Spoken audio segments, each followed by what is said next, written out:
Chapter 779. Xiao Heng went to Shangguan Yan's room. There were a total of 5 palace maids serving Shangguan Yan. One was the little palace maid Huan brought from Zhaoyang Hall, and the rest were the 4 people sent by Zhang Dequan this morning. These 5 people didn't know that Shangguan Yan was pretending to be sick, but because Huan served Shangguan Yan for the longest time, Xiao Heng left her in the room. "Did my mother wake up?" Xiao Heng asked Huan. Huan bowed and said, replying to His Highness Zhang's son, "The 3rd princess hasn't woken up. It seems that she didn't expose herself. She won't drop the chain at the critical moment." Xiao Heng stood in front of the bed for a while and said to Huan, "Well, you continue to guard her. If my mother wakes up, remember to inform me. I will be with young Master Xiao." Huan respectfully replied, "Yes, His Highness Zhang's son." Shangguan Yan, who had been lying under the mosquito net all night, leaving just like that? "Gone, son. I want to go out." Xiao Heng went to Gu Jiao's room. Empress Dowager Zhuang was storing candied fruits. She hasn't eaten for 3 days. The 15 candied fruits that she saved with great difficulty were broken in the heavy rain. Gu Jiao promised to give them to her without missing a single one. While putting the candied fruits into her new jar, she casually said, "Who are the 4 people outside?" Xiao Heng said, "The palace maids and eunuchs sent by His Majesty. Strictly speaking, they are my mother's people." Empress Dowager Zhuang asked, "They were just sent?" Xiao Heng said, "Yes, they were sent this morning." Empress Dowager Zhuang lightly said, "That little eunuch with protruding ears, keep an eye on him." Xiao Heng realized something and asked with a frown, "Is there a problem with him?" "Yes." Empress Dowager Zhuang gave him an affirmative answer without hesitation. Xiao Heng was slightly stunned. That little eunuch seems to be the most honest of the 4. Moreover, the 4 of them were sent by Zhang Dequan. My mother said that Zhang Dequan is a trustworthy person. Empress Dowager Zhuang said, "Either your mother trusted the wrong person or Zhang Dequan trusted the wrong person." Xiao Heng pondered for a moment. "How did Grandaunt know?" Empress Dowager Zhuang said, "I think that person is an eyesore and I hate him. If he can make me feel this way, there must be a problem." Xiao Heng, is that so?" Empress Dowager Zhuang sighed and said, "When you have been betrayed by 1,000 palace servants, you will remember the appearance of 1,000 betrayals. All your little thoughts will have nowhere to hide." Gu Jiao said, "Great Aunt, please speak human language." Empress Dowager Zhuang said, "I want a candied fruit." Gu Jiao, it was impossible to give more candied fruits. He said 15, then it was 15. Empress Dowager Zhuang finished the last candied fruit and smacked her lips. She wanted to take 2 more while Gu Jiao wasn't paying attention. As soon as she raised her hand, Gu Jiao said, "There are 6 left on the plate." Gu Jiao was making a mattress on the bed. She didn't look up, but she saw the shadow on the ground. Empress Dowager Zhuang's body stiffened. She curled her lips and pushed the plate of candied fruits to the side. She snorted with a sour face. "Can there be some trust between people? Am I the kind of person who steals candied fruits? I don't want to eat any more. Lulang is for you to eat." Okay. Xiao Heng brought the plate of candied fruits over under Empress Dowager Zhuang's death stare. Needless to say, these 6 candied fruits would become Empress Dowager Zhuang's private property in a while. Xiao Heng said, That eunuch?" Empress Dowager Zhuang chuckled and said, "This kind of low-class little trick is something that I've never played before. Keep him. I want to see who sent him." She actually planted a spy beside her Jiao Jiao and Lulang. She must be tired of living. "If I can't crush you to death, then my name isn't Zhuang Jins." "Great Aunt, do you have a plan?" Xiao Heng asked. Empress Dowager Zhuang glanced at Gu Jiao and Xiao Heng and said lightly, "This is my gift to you. Just wait for it." The Imperial Palace. Imperial concubine Han was copying Buddhist scriptures in her bedroom. At night there was a heavy rain. Many places in the palace were filled with water. When Su Gao came in from the outside, his whole body was wet and his shoes were also wet. However, he didn't dare to change his shoes first. Instead, he went to Imperial concubine Han to report the news that the spy had reported. "How's the situation over there?" Imperial concubine Han asked as she copied the Buddhist scriptures. Su Gao saluted and said, "The emperor's grandson trusts Zhang Dequan very much. He has accepted all the people that Zhang Dequan sent." Imperial concubine Han sneered and said, "Zhang Dequan received Empress Xuanyuan's favor in the past. He has always remembered Empress Xuanyuan's kindness in his heart. Shangguan Yan and Shangguan Qing both understand this. Therefore they firmly believe in the people that Zhang Dequan sent. However, they never expected that this consort had already planted someone by Zhang Dequan's side. Su Gao laughed and said, that person was bullied by a eunuch when he was 8 years old. Zhang Dequan saw him and saved him. After that he turned to Zhang Dequan. Zhang Dequan took care of him for 9 years and also observed him for 9 years. Imperial concubine Han smiled proudly and said, unfortunately he didn't see any flaws. Su Gao said, how could he know that the bullying that year was arranged by Imperial concubine? Imperial concubine Han dipped her finger in ink and said proudly, that little eunuch is also smart. Over the years we have cultivated a lot of people in the dark but also exposed a lot. He is very smart. Go back and tell him that if he can help me overthrow Shangguan Yen and her son, I will ask for an imperial edict for him to be transferred to the palace supervisor. The palace supervisor just happened to be gone. Although he is still young, it is not difficult for me to help him get the position. Su Gao exclaimed, this is really a great grace. Even this servant is jealous. Imperial concubine Han said, then I will transfer you to the palace supervisor. Su Gao hurriedly smiled and said, look at what Imperial concubine is saying. This slave is jealous that he got Imperial concubine's appreciation. How can I be jealous of the position of the palace supervisor? To be able to serve Imperial concubine is this slave's good fortune. This slave will follow Imperial concubine for a lifetime. Imperial concubine Han smiled and said, you really know how to talk. Su Gao smiled and stepped forward to grind the ink for Imperial concubine Han. Imperial concubine Han glanced at him and said, go change your clothes and then come back to serve me. You're sick. I'm not used to others. Su Gao was moved, yes. Just as he was about to withdraw, a burst of laughter came from outside the bedchamber. Imperial concubine Han hated noise. She frowned and said, what's that noise? Su Gao listened carefully and said, it seems to be the young commandery princess's voice. The slave will go and take a look. At this moment the rain was not heavy. There was only a light drizzle floating in the sky. The two little kids were barefooted, wearing small straw raincoats and small bamboo hats. They were treading water in the puddle. So fun. So fun. The young commandery princess was treading water for the first time in her life. She was so excited that she shouted. Little Jing Kong often treaded water in the Zhao kingdom. He wore the little yellow raincoat that Gu Jiao made for him. However, this kind of fun would not be reduced by treading water too much. After all, he was treading water in the Yen kingdom now. And there was also the light Shui treading water with him.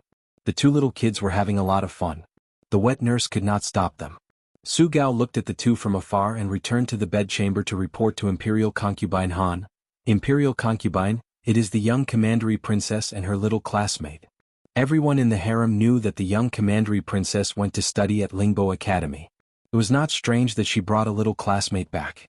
Imperial concubine Han put the brush on the brush holder heavily and said, so noisy. Imperial concubine Han did not like the young commandery princess. The main reason was that the young commandery princess took away too much of the king's favor. This made the women in the harem very jealous. Imperial concubine Han listened to the childish laughter outside and felt more and more annoyed. She stood up coldly. Su Gao looked at her in surprise. Imperial concubine? Imperial concubine Han said sarcastically, the young commandery princess is having so much fun. This concubine also wants to see what she is playing. Yes. So he couldn't change out of his wet shoes and clothes? Su Gao braced himself and followed Imperial concubine Han out of the bedchamber. He held an umbrella for Imperial concubine Han. Imperial concubine Han stood at the door of the bedchamber and looked at the two innocent little kids. There was not a trace of love or affection in her eyes. Instead, there was a strong sense of disgust. She restrained her disgust and walked over with a smile. Isn't this the light Shui? Why did the light Shui come to Imperial concubine Auntie's place? Are you looking for Imperial concubine Auntie? The two little kids' puddle game was interrupted. The young commandery princess looked up at her and said seriously, you are not my auntie. You are Imperial concubine. The young commandery princess did not mean to embarrass Imperial concubine Han. She was just stating the truth. Her auntie was the empress, and the empress had already passed away. The palace servants were all present. Imperial concubine Han only felt that she had been slapped on the face. She clenched her fingers and said with a smile, the light Shui can call this concubine whatever she wants to call this concubine. Are you tired after playing for so long? Do you want to come to this concubine's place? This concubine has delicious food in this concubine's palace. Although she hated this little girl, it seemed not bad for the king to come to her palace in a while. At her age, she had long stopped seeking favor for herself. However, there was nothing bad about being an old married couple with the king, just like the king and Empress Shenyuan. The young commandery princess. Jing Kong, do you want to eat? Little Jing Kong, what about you? The young commandery princess. I'm not hungry. Little Jing Kong, I'm not hungry either. The young commandery princess. Then we won't eat. Let's continue playing. Little Jing Kong's first impression of imperial concubine Han was not very good. She spoke arrogantly and did not even bend her back. As a child, it was very tiring to look up at her, and she did not even ask for his name. Little Jing Kong still did not know that this was called being arrogant. He just felt uncomfortable. He said, I don't want to play here. Let's go over there. The young commandery princess nodded. Okay. The two little kids happily decided. Goodbye, imperial concubine. The young commandery princess politely bid farewell. Imperial concubine Han's face turned cold. This concubine is trying to be nice to you. You're just a little commandery princess. You don't even have real power in your father's hands. How dare you look down on me? It was not true that the older one was the more tolerant one would be. Sometimes, when a person was vicious, it had nothing to do with age. Some evil people would only become more vicious when they got older. Imperial concubine Han could not afford to offend the young commandery princess. She could only vent her anger on the young commandery princess's new friend. The two children clattered forward. Little Jing Kong happened to be beside Imperial concubine Han. Imperial concubine Han calmly stretched out her foot and stretched it towards little Jing Kong's foot. Little Jing Kong did not see clearly that it was Imperial concubine Han's foot. He thought it was a rock and stepped on it. Imperial concubine Han. Chapter 780. The novel will be updated faster.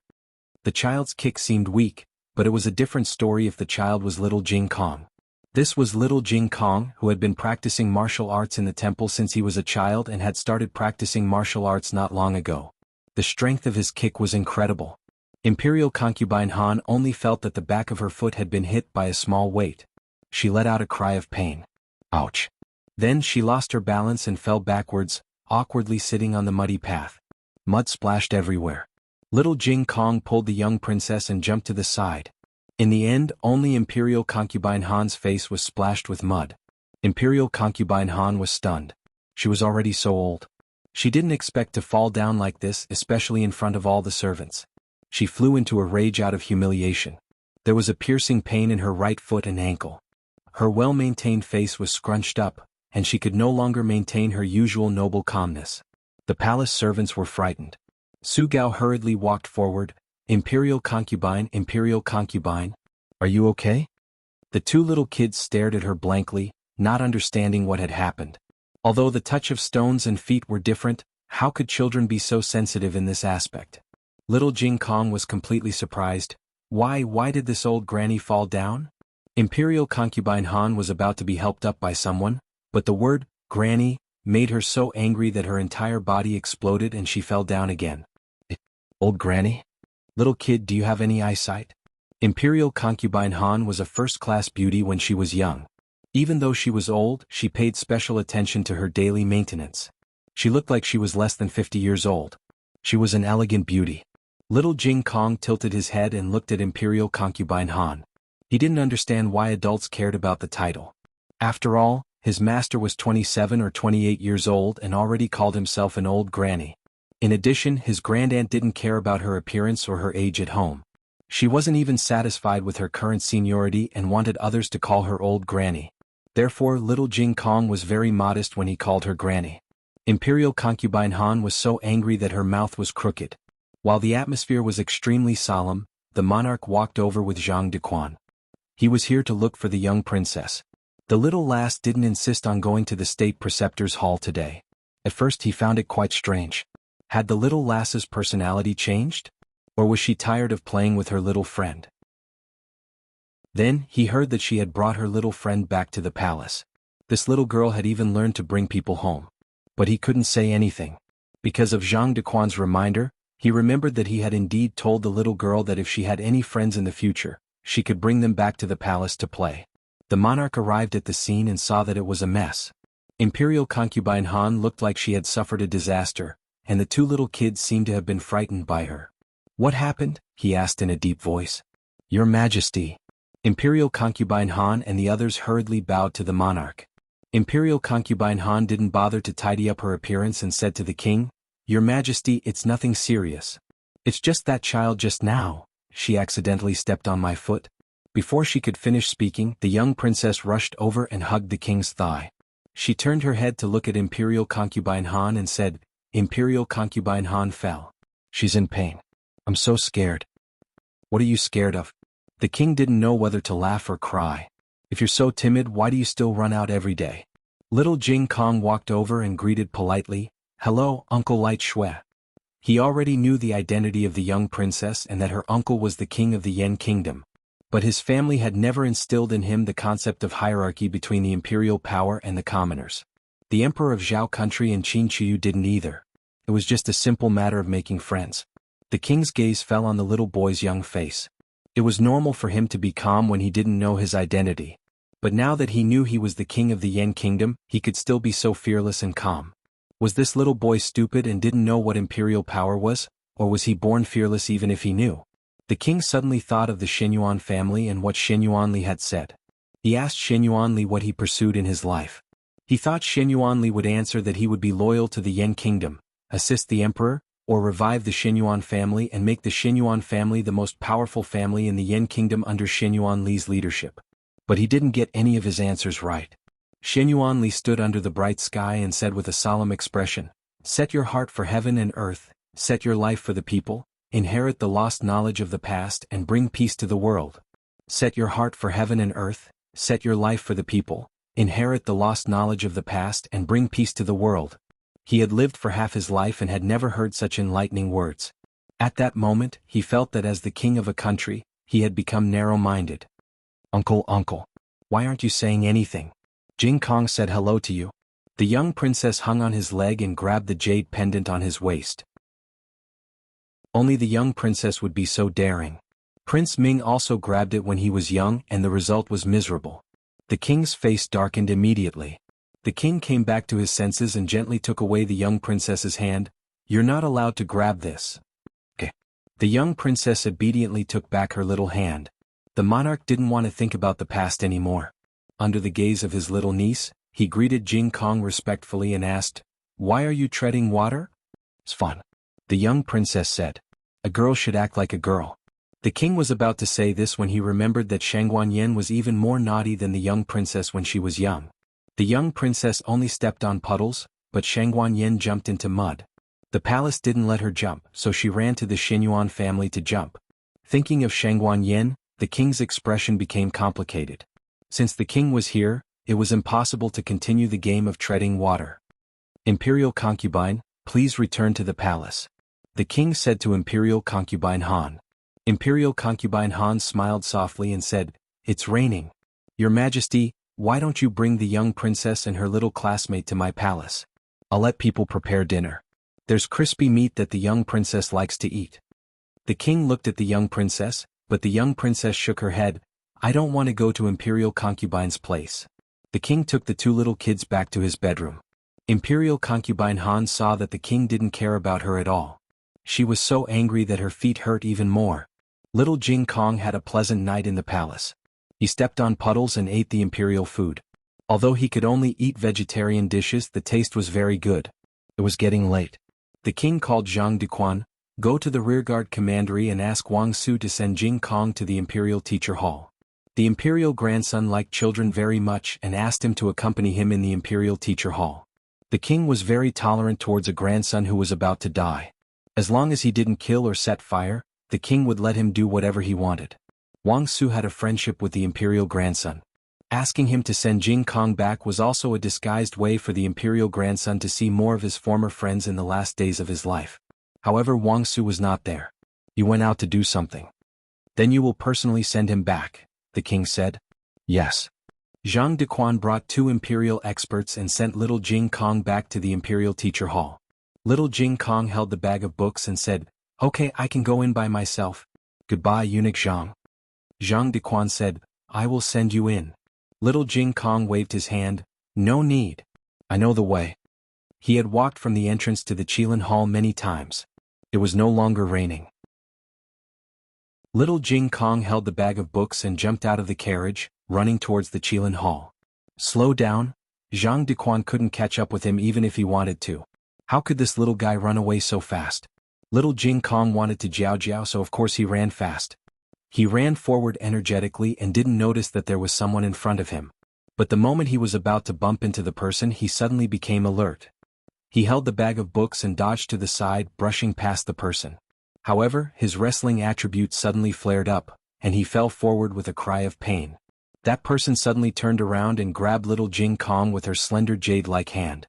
The bag of books in little Jing Kong's arms fell down. He was quick to react. He hooked and grabbed the bag with his little toe. He caught the bag of books that almost fell into the puddle. "Wow!" the man exclaimed in surprise. Obviously, he didn't expect the little guy to react so quickly. "What's your name?" he asked. Little Jing Kong was still being carried by him, like a little silkworm hanging on a tree. Little Jing Kong turned his head to look at him and said, "I'm Jing Kong." "Who are you?" He said, "I'm Feng Wuming, Taoist name Qing Feng." "What does Taoist name mean?" Little Jing Kong only knew the Taoist name, but this guy was very good looking. Taoist Qing Feng said, "It's also a name." Little Jing Kong said, "Oh, why do you have so many names?" "Because one of them was a Taoist name." Taoist Qing Feng didn't have any experience with children, so he couldn't explain it clearly. He simply changed the topic. "Who did you learn your skills from?" Little Jing Kong asked. "You mean the skills just now? I created them myself." Did he learn how to wrestle from others? It seemed that he didn't have a master. In fact, Taoist Qing Feng and Little Jing Kong met once. But at that time, Taoist Qing Feng was busy dealing with Liaochen and didn't pay attention to this little guy. Little Jing Kong was only looking at his master and didn't see Taoist Qing Feng's movements clearly. Taoist Qing Feng only felt that this little guy's voice was a little familiar. But he couldn't remember it. Taoist Qing Feng said, "I just saved you. How are you going to repay me?" Little Jing Kong thought for a while. "Can't I thank you with words?" Taoist Qing Feng pointed at his wrist and said, "But you tore my clothes." Little Jing Kong looked down and found that when he grabbed the book bag, he accidentally grabbed Taoist Qing Feng's sleeve and tore it. He said in a daze, "Then, I'll compensate you?" Jiao said to be a little man brave enough to take responsibility. Taoist Qing Feng said without changing his expression, "This set of clothes is very expensive. You can't afford it unless you compensate me with yourself." He wanted to take this kid as his disciple. Little Jing Kong exclaimed in surprise.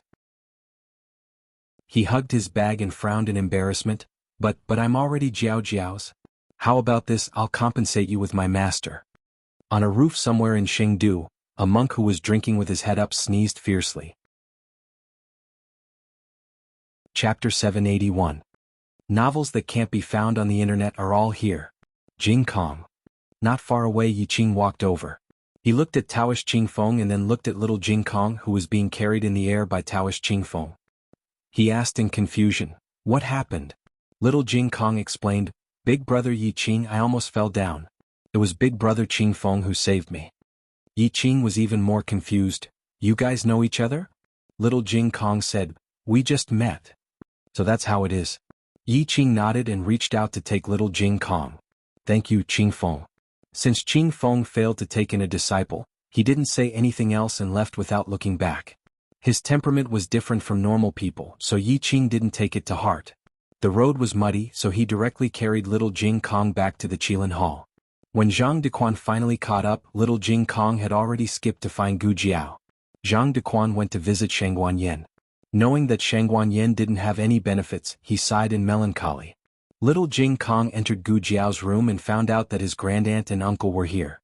His reaction couldn't be said to be very similar to Xiao Heng's reaction, but it was exactly the same, a proper little chicken. "Little monk, come here." Empress Dowager Zhuang sat on a chair and said to little Jing Kong, "I'm not a little monk anymore." Little Jing Kong corrected and patted his little ponytail with his little hand. "My hair is so long." Empress Dowager Zhuang snorted, "Humph, look." Little Jing Kong ran over with his bag of books, stuck out his little head, and let his grandaunt see his ponytail. Empress Dowager Zhuang said, It seems to be a bit long." Empress Dowager Zhuang took the bag of books from his arms and put it on the table. He looked at the two and asked in surprise, "Grandaunt, granduncle, why did you guys come so far?" "To steal your food," Empress Dowager Zhuang said. Little Jing Kong acted as if he was facing a formidable enemy.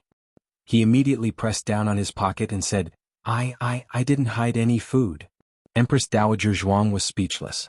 On the way here from Little Jing Kong he was tanned. Now that he was back, he was more muscular and stronger than when he was in Zhao country. It was indeed a healthy calf. Empress Dowager Zhuang didn't say anything, but a trace of imperceptible relief flashed through her eyes. After the brief shock, Little Jing Kong quickly regained his talkative nature and chattered away for the whole night. Empress Dowager Zhuang's fear of being dominated by the little trumpet spirit came to her head again. She leaned back in her chair as if she had nothing to live for. The old chancellor tested him on his homework in Little Jing Kong and discovered that he had learned quite a lot of new knowledge in Yen Kingdom. Even the old knowledge from before didn't fall behind. In the trip to the Yen Kingdom, only Little Jing Kong was studying seriously. Little Jing Kong insisted on sleeping with Gu Jiao and Grandaunt tonight. Gu Jiao didn't object. In the dead of night, the mysterious hall of the state preceptor closed its sharp eyes like a giant abyss beast. The mosquito net was filled with the smell of wine and medicine on Empress Dowager Zhuang.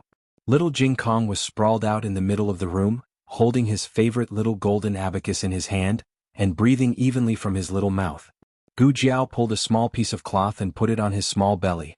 When she was about to close her eyes, she heard Empress Dowager Zhuang, who was sleeping outside, ask in a daze, "Is Gu Yan's illness really cured?" Gu Jiao said softly, "Yes, the operation was very successful. He will be like a normal person in the future." Empress Dowager Zhuang turned over. After a while, she asked as if she was sleep-talking, "Xiaoshen has grown taller?" "Yes, a lot taller. It will be quieter here in a few days. I'll bring them here." "Okay." Empress Dowager Zhuang answered vaguely and finally fell into a deep sleep. After Imperial Concubine Han lost face outside the bedchamber, she came back and sat in her room for a long time. She didn't reconcile with her temper until midnight. Su Gao breathed a sigh of relief. "Your Highness." Imperial Concubine Han calmed down and looked calm for a long time. "I'm fine. You can leave." "Your Highness, do you need to do anything over there?" The over there Su Gao was referring to the spy they placed in the Qilin Hall. Imperial Concubine Han sighed. "No, it's just a child. There's no need to make a fuss. Follow the original plan and don't act rashly." Hearing Imperial Concubine Han's words, Su Gao's hanging heart returned to his stomach. "A little impatience spoils great plans. Your Highness, you are so wise." His praise was sincere. Imperial Concubine Han was a person who was easily angered, but her temper came and went quickly. Once that ferocious energy had passed, she would no longer go down a dead end. "How can I delay my business for a child?" She vented her anger on the child because it was an easy thing to do. It was as easy as swatting away a bug that had fallen on her body. There was no need to consider or plan. She didn't expect that she would fail. But no matter what, she couldn't let herself be immersed in the anger of such a small situation. Her real enemies were Shangguan Yin and Shangguan Qing, as well as the new commander of the Han family's Black Wind Cavalry, Xiao Lulang. Shangguan Yan's group still needs to be treated with caution. She said, "Let's wait for them to get some useful information first. It won't be too late for me to take action." The next day Xiao Heng sent Little Jing Kong to Lingbo Academy first. Then he went to the insurance company in the inner city of Xingdu to find a suitable house. Empress Dowager Zhuang and the old chancellor finally realized that this was the Imperial Preceptor's Hall, the most sacred and mysterious place in the great Yen Kingdom. More than 30 years ago the Yen Kingdom and Zhao Kingdom were both lower kingdoms.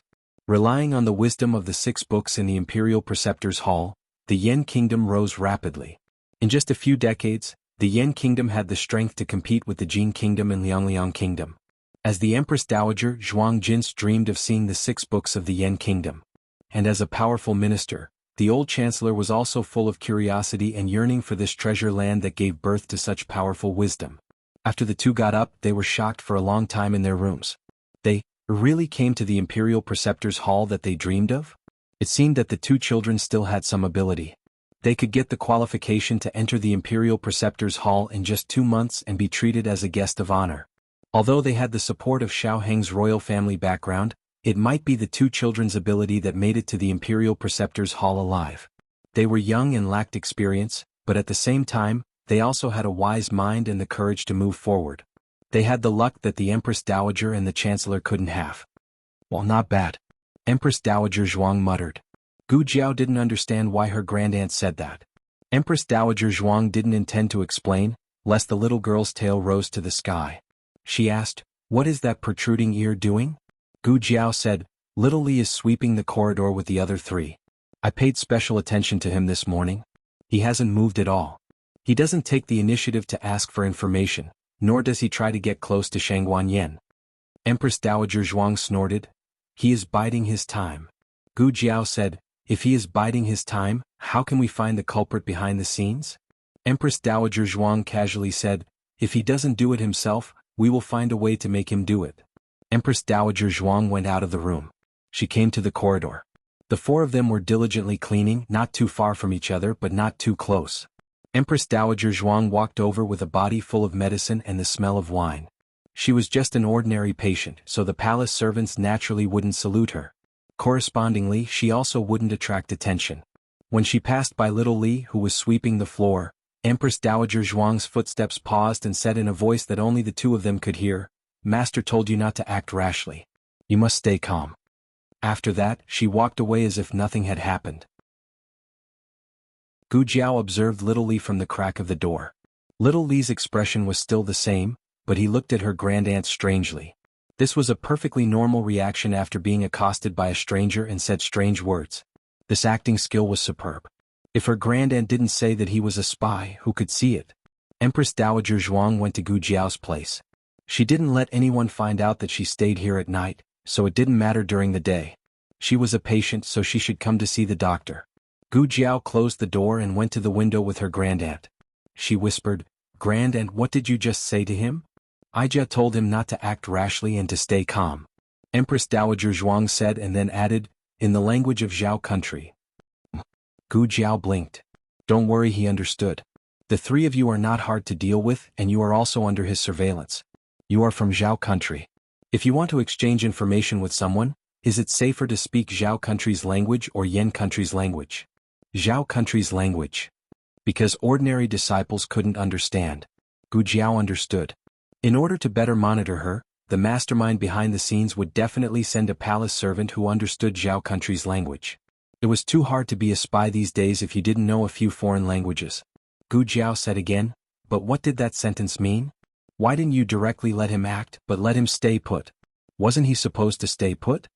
Empress Dowager Zhuang explained to Gu Jiao patiently, like an eagle elder teaching a young eagle how to hunt with all her patience.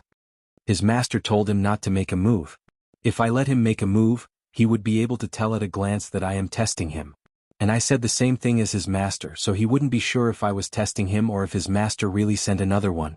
Gu Jiao nodded in realization. "Plus, Grandaunt also speaks Zhao country's language. It's equivalent to a secret signal between the two of you. You can say that."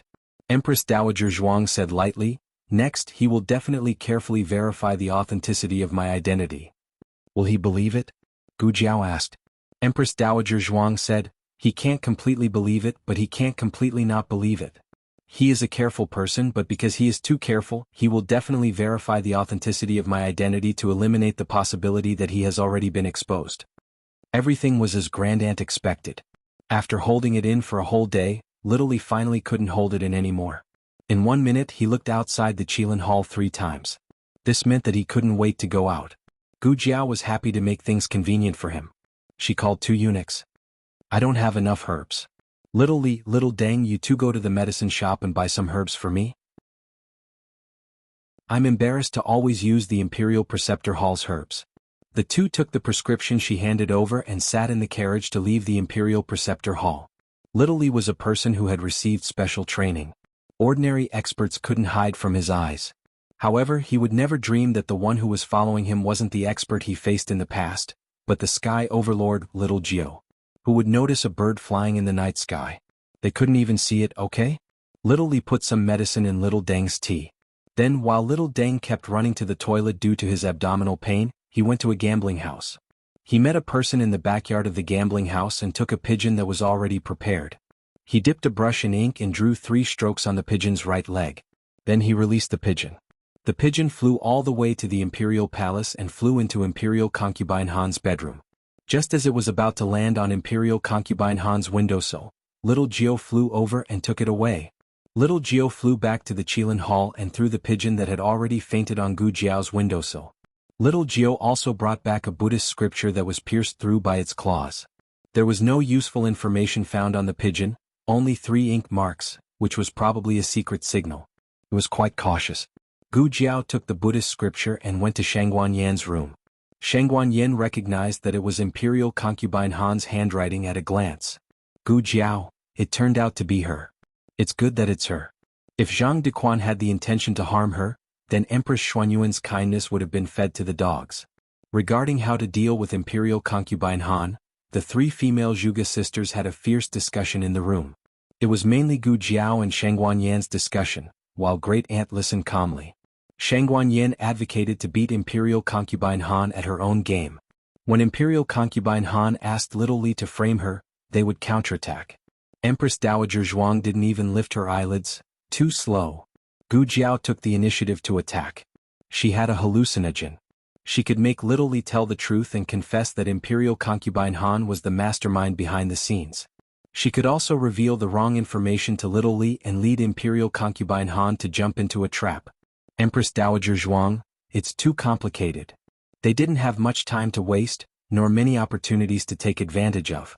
They must hit Imperial Concubine Han with one blow. And the more complicated the method, the more variables there were in the middle. Empress Dowager Zhuang's meaningful gaze fell on Shangguan Yan. Shangguan Yan felt a chill in her heart. What? Empress Dowager Zhuang, your injury has healed. Shangguan Yan, I haven't. Empress Dowager Zhuang, no you have. Chapter 782. The novel was updated faster. Millions of novels were free to read. There were all kinds of novels that couldn't be found on the internet. After school today, the young princess came to the state preceptor hall again. The 2 little kids finished the homework assigned by Master Lu.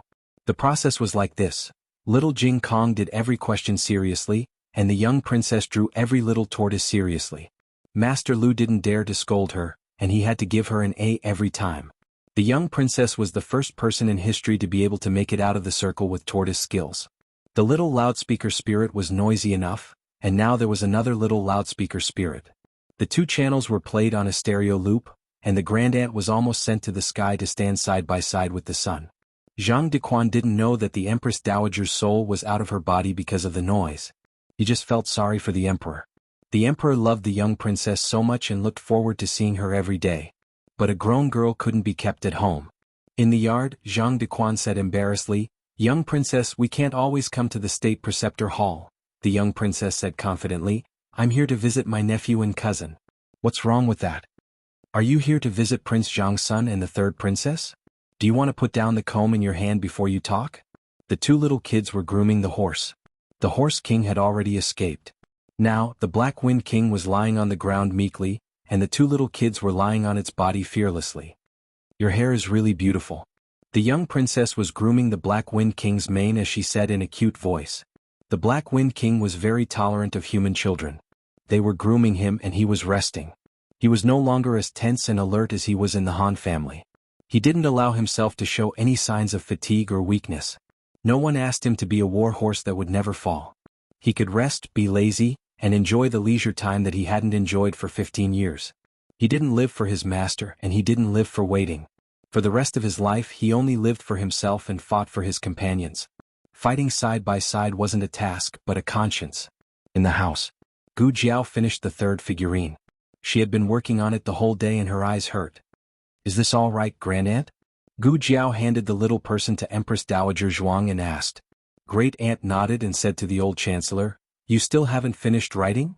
I'm done. The old chancellor put down the brush and pasted the notes on the back of the little person. The method that his great aunt mentioned was actually very simple but also very crude, the Yenshing technique. It was commonly known as stabbing little people. In this feudal and superstitious era, the art of Yensheng was forbidden by the law because everyone believed in it and thought it was extremely vicious. It was similar to murder and arson and was also sinister. Silver needles, said his great aunt. Gu Jiao took out a silver needle and stabbed it into the little person's body, jokingly asking, Grand Aunt, are you not afraid of stabbing Aheng to death? Empress Dowager Zhuang calmly said, These are not Aheng's birth characters. They are Shao Qing's. Gu Jiao, Empress Dowager Zhuang continued, also this thing is useless. It's completely useless. Her tone was filled with hidden bitterness. It was as though she had personally tested it and wasted a large amount of energy only to have it end in failure. Gu Jiao was curious and asked, how do you know? Grandaunt, have you tried it before? Who have you stabbed before? Empress Dowager Zhuang secretly glanced at the old chancellor across from her and gently coughed. No one. Gu Jiao took in her grandaunt's gaze and felt admiration for the son-in-law. To be able to survive under his grandaunt's methods, he really was tenacious and strong. Gu Jiao continued to make the little person. The little person has been made. Now we just need to see how it will be placed in Imperial Concubine Han's palace. It was a dark and windy night. A small figure wearing a eunuch's uniform passed through the dog hole in the cold palace and stood up with a head full of grass. Outside the walls of the cold palace, a young man's voice sounded, I will wait for you here. Understood. The eunuch said. Take care of yourself. So long-winded. The little eunuch snorted and turned away. The little eunuch swaggered in the palace until there were more and more palace people in front of him. The little eunuch's shoulders shrank and made a submissive appearance. The little eunuch came to a palace that emitted a burst of flower fragrance and knocked on the closed door. Who is it? A little palace maid came over impatiently. Nyang has already rested. Who is knocking on the door and making noise outside? The little eunuch didn't speak and just kept knocking. The little palace maid was annoyed. She removed the door latch and opened the courtyard door. She saw a petite eunuch at the door. The eunuch lowered his head, making people unable to see his appearance. The little palace maid asked, Who are you? You dare to break into our Shenfu palace in the middle of the night. The little eunuch still didn't speak and just faintly raised his head. Coincidentally at this time an older mama passed by. She suddenly saw a pair of bright phoenix eyes in the night. Her legs went soft and she almost knelt down. The little eunuch, or to be exact, Shangguan said, I want to see your Nyang. The mama busily went to the inner hall to report. Not long after she turned back, dismissed the little palace maid and politely welcomed Shangguan. All the palace people were dismissed, so the road was very quiet. Only the mama led Shangguan through the picturesque courtyard. Every Nyang in the palace has their own persona. For example, Imperial Concubine Han worships Buddha, Imperial Concubine Wang Xian plants flowers. The two people bypassed the corridor and stood in front of a room. The mama guarded the door and said to Shangguan, Nyang is inside. Third princess please. Shangguan entered the room. Imperial Concubine Wang Xian sat on the main seat, like the sun in the clouds.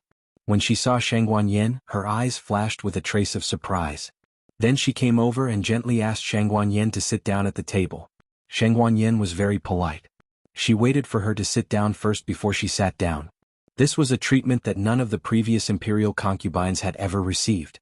As the crown princess, except for the Empress Dowager and the Emperor, everyone else's status was below her. Imperial concubine Wang Xian smiled. Yener is very polite today. Shangguan said, Today is different from the past. I am no longer the crown princess. Naturally, I can't put on the airs of a crown princess.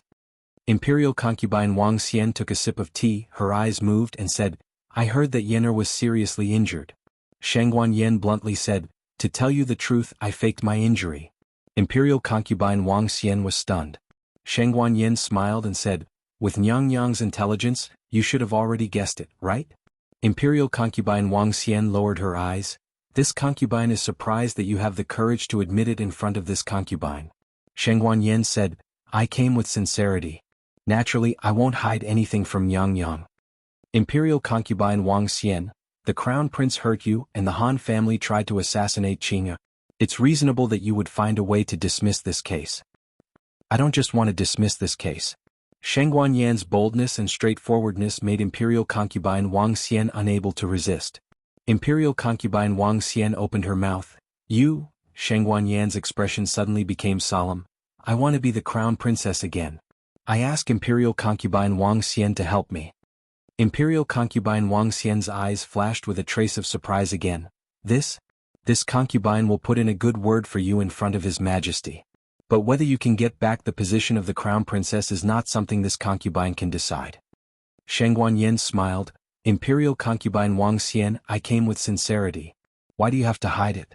Can a 10-year-old sixth prince really be more reliable than me?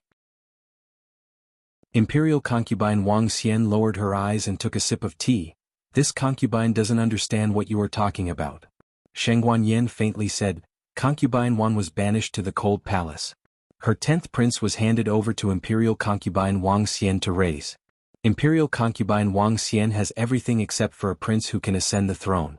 But with all due respect, compared to King Su, King Ling and King Li, the 10th prince's combat ability is not enough.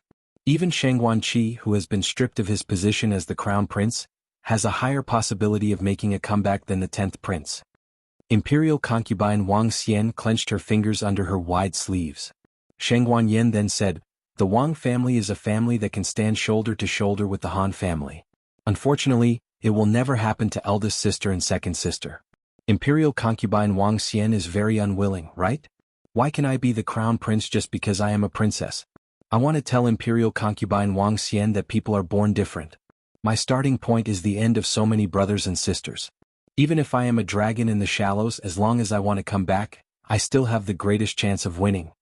Imperial concubine Wang Xian faintly smiled. The Xinyuan family is gone, what chance do you have to win? Shang Guanyin smiled and said, I still have Imperial concubine Wang Xian. As long as Imperial concubine Wang Xian is willing to help me, I will help Imperial concubine Wang become the empress. The Wang family will be my mother's family in the future. Words are no guarantee, I will write it in writing. This temptation is too big. Imperial concubine Wang Xian didn't say anything for a long time. The incense on the table was half burnt when Imperial concubine Wang Xian asked in a low voice, What do you want me to do? Shang Guanyin took out a brocade box from her wide sleeves and put it on the table. Imperial concubine Wang Xian, please put the things in the box into Imperial concubine Han's bedroom. But do you think it's over? Not at all. Shang Guanyin turned around and went to the Chen Palace. As long as Imperial concubine Wang Xian is willing to help me, I will help Imperial concubine Wang Xian become the empress. Dong family will be my maternal family in the future. As long as Imperial concubine Wang Xian is willing to help me, I will help Imperial concubine Wang Xian become the empress. Yang family will be my maternal family in the future. Imperial concubine Wang Xian is treating me as an outsider.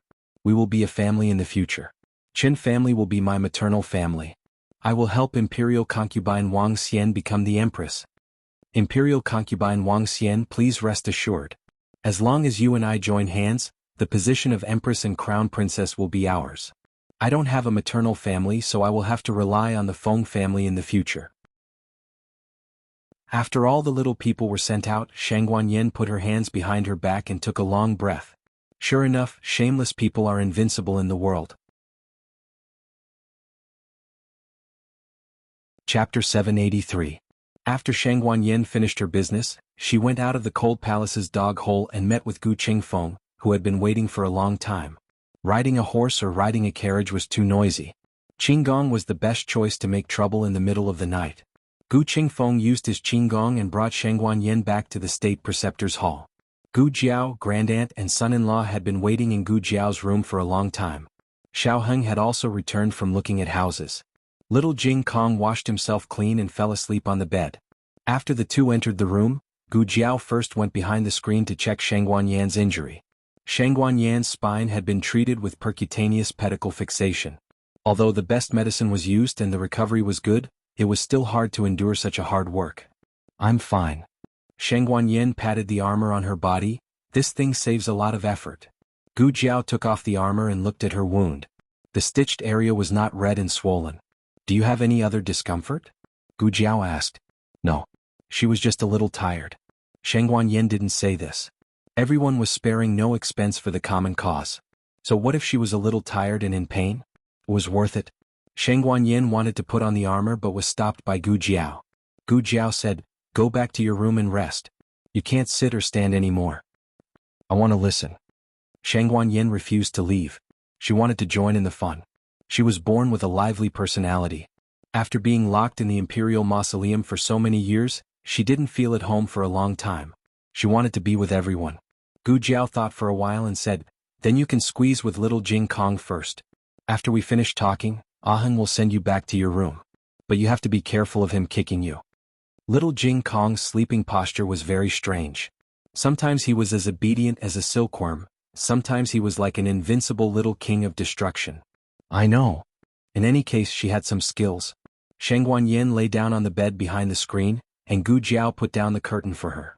Through the curtains and screens, she told him about how she had sent the servant to the palace. Although Gu Qingfeng already knew about the plan when he heard the entire process, he still felt that this operation was simply too outrageous. Even in their dreams, those imperial concubines never expected that Shang Guanyin would say the exact same lines to everyone. He even wrote a letter as a pledge. How sincere. But will they really take the bait? Gu Qingfeng was very worried that these people would shrink back at the last minute or sense that something was wrong. Grandaunt said indifferently, "They are on guard against each other and won't exchange information, so we can't expose them. As for taking the bait, after casting so many nets, there were bound to be a few fish on the net. What's more, the temptation of being the empress is too great." Empress Zhao's position in Zhao country was stable, and the crown prince had the support of Marquis Xianping. There was basically no possibility of being shaken, so the court was still stable. Gu Qingfeng came to Great Yen and realized that a harem could be so bloody. I still don't understand. Concubine Wang Xian and Qin Zhaoyi will be tempted. After all, they don't have any princes. Supporting the third princess to the throne is the best way for them to consolidate their power. But don't the other three have adult princes? Xiaoheng said, "First they will support Shang Guanyin to the throne. Then they will use Shang Guanyan's hand to become the empress. Then they will wait for an opportunity to depose Shang Guanyin.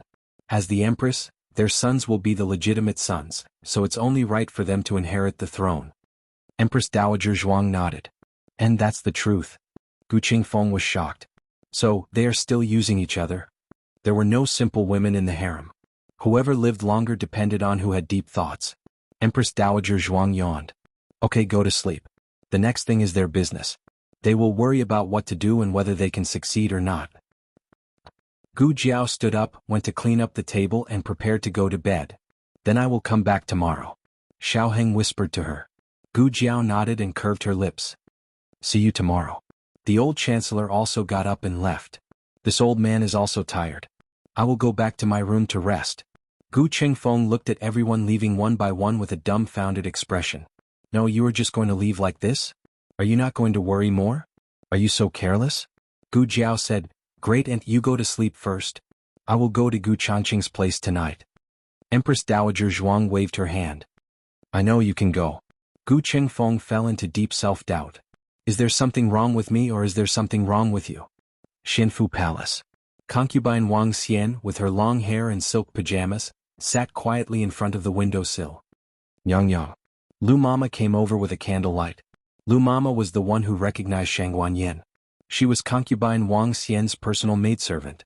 She has been serving concubine Wang Xian since she was 11 or 12 years old. She can be said to be concubine Wang Xian's most trusted maidservant. Chuanxiu, what do you think of tonight's matter? Concubine Wang Xian asked. Lu Mama gently put the candlelight on the windowsill and thought for a while. It's hard to say. Concubine Wang Xian said, There is nothing between you and me that can't be said. What is in your heart, just say it.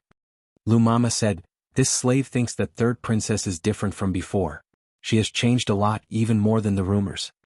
Concubine Wang Xian's eyes flashed with a trace of approval. This concubine also thinks so. Her performance tonight is too scheming. Lu Mama looked at concubine Wang Xian. But Nyang still decided to give it a try, didn't you? Lu Mama is the person who knows concubine Wang Xian the best in the world. She knows what concubine Wang Xian is thinking. Concubine Wang Xian did not deny it. She is indeed a more suitable candidate than the sixth prince. She is more likely to help me ascend the throne. Hearing this, Lu Mama knew that concubine Wang Xian had made up her mind. She no longer refuted and dissuaded her. Instead, she asked, But it is not so easy to get imperial concubine Han. Concubine Wang Xian said lightly, If it was easy, she would not have come to me. She could do it herself. Thinking of something, Lu Mama asked puzzledly, All the aristocratic families participated in the framing of the Xinyuan family. Why did she target the Han family? Concubine Wang Xian sneered, Isn't it the crown prince who started it first? It's okay to send someone to assassinate her in the imperial mausoleum, but he also sent someone from the Han family to assassinate her son. It's not normal for her to swallow this. Lu Mama nodded. The crown prince is too hasty. Sheng Guanqing is a dying man. What's the need to deal with him? Concubine Wang Xian looked at the moonlight outside the window. The crown prince is worried that Shangguanqing will use the emperor's sympathy to help the crown princess before he dies, right? Otherwise, concubine Wang Xian could not think of why the crown prince would target the eldest grandson of the emperor. Well, let's not talk about this. Concubine Wang Xian looked at the agreement on the table. It not only contained the transaction between the two, but also their signatures. This was a shady transaction. But it was also a binding transaction. She said, "The person we planted in the Gi Palace can start." Lu Mama hesitated for a moment and said, "Nyang Nyang, that's our biggest trump card. Do you really want to use it in this matter? Once it's exposed, we can no longer monitor the movements of the Gi Palace." Concubine Wang Xian picked up the agreement written by Shangguanyen and said lightly, "As long as Imperial Concubine Han is gone, there's no need to monitor the Gi Palace, right?" The next day, Concubine Wang Xian started her plan. She asked Lu Mama to find the chess piece planted in the Gi Palace. That chess piece, like Little Li, was also a spy who had been planted for many years. Imperial Concubine Han always thought that she was the smartest, but sometimes the mantis stalks the cicada, unaware of the oriole behind. However, Imperial Concubine Han was very cautious. Even after several years, that chess piece still couldn't gain her full trust. But this kind of thing didn't need to be Imperial Concubine Han's first confidant to do. "Do you understand Yang Yang's instructions?" Behind the rockery, Lu Mama handed him a long brocade box in her wide sleeve. The eunuch accepted it, kicked it back into his sleeve and whispered, "Nyang Yang, please rest assured. This slave will definitely do this well. Nyang Yang, please treat this slave's family well afterwards." Lu Mama solemnly said, "Don't worry, Nyang Yang will." The eunuch looked around vigilantly and carefully returned to the Gi Palace. On the other side, Concubine Dong and the others also began their own actions. Concubine Dong didn't have a spy in the Gi Palace, but the intelligence controlled by the Dong family was no less than that of Concubine Wang Xian. She communicated with the Dong family and borrowed an expert from the Dong family.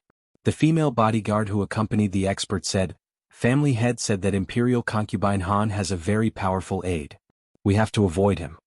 Concubine Dong sarcastically said, "Is she so unscrupulous? She actually lets an outsider enter her bedroom." The female bodyguard said, "That person is not often in the palace. He only comes to discuss with Imperial Concubine Han when he has something to do." Concubine Dong lightly said, "Well, do as you see fit. This concubine doesn't care what method you use. In short, you have to put this thing in Imperial Concubine Han's bedroom." On the first day there was no movement from the palace. On the second day, there was still no movement from the palace. Gu Qingfeng finally couldn't help but sneak into the state preceptor hall at night. He couldn't help but ask Gu Jiao, "Do you think they made a move? Why is there still no news?" They must have made a move. As for whether they succeeded or not, it depended on whether they had the ability to do so. As the saying goes, man proposes, God disposes. On the fourth day, the king accompanied the young royal princess to the state preceptor hall to visit Xiaoheng and Shangguanyen. Not long after sitting down, Zhang Dequan came over with a panicked expression. "Your Majesty, something happened in the palace."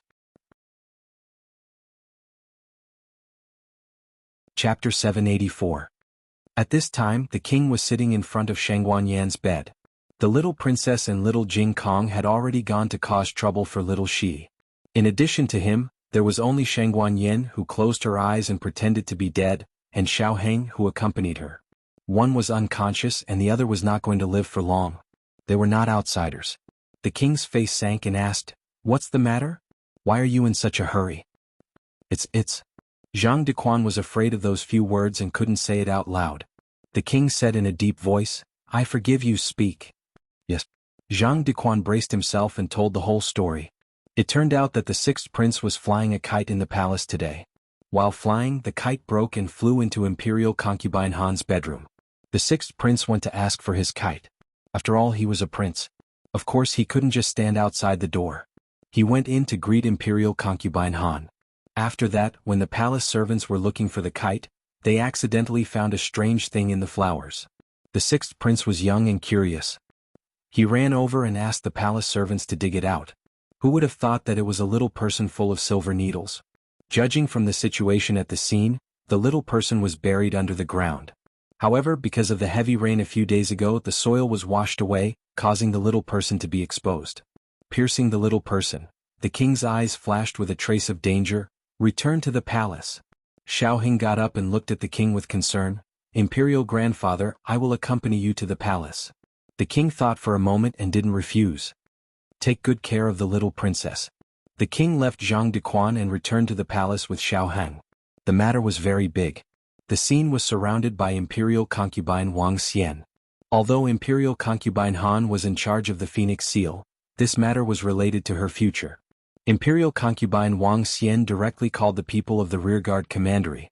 The rearguard commandery was the most special yamen in the outer court. It was directly under the king's jurisdiction. Although they were not allowed to break into the harem, if the emperor's safety was threatened, they could enter first and report later. The king had arrived. At this moment, some concubines who were watching the show had also arrived. Xiaoheng did not bow to these imperial concubines. Whether it was Shangguan Yen or the crown princess, he was now the only imperial grandson of Empress Xianyuan. Except for the emperor and empress, he did not need to bow to anyone. Where is it? The king asked. Wang Xianfei winked at Lu Mama. Mama, give the things to His Majesty. Yes. Lu Mama held a handkerchief with both hands. On the handkerchief, there was a little person dug out from the flowers. The sixth prince nestled in Wang Xianfei's arms in fear. He didn't understand why he was just looking for a kite. How could he make such a big scene? Imperial father looked very unhappy. Mother, I'm scared. He whispered. Don't be afraid. Wang Xianfei caressed his head and comforted him softly. But in his heart he secretly said, fortunately I chose Shangguan Yen. The sixth prince is so timid, after all, it will be difficult for him to take on a big responsibility. Of course she didn't hate the sixth prince. After all, she didn't have a son. It wasn't bad to have an obedient sixth prince by her side. Xiaoheng directly took the little person. Your Highness. Lu Mama was shocked. The king also frowned. Don't touch this kind of unlucky thing. It doesn't matter. Xiaoheng said indifferently. He unintentionally turned the little person over and saw a line of words written on the back of the cloth. He asked with a puzzled look, Imperial grandfather, isn't this your birth date? Naturally the king saw it. His face sank to the extreme. Where was it found? Who found it? Lu Mama pointed to the grass not far away that was surrounded by Wang Xianfei's people and respectfully said, it was found there. His Highness the Sixth Prince's kite fell there. His Highness the Sixth Prince's servant, Zhang En, and Xiao Sheng from Yi Palace went to look for the kite. They found it together. One was Wang Xianfei's person, and the other was Imperial concubine Han's person. There was no possibility of someone framing them at the scene. The king looked coldly at Imperial concubine Han. Imperial concubine, what else do you have to say? Imperial concubine Han, who had been stepped on by little Jing Kong a few days ago and had yet to recover, limped to the king, knelt down and saluted. Your Majesty, I'm innocent. I didn't know anything. Your Majesty. Xiaoheng was not in a hurry to interrupt. This was because he was very confident in his imperial grandfather's ability to fill in the blanks. His imperial grandfather's imagination must be better than his. The king looked at her coldly. You mean someone sneaked into your palace and framed you for practicing the Yenxing technique? Imperial concubine Han gritted her teeth and looked at Wang Xianfei. It must be. Wang Xianfei raised her hand to protect the sixth prince, who was so scared that he crawled into her arms and said lightly, Imperial concubine, why are you looking at me and the sixth prince? Do you think I'm framing you? Imperial concubine Han said coldly, what a coincidence, the sixth prince's kite fell at my door. What a coincidence, the sixth prince's kite broke in my garden. Wang Xianfei's attitude was so good that there was no trace of guilt on her face. Who doesn't know that your Yi palace is heavily guarded? Even if I wanted to, I don't have the ability. Imperial concubine, I advise you to quickly admit your guilt. There are so many people in your palace and not all of them are stubborn. You can interrogate them eventually. Instead of going to prison and suffering, it's better to admit your guilt obediently. Maybe His Majesty will be lenient and give you a lighter sentence. As she spoke, the king's eyes inadvertently swept over and caught a glimpse of a trembling figure hiding behind the people. The king raised his hand and pointed, Bring him here. The guards of the rearguard commandery strode forward and pulled the eunuch out. The eunuch knelt on the ground, trembling like a sieve. With such a guilty and trembling appearance, no one would believe that there was no ghost. Tell the truth. The king shouted. It's this servant who buried it. He stammered, It's imperial concubine, using this servant's family, to threaten. This servant? This servant didn't dare to disobey. Imperial concubine Han's expression suddenly changed. Kneeling on the ground, she straightened her body and pinched her handkerchief to point at the eunuch. Feng Yuxing, this concubine has treated you well. Why are you slandering this concubine? The eunuch called Feng Yuxing kowtowed to her and cried, Imperial concubine, please let this servant's family go. This servant begs you. This servant is willing to apologize with death. But please forgive this servant's family. After saying that, without waiting for Imperial concubine Han to speak, he suddenly got up and banged his head on the rockery. Of course he had to die.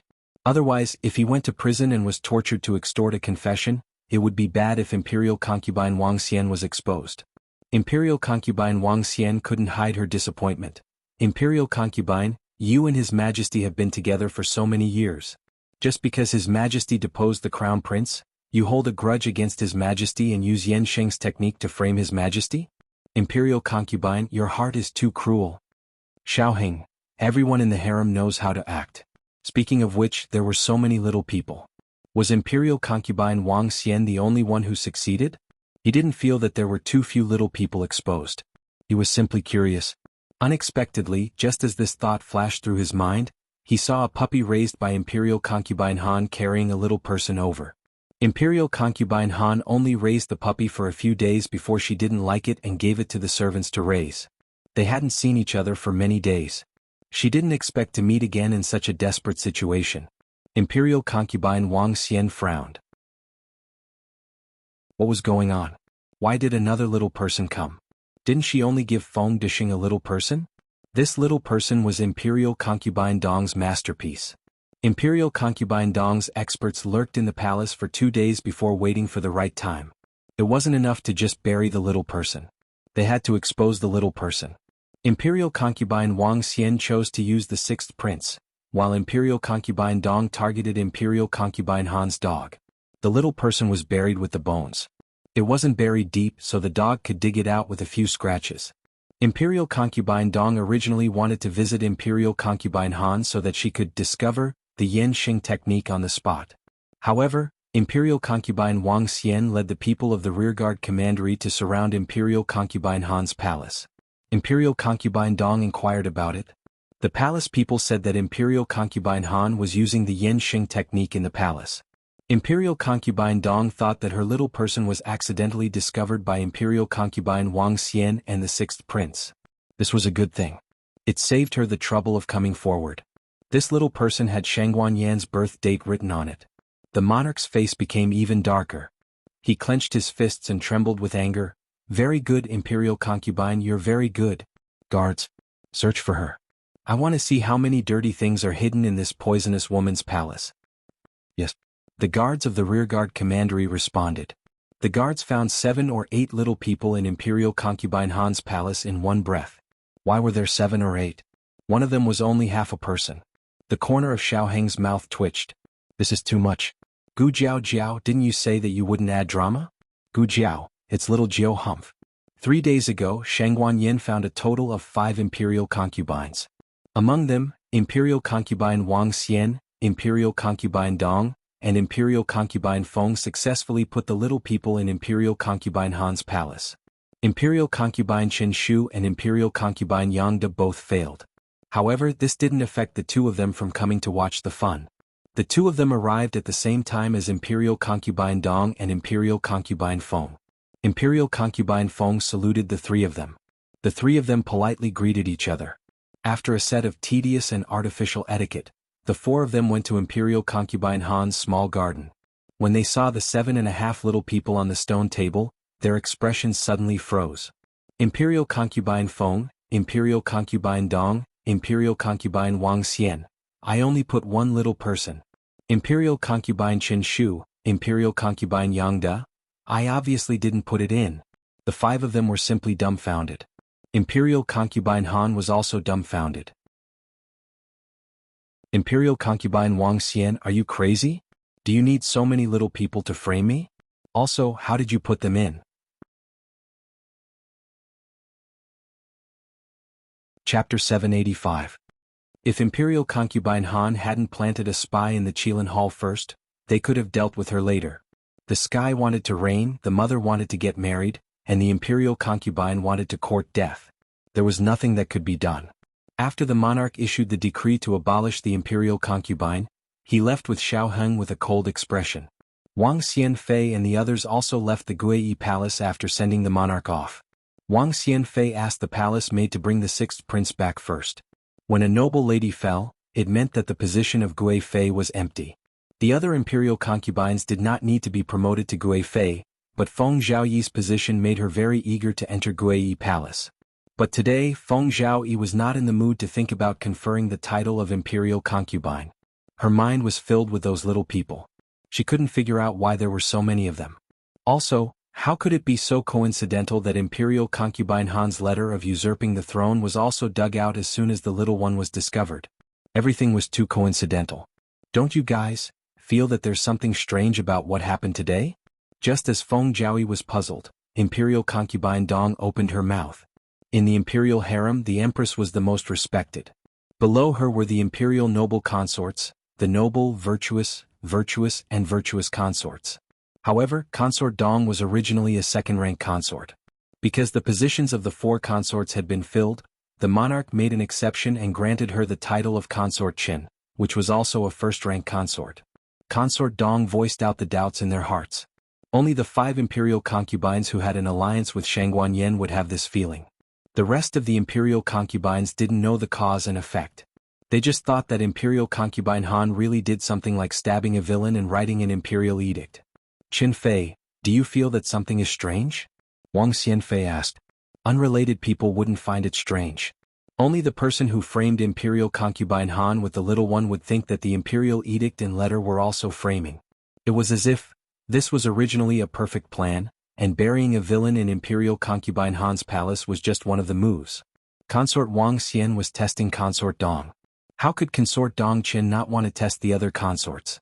Don't you think there are too many villains? She asked. Then how many do you think it should be? Qin Shufei asked. None of them were fools. After a while, who wouldn't be able to discern the underlying meaning? But no one was willing to say that number. Wang Xianfei said, how about this? I'll count to 3 and everyone will say it together. At this point, I believe that no one is a fool and don't treat others as fools. The few of them looked at each other.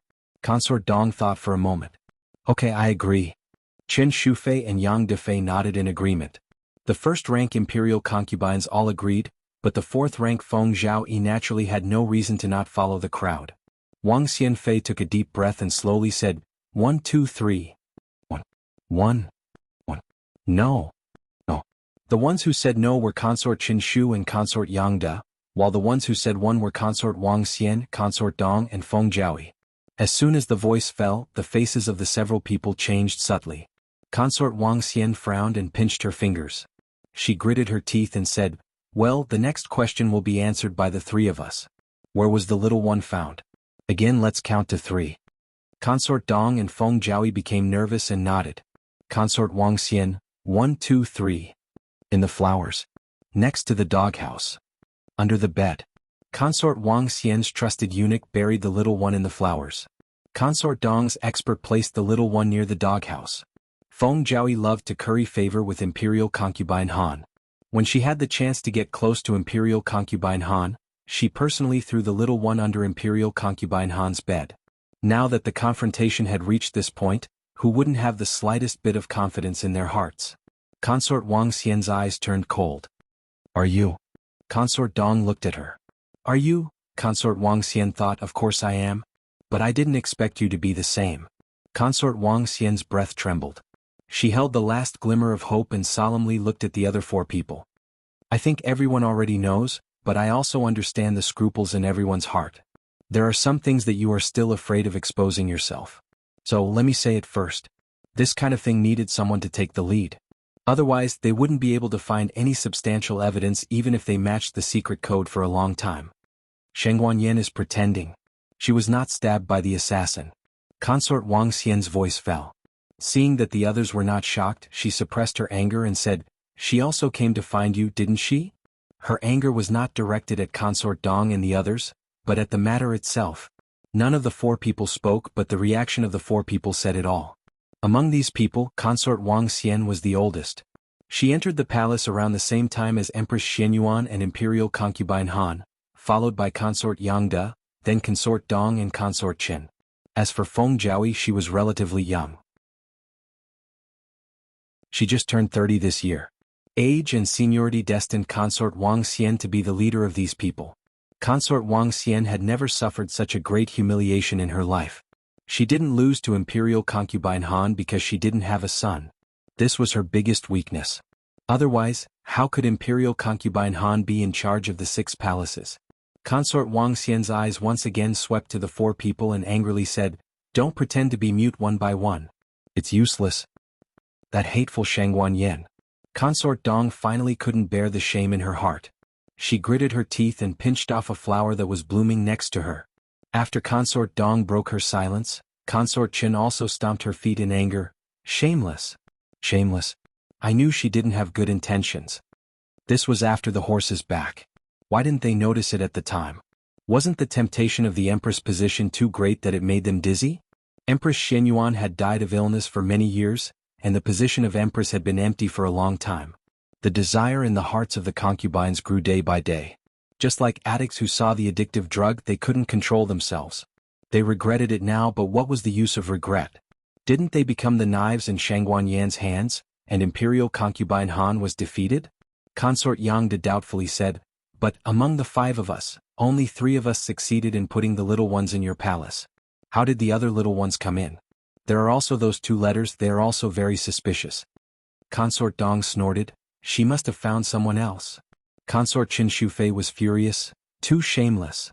Consort Wang lightly said, "Forget it, let's not care about the others. They are just pawns used by Shangguan Yan. If they want to swallow their anger and suffer in silence, let them be. But this consort can't swallow this anger. I don't know what sisters think." Consort Dong asked, "What is Sister Consort Xian going to do? In order to gain our trust, she left something in our hands." Consort Wang Xian said and paused, "I'm not the only one who has her letter of commitment, right?" At this point there was nothing to hide. Consort Dong sternly said, "I have it too." "Me too." Consort Yang De and Consort Qin Shufei said in unison. Consort Wang Xian looked at Feng Jiaoyi. Feng Jiaoyi turned around and took out the letter of commitment from the very private compartment of her underwear. In black and white, the transaction between Shangguan Yan and Feng Jiaoyi was written, as well as the signatures and fingerprints of the 2 people. Looking at the same letter in their hands, several people trembled in anger. They couldn't wait to tear Shangguan Yan into pieces. Consort Wang said, "It seems that everyone has it in their hands. This is easy. Let's expose her together." Feng Jiaoyi was helpless. "How do we expose her? Do we use this letter? But we also have our own signatures on the agreement. Who said we're going to use this? Don't you remember that her injury was fake? As long as we take His Majesty to check the injury, her crime of deceiving the Emperor will be confirmed. She can't escape the crime of framing the Crown Prince." Consort Yang De was silent for a moment. "But in this way won't the Crown Prince be restored?" Consort Wang Xian didn't have a son. Anyway, she can't compete for that position. But she has a prince. She doesn't want to see the Crown Prince make a comeback. Consort Dong and Consort Qin also have the same idea. Consort Wang Xian stared at several people with resentment. What Crown Prince's throne? Han sure just committed the crime of rebellion. Her mother's debt must be paid by her son. How can the Crown Prince make a comeback in such a short time? Today we've been busy for a long time. I think everyone is tired. Let's go back and rest. Tomorrow morning, we'll go to see His Majesty and ask him to visit the 3rd princess. When we arrive at the State Preceptor Hall, we'll act according to the circumstances." Several people returned to the palace. Lu Mama followed Consort Wang Xian and whispered, "Nyang Nyang, are you really going to expose the 3rd princess? How is that possible?" Consort Wang Xian lightly said, "This consort was just testing them to see if Shangguan Yan also made a deal with them." Lu Mama wondered, "Then why do you want us to see His Majesty tomorrow morning?" Consort Wang Xian sneered, "That's just a delaying tactic. You go and prepare, this consort will go out of the palace." Lu Mama was surprised. "Nyang Nyang," Consort Wang Xian sternly said, "this matter must be done by this consort herself." Chapter 786. There are all kinds of novels that can't be found on the internet. The Imperial Preceptor's Hall was brightly lit. Imperial concubine Han had fallen, so there was no need to keep the spy. Gu Jiao asked him to break something casually and then asked someone to send him back to the palace. Regardless of whether Zhang Duquan doubted him or not, he would not use such a careless eunuch who was sent back to the palace. The old chancellor was asking Xiao Heng about the situation of the top 10 aristocratic families. Empress Dowager Zhuang was holding the jar and eating today's candied fruit very carefully. Gu Jiao got up and said, "I'm going to cook." There was a chef in the imperial preceptor's hall, but she wanted to cook a hometown dish for her family. Empress Dowager Zhuang said angrily, "Come back. Who wants to eat the food you cook?" It was so hot to go into the kitchen on a hot day. Gu Jiao said, "But didn't you say you wanted to eat Jiao state dishes at noon?" "I just said it casually." Empress Dowager Zhuang glared at the old chancellor. "You go." The old chancellor didn't want to go. "There is a chef in the imperial preceptor's hall." "Why are you?" "I'll go," Xiao Heng said. He also knew how to cook Jiao state dishes. The old chancellor was shocked. He waved his hand and stood up. "You can't go. I'll cook." Xiao Heng, in order not to eat his disciples' dark cuisine, the old chancellor went to the kitchen to cook under the hot weather. Little commandery princess went back to the palace.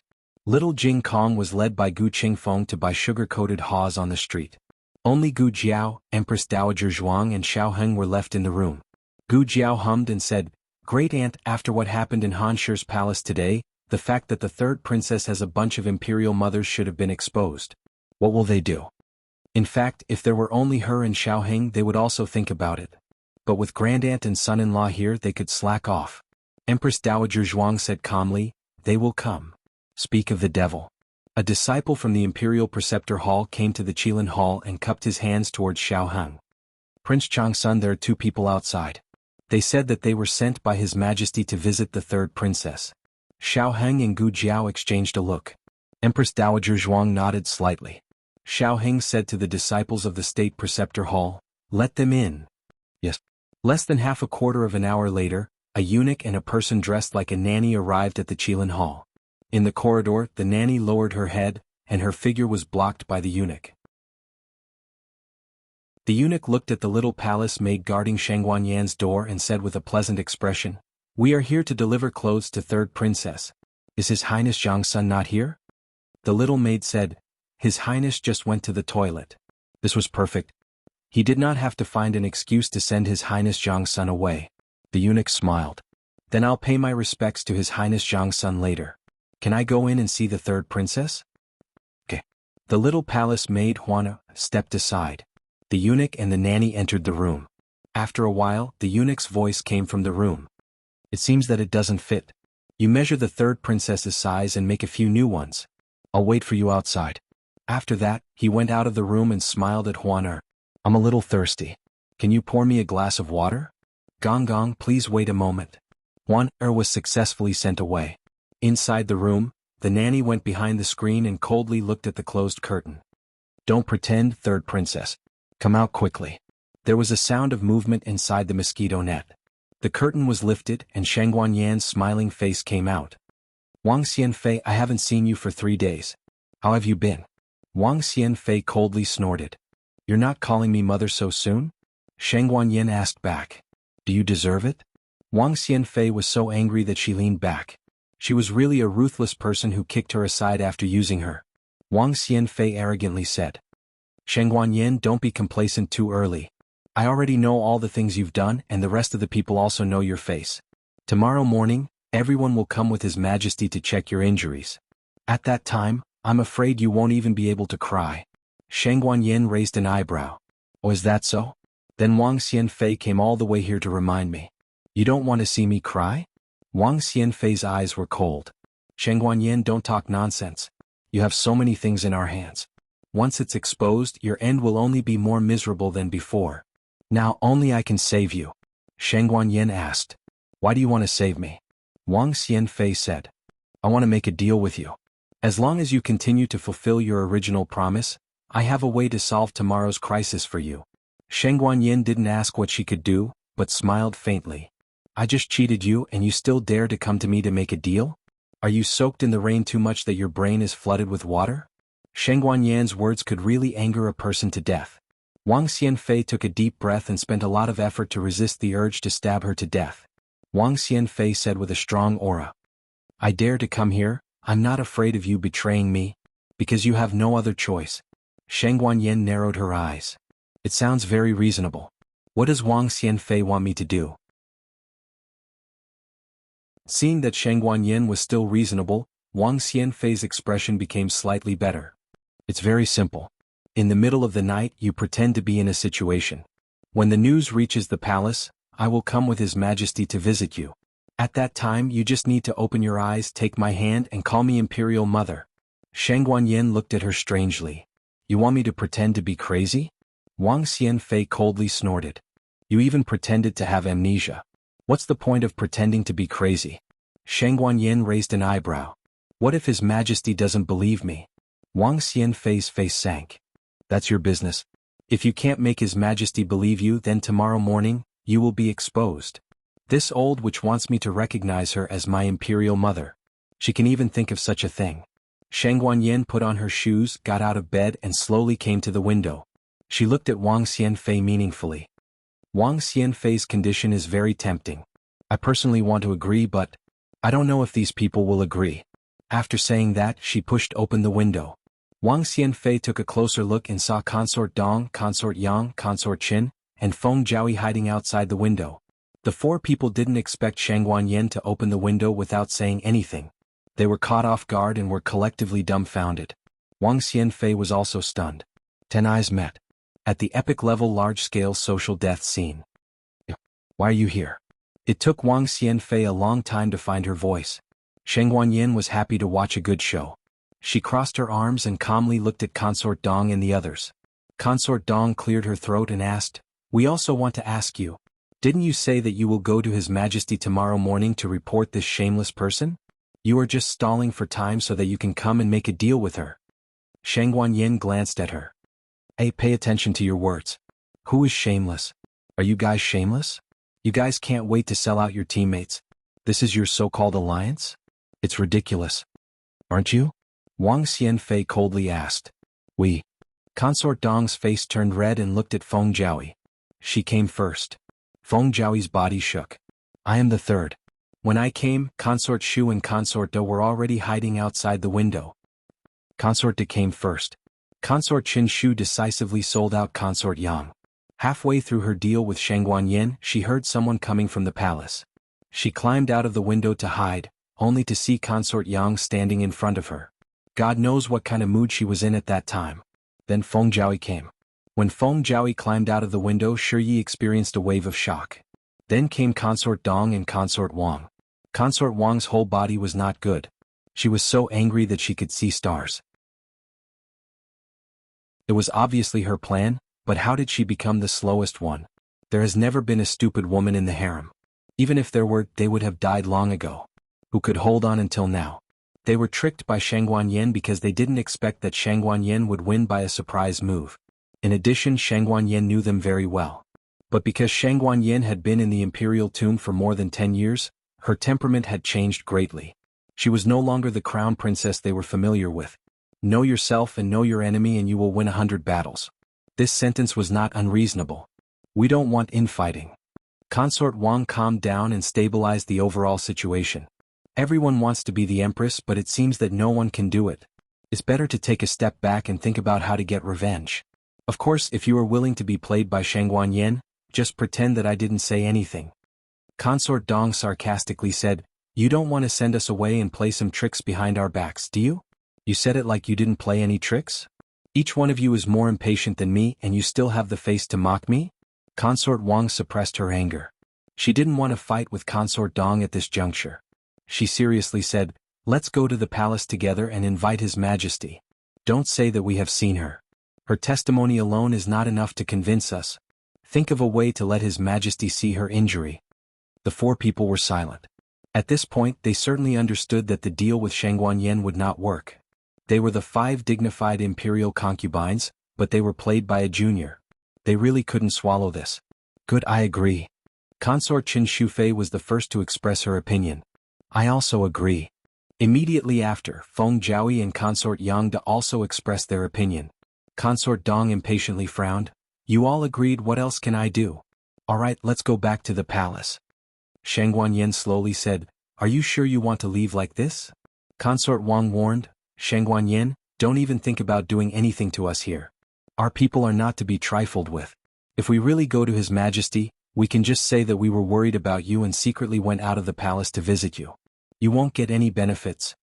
Shang Guanyin took out a stack of paper from her wide sleeve and patted it on her palm, saying, "It seems that you don't care about this." The several people subconsciously turned their heads and looked at the paper in her hand. Shang Guanyin was afraid that they couldn't see it clearly, so she specially showed them one. The several people's pupils shrank. Consort Dong was stunned. Yes, this is the letter of commitment I wrote to the several imperial concubines. It's written in black and white. If you help me overthrow Imperial Concubine Han, I will help you ascend to the position of the Empress. Consort Feng hurriedly took out the letter that she carried with her. "Don't look at it.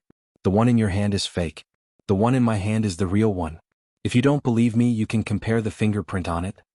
Consort Feng looked at the guide she pressed on it. She pressed it with her right thumb. Her right thumb had a dough pattern, commonly known as a snail.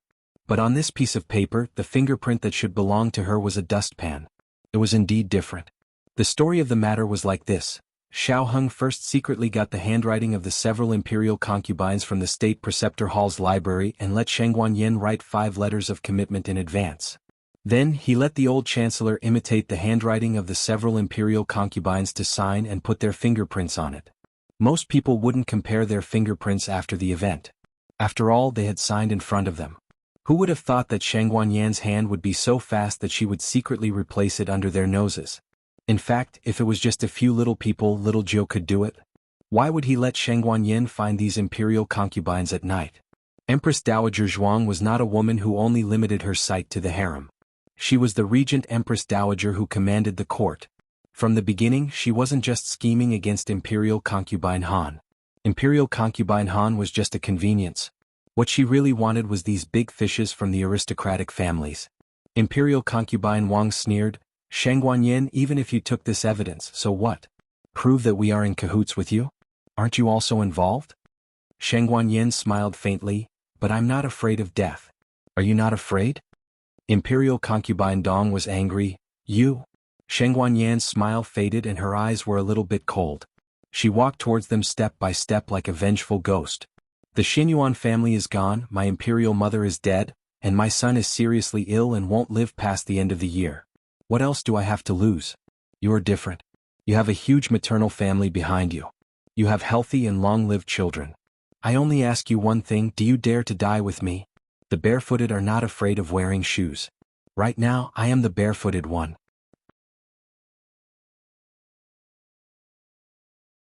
Chapter 787. Novels that can't be found on the internet are available here. Shang Guanyin was right. She has nothing to lose, but they can't gamble with their children and the entire family behind them. Several people's faces were livid with anger. Wang Xinfei coldly said, "Isn't your son still alive? Aren't you afraid of implicating him in your death?" Shang Guanyin arrogantly smiled. "When I rebelled against the Xinyuan family and became a commoner, I didn't implicate my son. Do you think that my imperial father will vent his anger on my son for framing you?" This was true. The emperor's tolerance and preference for Shang Guanqing was obvious to all. Wang Xinfei clenched her fists, her nails deeply piercing into her palms. "What do you want to do?" Shang Guanyin said with a smile. "I don't want to do anything. I just want to see your frightened look. I'm happy. When I'm happy enough, I'll send this evidence to my imperial father. At that time, we'll go to the underworld to see my imperial mother." Crazy. Qin Shufei stomped her feet. Next door in Gu Jiao's room, Gu Jiao and Gu Qingfeng were clinging to the wall like octopuses. Their 2 ears grew on the wall. "Well, it seems they're gone," Gu Jiao said. Xiaoheng looked through the crack of the door and saw the figures passing by. "And I also know." Gu Qingfeng left the wall, straightened up, and asked in confusion, "But I don't understand, why don't we directly ask them? For example, let them take out the evidence of framing the Xinyuan family? In the past, the Xinyuan family had so many crimes, how many of them were fabricated by these families?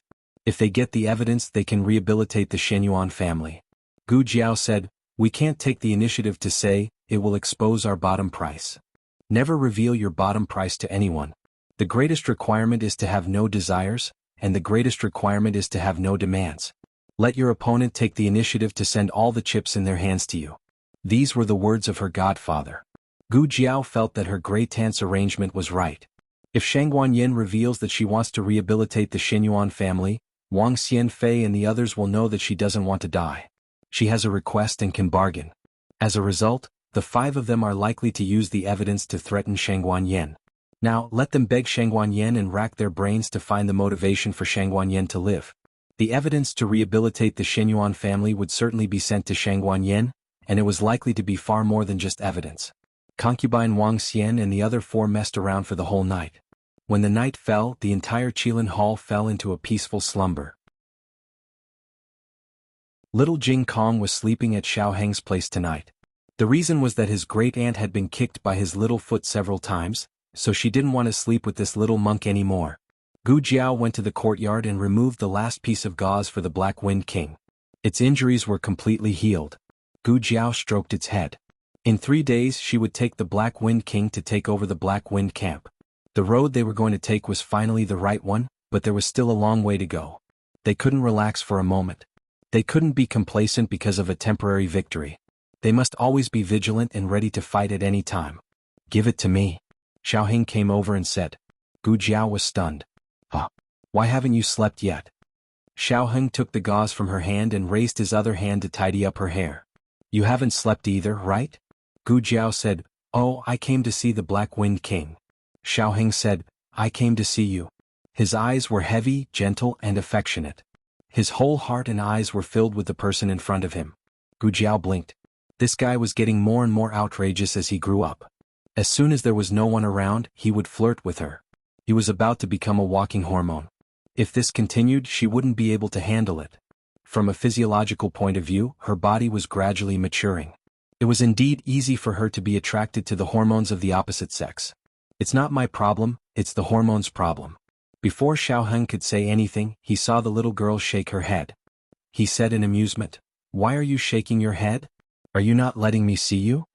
Let me see you, Gu Jiao said. Xiao Heng smiled gently. Gu Jiao suddenly smacked her head into his chest, her forehead resting on his firm chest.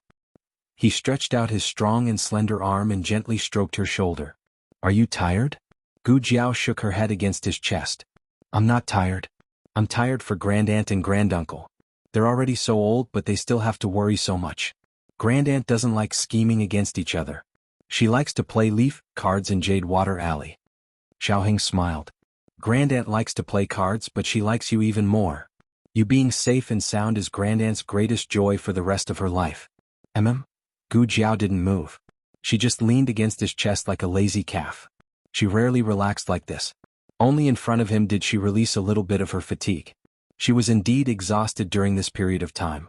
It seemed that ever since she entered the Yen Kingdom, she hadn't stopped. The boxing competition, Guyan's surgery, the fight with the Han family and Nangong family, the fight for the Black Wind Cavalry, she was so busy that she couldn't stop. She was worried that others would be tired. She just didn't remember how tired she was. Xiao Heng looked at the little head in his arms and said, At most 3 months. I'll let the Yen Kingdom finish. Gu Jiao, She had a tone of confidence. Xiao Heng hugged her and asked softly, When you're done, what do you want to do? Gu Jiao thought seriously and said, Eat you. Xiao Heng. The 2 of them stayed in the courtyard for a while until they were almost carried away by the mosquitoes. Xiao Heng held her hand and returned to the house. Xiao Heng stood at the door and said to her, Let's go in. Gu Jiao didn't hear him. She was in a daze. Xiao Heng pointed at her forehead. What are you thinking about? Gu Jiao came back to her senses. Nothing. I just suddenly remembered what Nan Gongli said to me before he died. I do deserve to die. I betrayed you and the Xinyuan family. My death is not regrettable. I'm not surprised that you came to me for revenge. There's nothing to feel wronged, but you really think that the Nangong family did all those things? You're wrong. You're very wrong. The Nangong family can't even be considered as an accomplice. They're just a hunting dog that wants a piece of fat meat. The person who really harmed the Xinyuan family is, Gu Jiao recalled. Jin something. It seems to be Yang, but it also seems to be Liang. He couldn't speak clearly at that time. It's Jingyang, right? Xiao Heng said, The Yen monarch's name is Shangguan Jingyang. Gu Jiao nodded. Oh, then it should be him. Xiao Heng held her shoulder and said seriously, the Xianyuan family will be rehabilitated, whether the Yin monarch is willing or not. In the middle of the night, Gu Jiao went to the secret room again. She wasn't surprised to see the state preceptor inside. This person came often recently. However, he didn't seem to have done anything bad to her. I'll guard him tonight. The state preceptor spoke just as Gu Jiao put the small medicine box into the groove. I'll guard him myself. Gu Jiao said. Are you sure? The state preceptor asked. Gu Jiao felt that there was a hidden meaning in his words. What do you want to say? The state preceptor said, you tricked so many people at once. Wang Xian and the others don't know about you, but the Han family more or less knows a thing or two. How did this guy even know about them tricking the imperial concubines? The state preceptor said indifferently, in the future don't let people in through the front door. Imperial concubines came in disguise one after another. Did they really think the state preceptor hall was blind? Gu Jiao asked, who let them in? If she didn't admit it, then they didn't. However, what did this guy mean by the first sentence? The Han family's understanding of her. The Han family didn't know that she was Gu Jiao, but they knew that she wasn't the real Xiao Lulang. They also knew that she was studying at Tianqiong Academy. Following this clue, they could easily find her residence. Not good. Marshal Aunt Nan and the others were in danger. Imperial concubine Han fell off the horse. The other party couldn't touch them in the state preceptor hall, so they attacked everyone related to them. The moon was dark and the wind was strong. Willow Lane was completely silent. Marshal Aunt Nan had just finished boiling the last antidote for Gu Changqing. She rubbed her sore neck, put the antidote in a porcelain bottle, and planned to go back to her room to rest. She first went to Gu Shaoshan and Gu Yan's room. The two children were sleeping very soundly. She then closed the door to old Master Meng's room. The old man's snoring was a little loud. Finally, she dragged her heavy steps and fell on her bed. The summer was hot, and the cicadas on the tree branches were incessant. The cicadas' chirping covered the sound of clothes rustling in the night. A few black shadows quietly sneaked into the courtyard. They came to the door of the central room, took out their daggers and began to pry open the door. Gu Yan suddenly woke up. He held his breath and listened attentively. The movement at the door was very light, but he still heard it. He pushed Gu Shaoshan. Gu Shaoshan turned over in a daze and muttered, "What?" Gu Yan covered his mouth. "Shoo." Gu Shaoshan was stunned. After 3 seconds of dizziness, he woke up and looked at Gu Yan in astonishment. Gu Yan lifted the curtain and pointed outside the door. Someone was coming.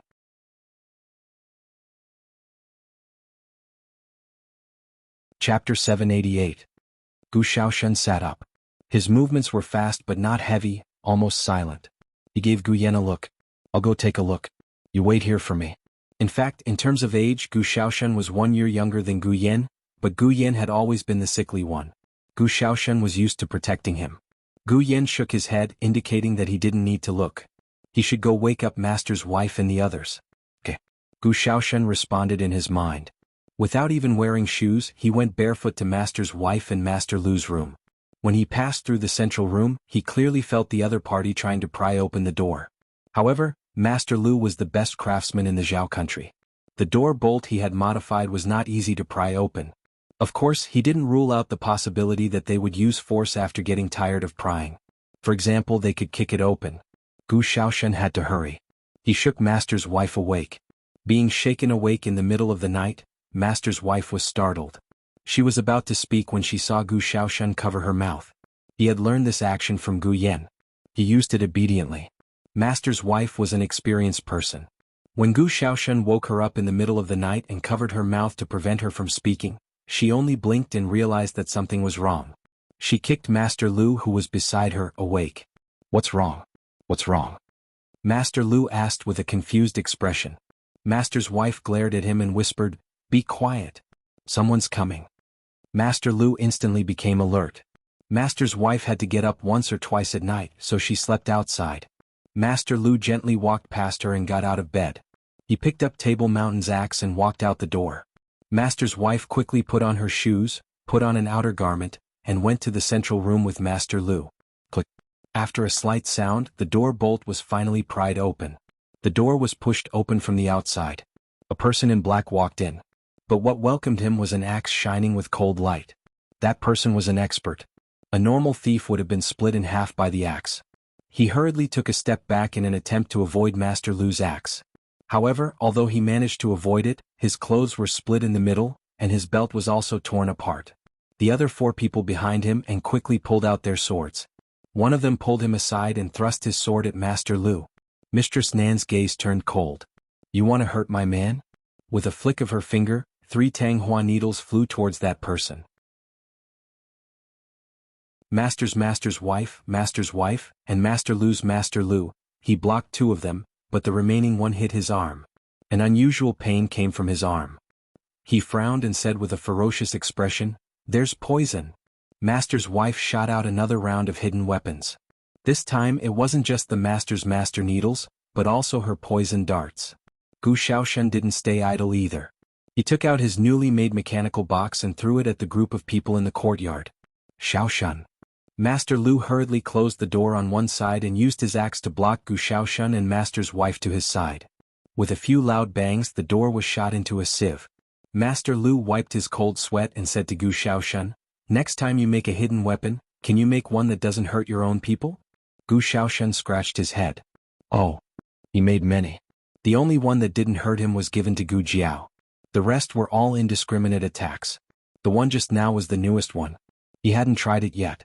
"I thought it was a success this time," he muttered. Master's wife and Master Lu worked together to take care of the 5 people in the yard. Master's wife looked at the men in black who were lying on the ground and frowned in confusion. "Only 5 came? I heard that there were 6 of them just now." "Ah!" Gu Yan's scream came from the backyard. Their expressions changed and they rushed to the backyard. When they arrived, they saw Gu Yan holding a stick with both hands and a man in black who had been knocked unconscious by his stick was lying on the ground. "Everyone? You knocked him unconscious?" Gu Xiaoshan asked in a daze. This was simply too unbelievable, okay? Gu Yan puffed out his small chest and said proudly, "Yes." Gu Xiaoshan couldn't help but give Gu Yan a thumbs up. "Brother, from now on, I have a whole new level of respect for you." "But..." Gu Xiaoshan frowned. "Why did you call him unconscious? I thought he did something to you." Gu Yan held the stick and said, "This is more imposing." Gu Xiaoshan, Gu Yan's sneak attack was successful purely because that person stepped into the trap in the backyard and inhaled the knockout powder scattered from the eaves. As they were talking, there was a sudden whoosh from the front yard, followed by fireworks exploding in the sky.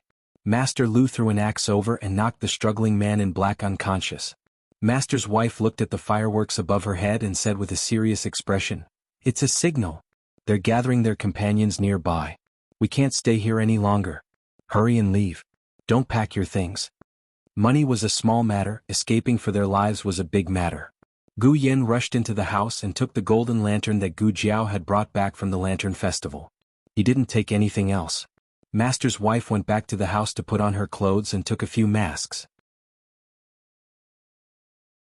Although she didn't pack, she still took the banknotes that were convenient. Master Lu carried her hidden weapons and poison on his back. "We can't forget this. This is the antidote for Chongqing." Master's wife took the medicine bottle from the table and put it in her arms. On the other side, Gu Xiaoshan and Gu Yan went to call Master Meng. However, Master Meng was in a deep sleep and couldn't be woken up even if 5 bolts of lightning struck him. "I really have to hand it to you." Gu Yan was mad. "Xiaoshan, you can carry him." "I'll do it." Master Lu walked into the house and handed the basket on his back to Gu Xiaoshan. "Go and prepare the carriage." "Okay." Gu Xiaoshan agreed. He and Gu Yan went to the stable, took the horse out, put it on the carriage and opened the back door. Master Lu carried the sleeping Master Meng on his back. Gu Yan and Gu Xiaoshan also sat on the carriage. Master's wife sat on the outside seat and grabbed the reins. "I'll drive the carriage. I'm more familiar with the terrain of Chengdu." After Master Lu put Master Meng in the carriage, he came out and sat with her. "I'll look after it for you." "Okay." Master's wife didn't refuse. In the middle of the night, a carriage drove out of Willow Lane and left on the quiet street. There was no curfew in the outer city of Chengdu, but at this time, there weren't many carriages on the street. Their carriage would be very eye-catching. "Go to a crowded place," Master Lu said. "Where's the crowded place?" Master's wife asked subconsciously. "Heavenly Fragrance Pavilion." Gu Yan lifted the curtain and said, "Heavenly Fragrance Pavilion, the place where Gu Qingfeng sang opera." Now only that street was bustling all night. That was the best place to go. Master's wife turned the carriage and rushed in the direction of Heavenly Fragrance Pavilion. They're over there. Hearing the assassin's voice, Master's wife clenched the reins in her hand. Not good. They're catching up. This time it wasn't 5 black-clothed men but a total of 10. 10 assassins leaped onto roofs and vaulted over walls, following the loud sound of horse hooves and the clunky sound of the carriage wheels. They gradually closed in. I see the carriage. Go. Remember to capture the 2 young ones alive. Kill the rest without mercy. Yes. The black-clothed men split into 2 groups, 5 on the left side of the road, 5 on the right side of the road, surrounding the carriage. Following the leader's hand gesture, everyone used Qinggong to soar into the sky in the night. They pulled out their long swords and slashed open the carriage. The horse was frightened, and with the sword energy cutting the reins on the horse's back, the horse fled in panic in the night.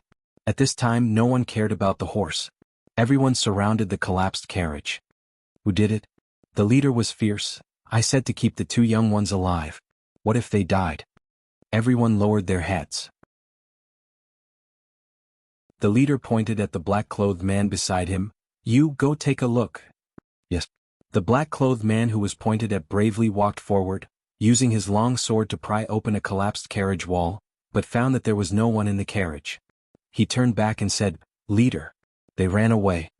The leader narrowed his eyes. They can't have gone far, split up and chase. Did they leave? In a small shop that was closed, Madame Nan asked in a small voice.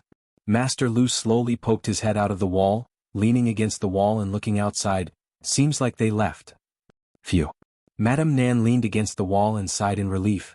This group of people's breath is different from the ones just now. They are death warriors, very difficult to deal with. Gu Yan's expression suddenly became a bit strange. Gu Shaoshan noticed his strangeness and asked, Are you okay? Does your heart hurt again? No. Gu Yan shook his head. I just feel there's danger. As soon as he finished speaking, a sword energy cut through the air. Master Lu and Madame Nan each held a child and dodged to the side. The sword energy fell to the ground, an innocent water tank was hit and split open on the spot. Old Mr. Meng, who was tied to Master Lu's back, was shaken awake. However, in the next second his head hit the wall and he was knocked unconscious again. Master Lu, did you hit something just now? But I didn't feel any pain.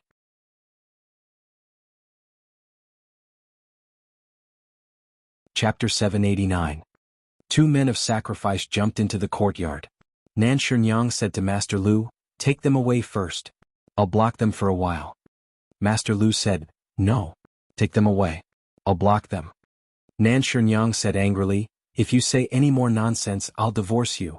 Nan Shinyang's martial arts were abolished, but she was an expert in using poison and concealed weapons. Her chances of winning were much higher than Master Lu, who couldn't even beat the Horse King. None of you are allowed to leave. The men of sacrifice attacked. Nan Shinyang directly threw 6 darts over, opening a path for Master Lu and the others. Go quickly. Master Lu gritted his teeth, grabbed Gu Shaoshan with one hand and Gu Yan with the other, stepped on the ground and flipped over the wall. Unfortunately, Master Lu and the others were not far away before the remaining men of sacrifice caught up with them. The 8 people blocked all their escape routes. The leader of the men of sacrifice said, Hand over the 2 little ones and I'll leave your corpse intact. Bah. Master Lu said coldly, Come at me if you have the guts. I'll see what skills you have. After he finished threatening, he whispered to the 2 disciples, Do you still remember how to use the mechanism box?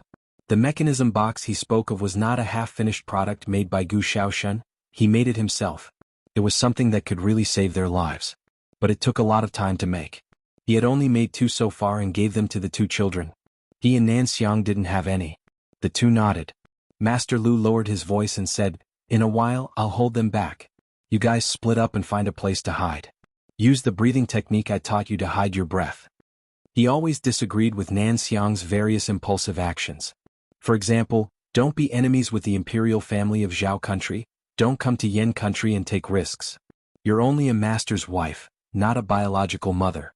But when it came to a real life and death situation, he still didn't hesitate to sacrifice his own life to find a way out for the 2 children. Gu Shaoshan grabbed Gu Yan's wrist. I know, father. The word father made the tip of Master Lu's nose sour, and a swollen pain surged up his throat. Shaoshan usually only called him Shifu, but she would occasionally call him adoptive father. This was the first sound and also the last one. Tears flashed in Master Lu's eyes. When one got older, it was easy for their eyes to leak urine.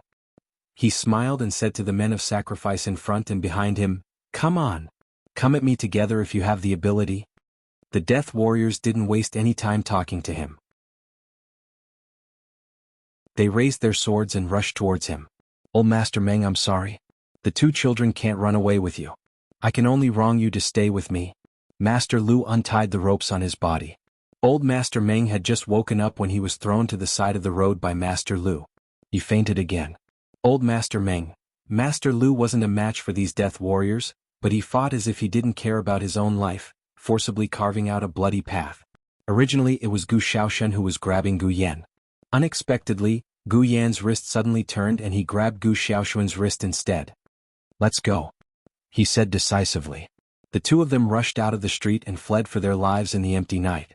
In order not to let the two children's hearts soften, Master Lu didn't cry out even when he was stabbed.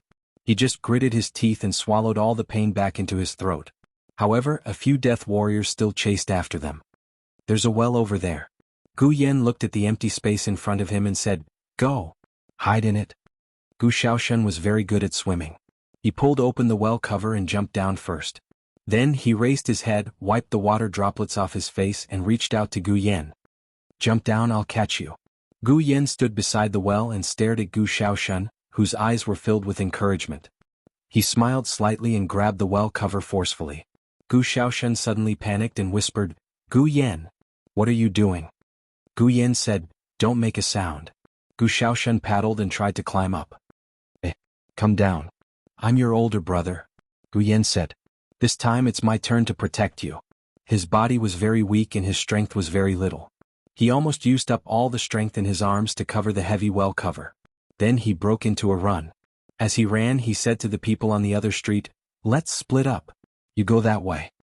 The death warriors who chased after them decisively ignored the well and split into two groups to chase after them. Gu Yan ran forward with all his might. He had been sick for the first 16 years. He would pant after walking a few steps.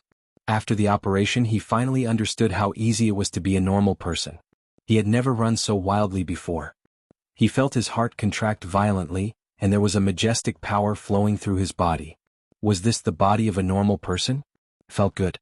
He felt it. "Stop. Otherwise I'll make a move." A death warrior stood on a roof not far away and shouted at Gu Yan. Of course Gu Yan didn't stop. He used all his strength to run forward. He was like a child who had never eaten candy before and wanted to eat it all at once. He also wanted to run as fast as he could.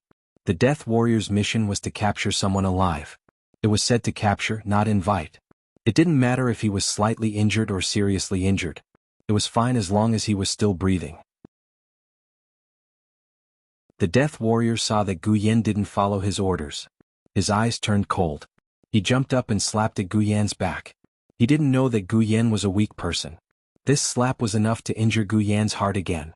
At this critical moment, the sound of horse hooves that were as swift as lightning came from the night sky. Almost at the same time, a red-tasseled spear with a murderous aura shot towards the death warrior like lightning and directly pierced through the death warrior's shoulder. The death warrior let out a mournful scream. The strength of the red-tasseled spear was beyond the death warrior's imagination. The death warrior didn't have any strength to fight back and was directly knocked over. He fell heavily on the hot bluestone street. Gu Jiao rode the Black Wind King and rushed over with a cold expression. She pulled the reins and blocked in front of Gu Yan. She coldly looked at the death warrior who was bleeding non-stop. "Who allowed you to touch my brother with your dirty hands?" The death warrior kept vomiting blood. He pulled out the dagger at his waist, but before he could make a move, the Black Wind King stomped on his chest and he died on the spot. Gu Jiao pulled out the red-tasseled spear. The other death warrior saw that the situation wasn't good and ran away. He wanted to find his companions. But could he run away? Gu Jiao's red-tasseled spear was like a sharp blade in the hand of the King of Hell. It didn't give him a chance to escape and instantly pierced his heart. Gu Jiao took back the red-tasseled spear and rode the Black Wind King back to Gu Yan's side. Gu Yan was in a sorry state. The tuft of hair on his head couldn't stand up and drooped listlessly. Gu Yan stared blankly at Gu Jiao. Gu Jiao reached out her hand to him. Gu Yan guiltily gave his hand to Gu Jiao. Gu Jiao pulled him up and sat behind her. Gu Jiao said seriously, "You're acting like an older brother now?" Gu Yan's eyes flashed. He stretched out his arm and hugged Gu Jiao's waist. He put his head on Gu Jiao's body and said shamelessly, "Aya, my head seems to be a little dizzy. Did I run too fast? My heart also hurts. Is my heart disease acting up again?" Gu Jiao closed her eyes and held the reins tightly. Biological brother, biological brother.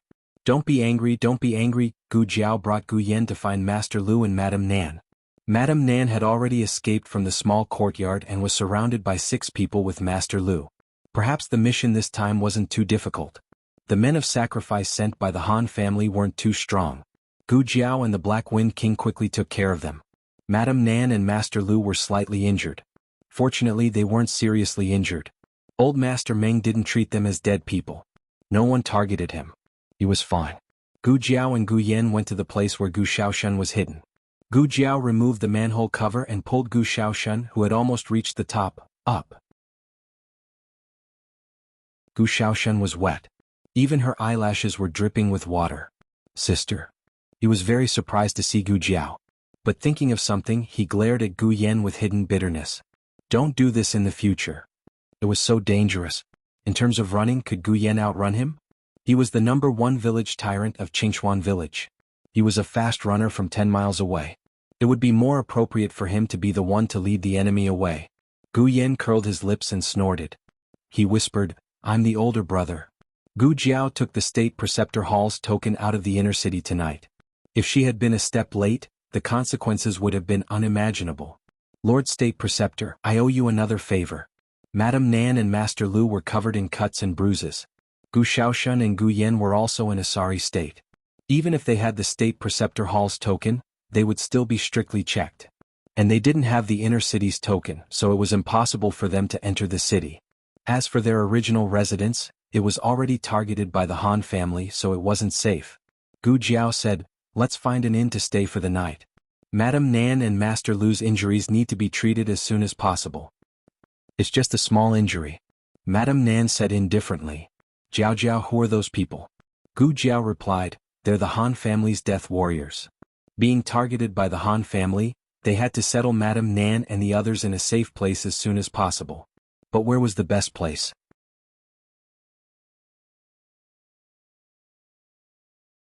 Chapter 790. Gu Jiao was now living in the State Preceptor's Hall. Her first reaction was to bring her family to her side. But then she felt that it was inappropriate. She was living in the State Preceptor's Hall because she was ordered to treat the Crown Princess. It was still acceptable to take in 2 patients, who came here because of its reputation. But it was a bit strange to bring her fellow countrymen, who came to Yan Kingdom with her. It would easily make the Emperor of Yan Kingdom suspicious. "I have to think about it tonight," Gu Jiao said in her heart. The few of them stayed in the inn. Gu Jiao took out iodophor and golden sore medicine from the first aid kit. She carefully cleaned the wounds of Nan Shunyan and Master Lu. Most of the injuries were superficial.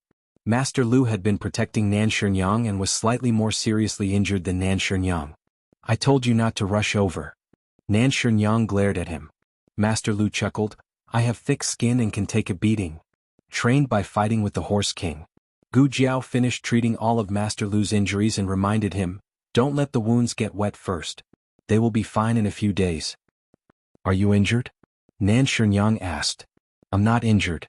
Gu Jiao said, "Yan and Shaoshan are not injured either." Nan Shunyan let out a long breath. It didn't matter to the 2 adults as long as the children were fine. Master Lu asked, "By the way, Jiao Jiao, why did you leave the city in the middle of the night?" Gu Jiao took out the State Preceptor's Hall token hanging on her waist. "I have this." My goodness, she even got the State Preceptor's Hall token. This girl was doing well in the inner city. Too many things had happened recently. The length of the note was limited, so she didn't have time to tell Nan Shunyan and the others. Taking advantage of this opportunity, Gu Jiao told Nan Shunyan and Master Lu what had happened recently. Gu Shaoshan and Gu Yan also came over after changing their clothes. They also heard Gu Jiao's heavy news. Everyone's focus was different. But they were all surprised by the same thing. Jiao Jiao took the Han family's Black Wind Cavalry? Gu Changqing was injured? Empress Dowager and Old Chancellor came to the Yan Kingdom? In comparison, although the Crown Prince and Imperial Concubine Han's fall from the horse was also shocking, it did not garner much attention. They were more concerned about the situation of their own people. That's how it is. Gu Jiao concluded with a single sentence. The person involved was very calm, but Master Nan and Master Lu's hearts had long been set off stormy waves. The water in the pool that was Xingdu had been stirred up, and the situation had reached a state of mutual hostility. The 10 great aristocratic families seemed to be united, but in fact they all had their own selfish motives. Currently there were 5 clans that the Jiao clan had information on. However, if the Nangong clan was included, there were still 6 clans left. Among them the conflict with the Han clan was the most intense. The Nangong clan doesn't seem to have made any movements recently. Madame Nan said thoughtfully. The Nangong clan had indeed been too quiet recently. The only time they were in the limelight was during the selection of the Black Wind Cavalry's commander. The Nangong clan's legitimate daughter represented her family and did not hesitate to ruin her own reputation to pull Han Ci down. Because she did not succeed, she suddenly became a laughing stock.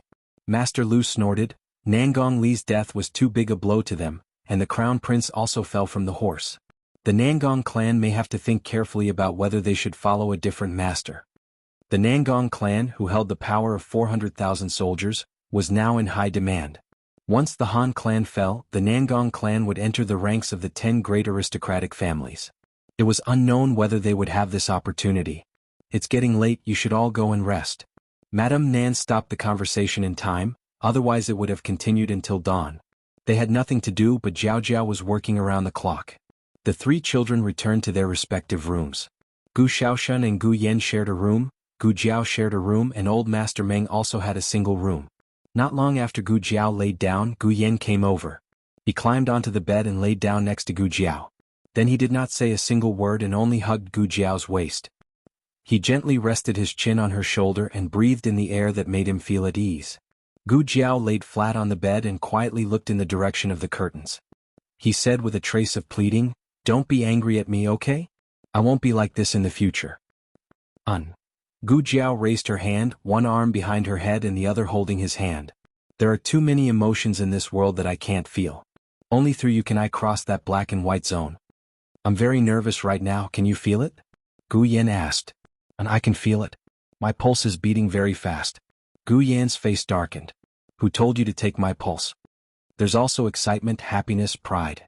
Gu Jiao felt all of it. It's so good to be a normal person. It's so good to be an older brother who can protect his family. Also, how can I run so fast? I'm really an arrogant baby Yan. Gu Jiao looked at the top of the curtains. "Oh, I'm really an ox." Although they tossed around until midnight last night, Gu Jiao still got up before the sun rose. The sky was gray and a piece of white seemed to be about to roll over. Gu Jiao sat up and found 2 small boxes by the pillow. She was dazed for a while before she remembered that Gu Yan seemed to have stuffed something in her hand when he left. She was a little confused at the time and didn't pay much attention to it, so she casually put it by the pillow. As for why there were 2, after Gu Yan left, Gu Xiaoshun seemed to have come over. He also stuffed something in her hand. "Is this a mechanical box?"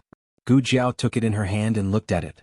These 2 mechanical boxes were given to Gu Xiaoshun and Gu Yan by Master Lu to save their lives. Last night was so dangerous, but the 2 were unwilling to use them, so they gave them to Gu Jiao without hesitation.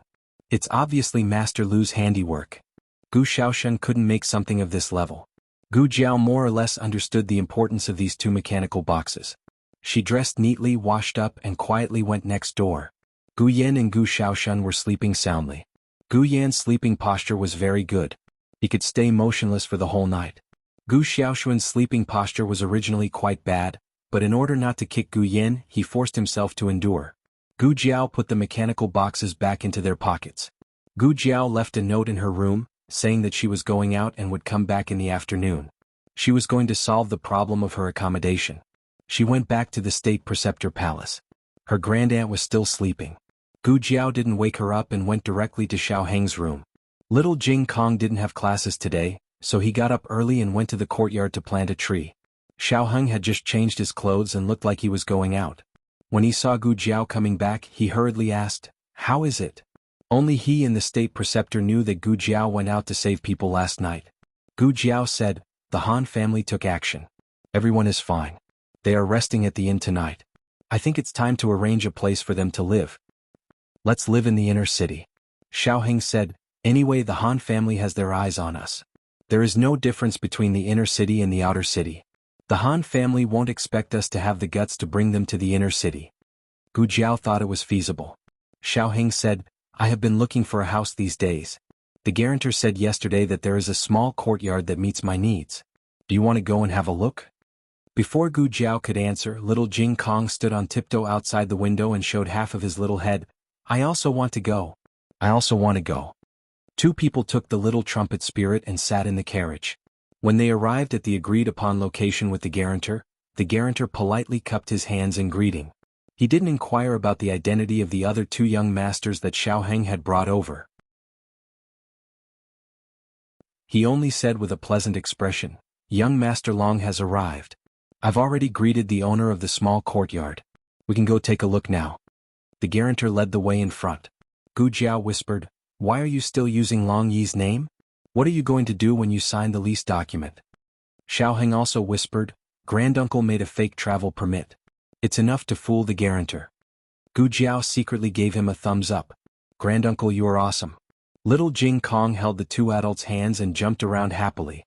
The family arrived at the house mentioned by the guarantor. It was a relatively quiet old street. Most of the residents had moved away. The area looked old, but the furnishings in the house were new. The lighting and ventilation were excellent. Xiaoheng looked at the guarantor who was negotiating with the owner of this small courtyard and said to Gu Jiao, This place is very close to Lingbo Academy. Go through the alley in front and take a carriage east. We will arrive there in a quarter.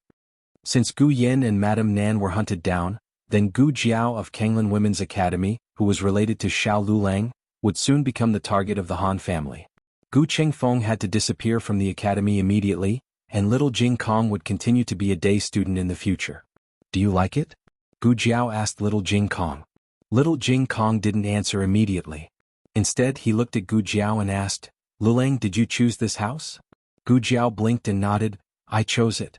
I let Long Yi choose it. Little Jing Kong stretched out his little arm, then I like it. The corner of Xiaoheng's mouth twitched. However, Gu Jiao and Xiaoheng weren't very satisfied. They had a lot of people. This small courtyard looked big, but there were only 3 rooms for them to live in. Aren't there 5 rooms? The guarantor and the owner of this small courtyard discussed. The owner said, I want to use 2 of the rooms as storage. I have to put some things in. Well, it turned yellow again. The guarantor wiped off his cold sweat and said to Xiaoheng, Then, young Master Long, I will take you to other places to look. In the end, they weren't satisfied with a few places nearby. Little Jing Kong pulled Gu Jiao's hand. Lulang, do we have to rent a house on this street? Gu Jiao said, No, it's mainly because it's close to the place where you go to school. Little Jing Kong, Oh, then what if there's a house even closer? How can there be a house even closer? The guarantor said confidently, I've been a guarantor for 30 years, and all the best houses in the broker house are in my hands. This street is the closest to the Lingbo Academy. You can't rent any more houses than this. Before he could finish his sentence, he saw little Jing Kong silently take out a house deed from his pouch. The guarantor, Xiaoheng, was annoyed. Why didn't you tell me earlier that you have a house deed? Little Jing Kong crossed his arms and snorted, I won't give it to you if you ask me. Jiao Jiao, I'll give it to you if you ask me. The guarantor found a shady tree to check the authenticity of the house deed, so he didn't hear their conversation. Xiaoheng said, Jiao Jiao used to live in the outer city. He couldn't even live in such a small house. I didn't see you take out the house deed. Little Jing Kong felt wronged. He spread out his hands and said, Jiao Jiao was looking for a house in the outer city. I don't have one in the outer city. His words were like a country bumpkin asking a rich friend for a punitive expedition. Why didn't you lend me your car last night? The rich friend said, You said you could lend me a Xiaoli. I don't have a Xiaoli, I only have a Ferrari. Gouversail Jiao, I admit defeat. Xiaoheng's teeth hurt even more. He changed from Zhao state to Yen state. Was his landlord still the little monk in front of him? How much did he owe the little monk in his previous life? The little landlord stuck out his chest and shook one of his little feet proudly. I'll rent it to you at a cheap price. 500 taels a month. Xiaoheng's body trembled. Little monk, you're raising the price. While they were fighting with wits and courage, a horse carriage slowly came and stopped beside Gu Jiao and the other 2. Then, the window was opened and Second Master Jing stuck his head out. Jing, or Lulang, why are you here? Oh, who's this little devil? Little Jing Kong angrily glared at him with his hands on his waist. You're the little devil. I remember now. You're that.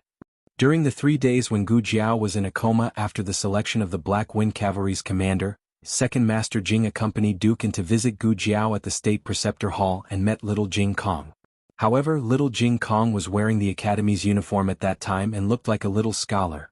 Now that he was dressed like an ordinary young master, it was hard to recognize him. "I'm not that. I'm Jing Kong." Little Jing Kong seriously corrected him. Second Master Jing laughed. Yes, that's your name. You even saved the little commandery princess. You're a little hero." "So much nonsense. You're even blocking me from seeing my daughter. Today I want to beat up my stupid brother again." Dukin's eyes were as sharp as knives. However, Second Master Jing and his eldest brother had no tacit understanding. Gu Jiao walked over and looked through the window. When she saw Dukin, her mood suddenly became very good. When Dukin saw Gu Jiao, he couldn't hide the smile in his eyes.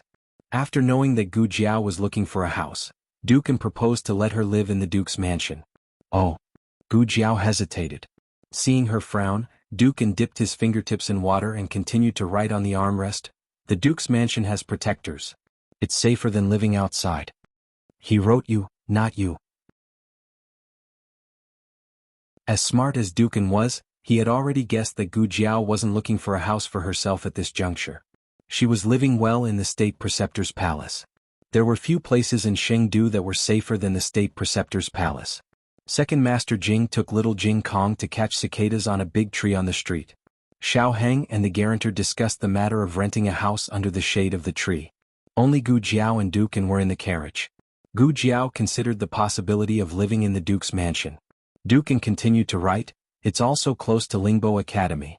It's convenient to send that child to school." Gu Jiao looked at the words on the armrest and was stunned. "I didn't mention little Jing Kong. How did you know that he wanted to live there? You're as smart as the State Preceptor."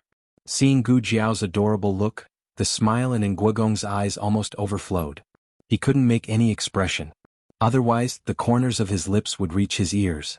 He wrote, "There will be delicious food and drink every day. There will also be many guards and endless money to spend." At this moment, Dukin was a bad guy who was trying to coax children. Gu Jiao widened her eyes and asked, "But didn't the Duke's mansion give away all its wealth?" "You earned it again." Dukin wrote with a smile in his eyes.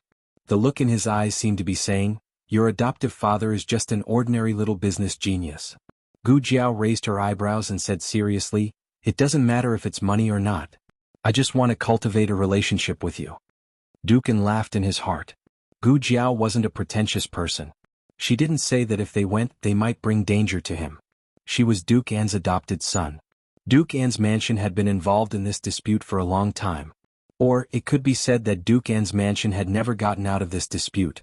From the moment Duke An used up all his wealth to collect the bodies of the Xinyuan family's sons, he had already announced his position to the entire Yan kingdom. Gu Jiao told Xiao Heng about Duke An's proposal. Xiao Heng always felt that Duke An had a father-in-law's hostility toward him. If it was in the past, he wouldn't have agreed so easily. But when he thought of the little monk's ugly little face, he felt that Duke An's mansion wasn't that hard to accept. He would never admit that he was stingy. 500 taels a month. Xiao Heng paused. "There's also the Inner City Talisman Festival for Madame Nan and the others. I'll think of a way." Gu Jiao said, "Oh, there's no need. Dukin said he can get it." Xiao Heng felt like he was shouted at. He didn't even have a chance to show off in front of Jiao Jiao. Why do I feel an indescribable sense of crisis? Was it too late to change his mind and rent the little monk's house? After the accommodation was settled, Gu Jiao decided to go back to the inn. Little Jing Kong wanted to go with her, but he was dragged back by Xiao Heng. Xiao Heng said obnoxiously, "You're now my little follower." Little Jing Kong went crazy. Bad brother-in-law is not cute at all. In the inn, old Master Meng finally woke up. He stood in front of the wash basin with his messy hair and looked at the reflection of his pig's face in the basin. There were 10,000 Black Wind Kings galloping in his heart. Who beat up this chess saint? He couldn't remember what happened last night at all. When Gu Jiao came to the inn, they all got up and gathered in old Master Meng's room. Master Lu didn't dare to say that he was the one who hit old Master Meng, so he shamelessly pushed the blame to the guards and men of sacrifice of the Han family. Old Master Meng was successfully led astray and made a mark on the Han family in his heart. Gu Jiao told him about her plan to move. In the afternoon, Duke An's mansion will send the inner city talismans to the inn. We'll move in at night. So fast. Gu Yen was surprised. I mean, it'll take half a day to get the inner-city talismans. The inner-city talismans were not a small matter. Generally, the government office was not qualified to issue talismans to people from other countries. Even if it would take a few months. Gu Jiao said. Dukan said he has a way. After saying goodbye to Gu Jiao, Dukan immediately went to deal with it. Although the talismans were tricky, there was a family that had the privilege to issue them. That was the Mu family. Old Master Su was the governor of Xing City and had a good relationship with Honglu Temple, who was in charge of foreign affairs. Dukan asked Second Master Jing to invite Mu Qingchen over. After Gu Jiao left Tianxiong Academy, Mu Qingchen rarely went there. He had been living in the Su family these days, so he came over quickly. Dukan, you look good, Mu Qingchen said. I'm much better than before. Dukan rode on the armrest. Mu Qingchen stood beside him and looked at the words on the armrest. He couldn't help but be amazed. A living dead who had been in a coma for 3 years had recovered to such a surprising extent in less than 3 months. Gu Jiao participated in the selection of the Black Wind Cavalry's commander as Duke An's adopted son. In the end, Gu Jiao won. In other words, this strong opponent was sent to the field by Dukan. However, Mu Qingchen didn't have a grudge against Dukan because of this. He didn't even ask why Dukan adopted a young man from Zhao country. They got along with each other as usual. Dukan continued to write. Qingchen, to tell you the truth, I have a request. Go ahead. Dukan wrote his request solemnly on the armrest. He knew that this matter was very abrupt and difficult to handle. However, it was an emergency. Mu Qingchen's method was the fastest way he could think of. When do you want it? Mu Qingchen asked. This was a promise. Although he knew that Mu Qingchen wouldn't refuse his request, he still heaved a sigh of relief. He wrote, today. The sooner the better. It took at least 10 days to half a month for a local to apply for the Talisman Festival in the inner city. It took a month for people from other countries to get it through the examination of Honglu Temple. After going through all the procedures, it would be lucky to get it in the 3rd month. Okay, I'll bring it to you before dinner. Mu Qingchen agreed almost without hesitation. He didn't ask who Dukan was doing it for. Dukan wrote, thank you, Qingchen. Mu Qingchen said, I promised Yinin that I would take good care of you. Dukan looked at Mu Qingchen's back and sighed in his heart. Since Gu Jiao and her family were going to move in, the miscellaneous people in the manor naturally had to leave. What did you say? In Mu Ruxian's courtyard, her personal maid looked at Manager Zheng in disbelief. My young mistress is living well in the Duke's manor. Why does she want to move out? Steward Zheng smiled and said politely, Miss Mu has been in the Yen Kingdom for so long. I'm sure you're homesick. The High Duke's condition has improved, so he doesn't dare to force Miss Mu to stay in the residence. His words were beautiful, but didn't they mean the same thing? Please take care of it. Manager Zheng took the brocade box from the servant behind him and handed it to Mu Ruxian. This is a token of appreciation from the Duke. Although he has already paid the consultation fee, since Miss Mu wants to go back, he has also prepared the travel expenses for you. The maid was furious. Who said my young mistress wants to go back? My young mistress hasn't become the daughter of the Duke's manor yet. Mu Ruxian's reaction was calmer than the maid's. Actually, this wasn't the first time the Duke had expressed his intention to let her go. When the Duke was able to write freely, he had tactfully expressed his thanks to her. But at that time, the Duke didn't give her enough face in front of a third person. It was she who didn't want to go. Coincidentally, the second madam had accidentally sprained her waist when she went to pick flowers. She thought the second madam had stayed in the name of treating her waist injury. Mu Ruxian said, there's no need to rush. The second madam's waist injury hasn't healed yet, Manager Zheng said with a fake smile. The manor has already invited a doctor for the second madam. She doesn't dare to force Miss Mu to stay and let Miss Mu suffer from homesickness. No matter how thick-skinned Mu Ruxian was, she couldn't act shamelessly in front of a few servants. She said, then I'll pack up tonight, Manager Zheng smiled. The carriage has already been prepared for you. It's just at the entrance. The guards have also been selected to escort you back to the Qin Kingdom. Of course, if you want to enjoy the Yen Kingdom's local customs, they will also follow you and wait for your orders. Mu Ruxian's face burned. How was this rejecting her? It was clearly driving her out. Mu Ruxian said with a calm expression, I still have some private matters to attend to in the city these few days. Once I've settled down, I'll send the address over. If the Duke and the second madam need anything, you can come find me at any time. That won't be necessary. Muru Xen took a deep breath and calmed her emotions. She said, please wait for a moment. I have some things. 17 or 18 capable maids swarmed in, waiting for orders in an orderly manner. Yes. Muru Xen dazedly said the last word. She didn't want to speak again for the rest of her life. Less than an hour later, Manager Zheng politely escorted Muru Xen and her servant to the carriage. Muru Xen looked at the Duke's manor that she had stayed in for half a year. She was still somewhat unwilling. Outsiders only knew that the Duke had spent all his wealth for the Xianyuan family, but only those who had stayed in the Duke's manor knew how much wealth the Duke had accumulated over the years. Since ancient times, scholars were lofty and didn't like the stench of money. However, the Duke of An was different. He wasn't a greedy person, but he understood the importance of money. He could afford to let go of his status as a scholar.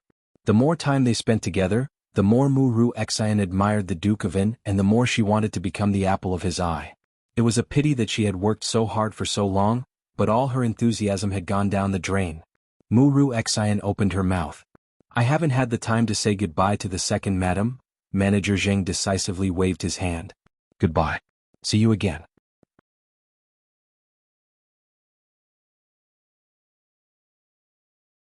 Chapter 792. Muru Xen was so angry that she almost fainted.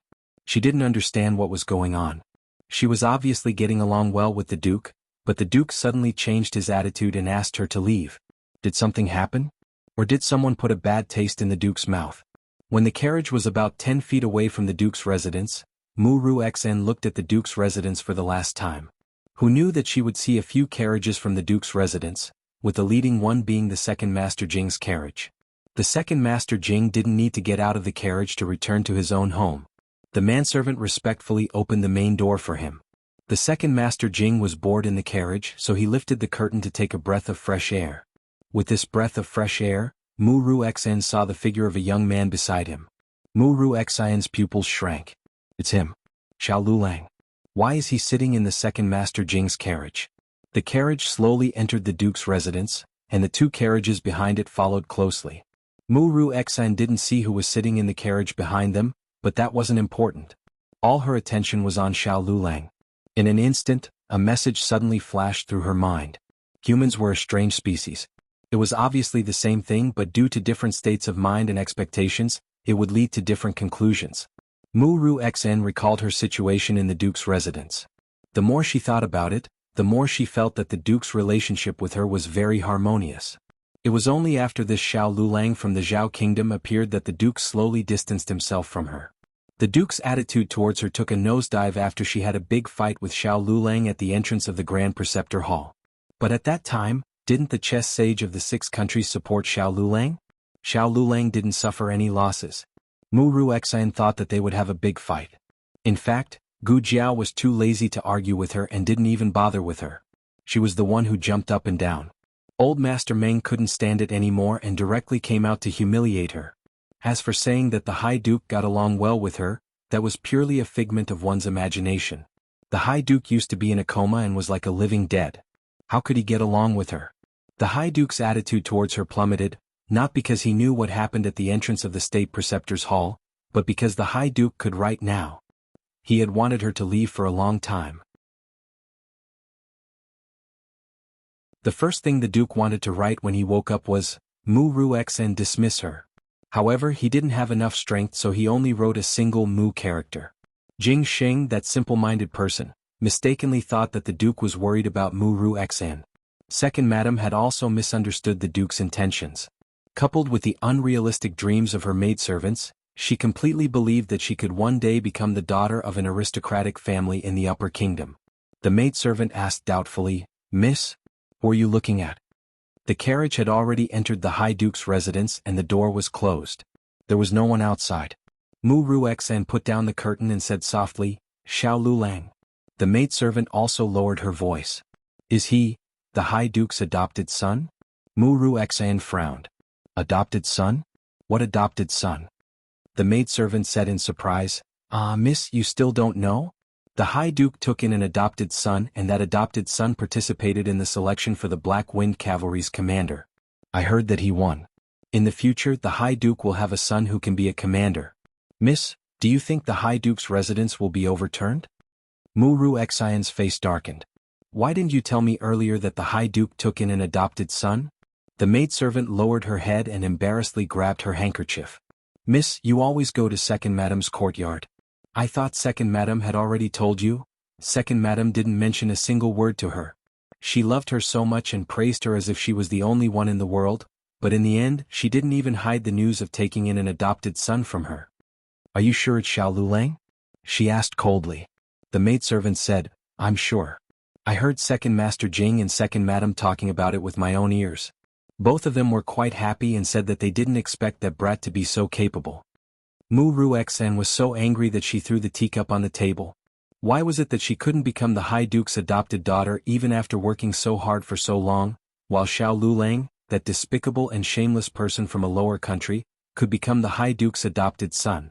She was the one who cured the High Duke, so why did Xiao Lulang take advantage of her? She couldn't accept it. She couldn't accept it. The High Duke's residence occupied a large area. Under the old Duke, it was divided into East and West residences. The Second Madam lived in the West residence while the High Duke lived in the East residence. At that time, the old Duke was thinking that after he passed away, the two brothers would live further apart so that there would be less unnecessary friction.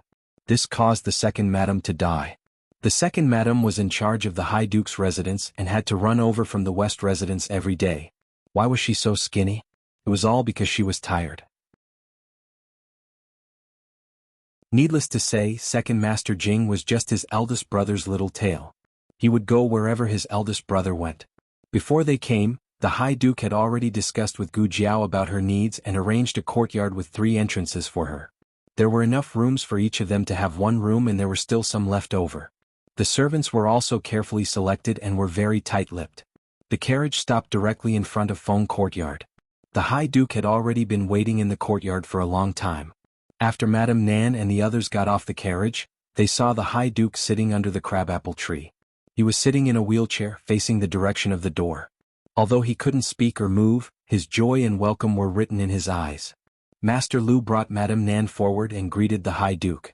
High Duke, I'm afraid we'll have to disturb you for the next few days. The High Duke wrote on the armrest, We won't disturb you.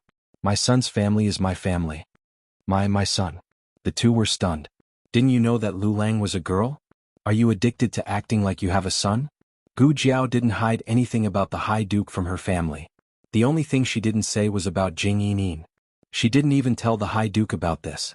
Alright, since one of you is willing to be the father and the other is willing to be the son, then so be it.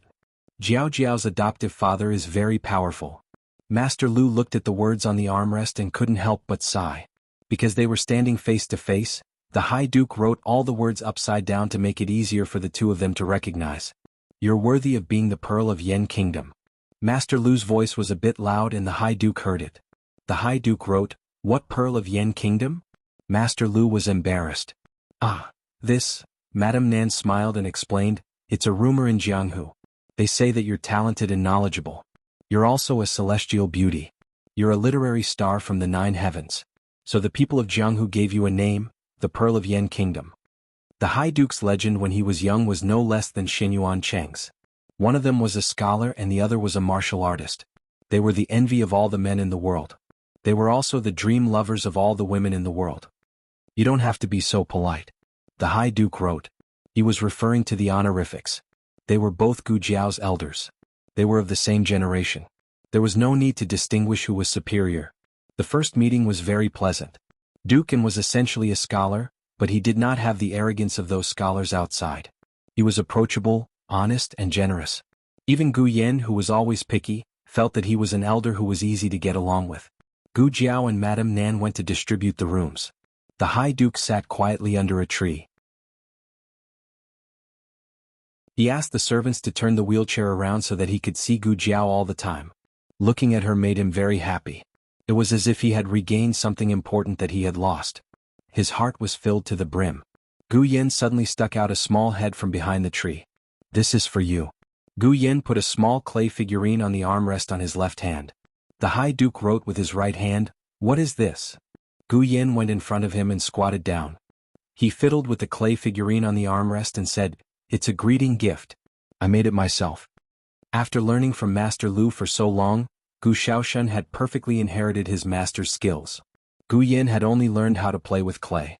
Gu Yin looked up at him and asked, "It's my sister. Do you like it?" It turned out to be a human. The High Duke was speechless. He almost thought it was a monkey. After tidying up the room, Gu Jiao had to go back to the master's hall. First, she wanted to see Gu Changqing's injury. Second, she wanted to pick up her grandaunt and son-in-law. The High Duke walked her to the door. Gu Jiao pushed his wheelchair towards the door. When they passed by an elegant courtyard, Gu Jiao asked unconsciously, "Whose courtyard is that?" The High Duke wrote, "Enin's. Do you want to go in and see?" "Yes." Gu Jiao nodded. The servants put a board on the threshold to make it easier for the wheelchair to go up and down. Gu Jiao pushed the High Duke in. Although this was Jing Yinin's courtyard, Jing Yinin had died before she could move in. There were 2 swings in the courtyard and some orchids. It was very elegant and unique. After the High Duke showed Gu Jiao around the front yard, he went to Yinin's boudoir. This was the most exquisite and luxurious room Gu Jiao had ever seen. Even a random Eastern pearl used as a decoration was priceless. "These things are."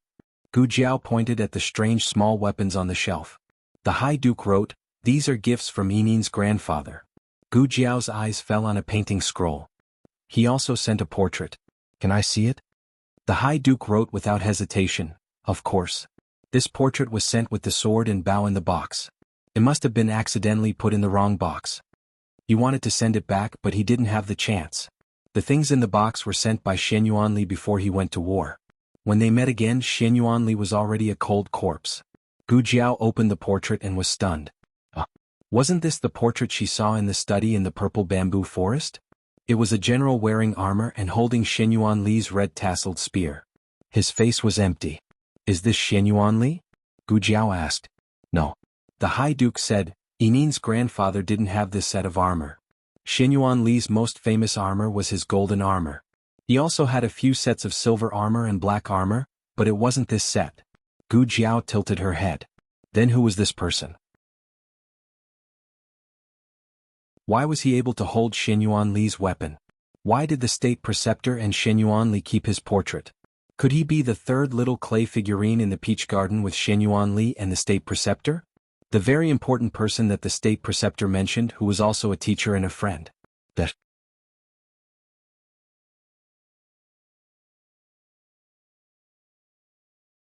Chapter 793. There are novels with connotations that cannot be found online here. Regarding the military camp, Dukan was not very clear. It could be a general of the Shenyuan army. After all, there were many generals under Shen Yuanli. Dukan was a junior, so he did not know most of them. Gu Jiao put the portrait back. Old Master Meng did not live in the Duke's public house with them. The reason was that something happened at the chess manor and he had to go back to deal with it.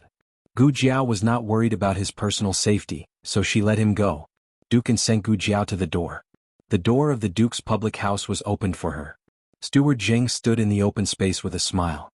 Behind him was an incomparably luxurious carriage. The canopy was made of superior yellow pear wood. The top was inlaid with eastern sea pearls. There were 2 layers of hanging curtains. The inner layer was a bamboo curtain, and the outer layer was a broken jade bead curtain. It was said to be broken jade, but in fact each piece was carefully carved jade, agate and suet jade. 2 tall white horses pulled the carriage. They were strong and strong. Gu Jiao blinked.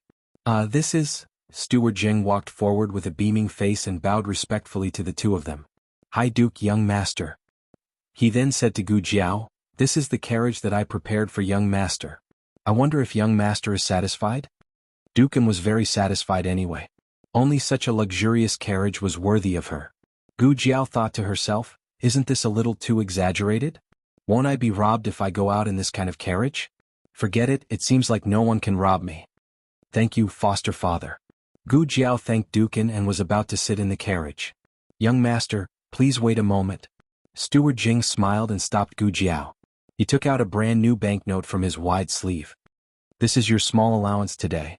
Pocket money? 100 taels? So much?" Gu Jiao coughed lightly and asked Manager Zheng in a low voice, "Are you sure it's for a day and not for a month?"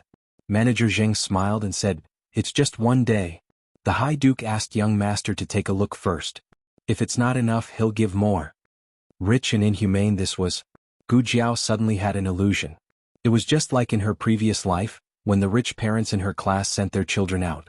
Not only did they give them luxury cars, but they also gave them a huge sum of pocket money. The only thing missing was the sentence, "Don't come back until you've spent it all." Oh, so this is what it feels like to be a rich second generation? That's right, it's pretty good. Gu Jiao accepted the banknote seriously. Seeing her accept it, a smile appeared in the bottom of Duke N's eyes. Gu Jiao said goodbye to Duke N and left in the carriage. Manager Zheng came behind Duke N and pushed his wheelchair. He chuckled and said, "Duke, let me push you back to your courtyard to rest." Duke N wrote on the armrest, "Go to the accounts room." Manager Zheng asked, "It's getting late. Why are you going to the accounts room?" Duke N wrote, "To earn money. Earn a lot of money for her to spend." Gu Jiao went to the state preceptor's palace. Her great-aunt and son-in-law were taken out for a walk by little Jing Kong. Xiao Heng was in Shangguan Yan's room. Zhang Dequan was also there. They seemed to be talking to Xiao Heng. Gu Jiao didn't go in. She went directly to the secret room at the end of the corridor. The small medicine box was always there. She could enter the operating room at any time. Gu Jiao hurried back to change the dressing for Gu Changqing. When she entered the ICU, she found that the state preceptor was also there. The dressing had been changed. "Has he woken up?" Gu Jiao asked. "No." The state preceptor said, "Have you finished?" Gu Jiao nodded and said, "Yes, I've settled everything." The first sentence was an answer, and the second sentence was a voluntary explanation. It didn't seem strange. But from Gu Jiao's mouth, it was enough to show that Gu Jiao's trust in the state preceptor had reached a higher level. Gu Jiao stood in front of the bed, looked at the unconscious Gu Changqing and said, "But I have a doubt in my mind." The state preceptor said, "Go ahead." Gu Jiao said thoughtfully, "I just thought of it on the way back to the state preceptor's palace. According to the information brought back by the emperor's grandson, Imperial concubine Han thought that concubine Wang Xian framed her. The Han family should take revenge on the Wang family. Why did they hurt my family? If it's to pull the crown prince down, so many days have passed. The Han family's reaction is too slow." The state preceptor didn't show any surprise at her doubts. Obviously he also noticed something. He didn't directly give his thoughts but asked Gu Jiao, "What do you think?" Gu Jiao said, "I'm thinking, is there a mole among the 5 people of Imperial concubine Wang Xian? They told Imperial concubine Han about Shangguan Yan's fake injury to frame Imperial concubine Han and her son. Imperial concubine Han then told the Han family." Or dash, the state preceptor looked at Gu Jiao with a meaningful look. Gu Jiao received the look from him and slightly frowned. Or, there is no mole. The Han family took the initiative to attack, not for Imperial concubine Han, but for dash. Speaking of this, an idea flashed in her mind. "I will take over as the commander of the Black Wind Cavalry. The Han family wants to use my family to threaten me and force me to give up the commander position. You're not too stupid." The state preceptor said coldly, then turned to the medicine cabinet and took out a bottle of anti-inflammatory medicine. "You won't go smoothly in the Black Wind camp. You'd better be mentally prepared." "I know," Gu Jiao said. "You go to your work." The state preceptor lightly said, "Don't you still have something to do?" He suddenly became so cold, more and more like a godfather. Is he my godfather or not? So, I can bully him back. In her previous life, her godfather's strength was too high, so she was always the one who was beaten. "Why are you looking at me like that?" The state preceptor noticed Gu Jiao's gaze that was full of bad intentions. "Nothing." Gu Jiao's face didn't change as she withdrew her gaze. "You don't know martial arts, so you're easy to bully. Don't let me find out that you're my godfather. Otherwise, I'll beat you up before I recognize you and get back at you for what you did to me in my previous life." Xiao Lulang. The state preceptor suddenly called Gu Jiao, who had already walked to the door. Gu Jiao turned her head. "What's the matter?" The state preceptor said, and I'm saying if Gu Changqing wakes up and becomes a cripple," Gu Jiao said without hesitation, "I will take care of him." Gu Jiao still had to send her grandaunt and son-in-law to the duke's residence, so she temporarily left this matter to the state preceptor. However, just as she stepped out of the secret room, the state preceptor's foot came to the bedside. On the bed, Gu Changqing's eyelids moved slightly, and he slowly opened his eyes. It was just a simple action of opening his eyes, but it almost used up all his strength. The entire intensive care unit was filled with his heavy breaths from the oxygen mask. The state preceptor calmly looked at Gu Changqing. "Are you sure you want to do this?" Gu Changqing used all his remaining strength to nod. After Mu Ruxian saw Gu Jiao outside the duke's residence, her uneasiness reached its peak. She firmly believed that it was that person from Zhao Kingdom who instigated her relationship with the Duke of An Kingdom. A truly capable person would disdain to put down their status and use flowery words. However, that person from Zhao Kingdom curried favor with the chess sage of the 6 countries and the Duke of An Kingdom. It could be seen that he was a flatterer. Mu Ruxian hated herself for being too virtuous and disdaining to use underhanded means. Otherwise, how could she let a person from Zhao Kingdom take advantage of her? The more Mu Ruxian thought about it, the angrier she became. Since you did it, don't blame me for doing it 15 times. Mu Ruxian found an inn to stay in. She said to the guards of the duke's residence who were escorting her, "Go back. I don't need you by my side. I will return to Qin country by myself." The leader of the guards said, "But the duke ordered us to safely send Miss Mu back to Qin country." Mu Ruxian raised her chin and said, "No need. Go back and tell your duke that I appreciate his kindness.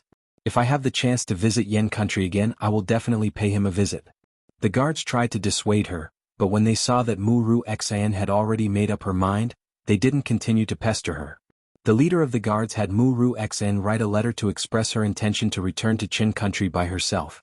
Only then did he lead the rest of his brothers back. Once the guards of the Duke of An Kingdom left, Mu Ruxian called a maid to hire a carriage and left the inn by herself in the carriage. The Han family had been in troubled times recently. First, the Han family's disciples had met with mishaps. Then the Han family lost the Black Wind Cavalry. Now, even Imperial Concubine Han and her son had been plotted against and lost their positions as Imperial Concubine and Crown Prince. The Han family's vitality had been greatly damaged and couldn't bear any more losses. How could it fail? On the main seat in the central room, old Master Han, who seemed to have aged 10 years, rested his hands on the handle of his walking stick as he spoke. Han Lei and Third Master Han stood on either side of him. Fifth Master Han was recuperating in the courtyard and didn't come over. In the current atmosphere, even Third Master Han didn't dare to show the slightest bit of disobedience. Old Master Han continued, "Furthermore, why are all the men of sacrifice who are highly skilled in martial arts dead, but the guards are fine?" It wasn't that they were fine, but they still had a life. The men of sacrifice had encountered Gu Jiao so naturally, none of them survived. As for the guards who went to the courtyard to snatch the people, they were only injured and knocked unconscious by Madame Nan and the others. Han Lei said, "The bodies of those men of sacrifice have been brought back. After the coroner examined them, he said they were killed by a spear." Old Master Han narrowed his eyes. "Spear? Xiao Lulang?" Xiao Yulong's weapon was the red-tasseled spear. Old Master Han couldn't think of anyone else who could kill so many men of sacrifice of the Han family in one breath other than him. Han Lei said, "He's not the real Xiao Lulang. He's just a person from the Zhao Kingdom who took on Xiao Yulong's identity." Old Master Han coldly said, "No matter who he is, this person will definitely be a great threat to our Han family." During the conversation, the steward of the Han family hurriedly walked over and stood outside the door to report, "Old Master, someone outside the door is asking for an audience." Old Master Han didn't even ask who it was. He said sternly, "Didn't you tell him I'm not receiving guests?" Now that they were at the cusp of the storm, the Han family couldn't casually interact with people. The steward said embarrassedly, "That girl said she's a divine doctor from the Qin state and can cure the Crown Prince's injury."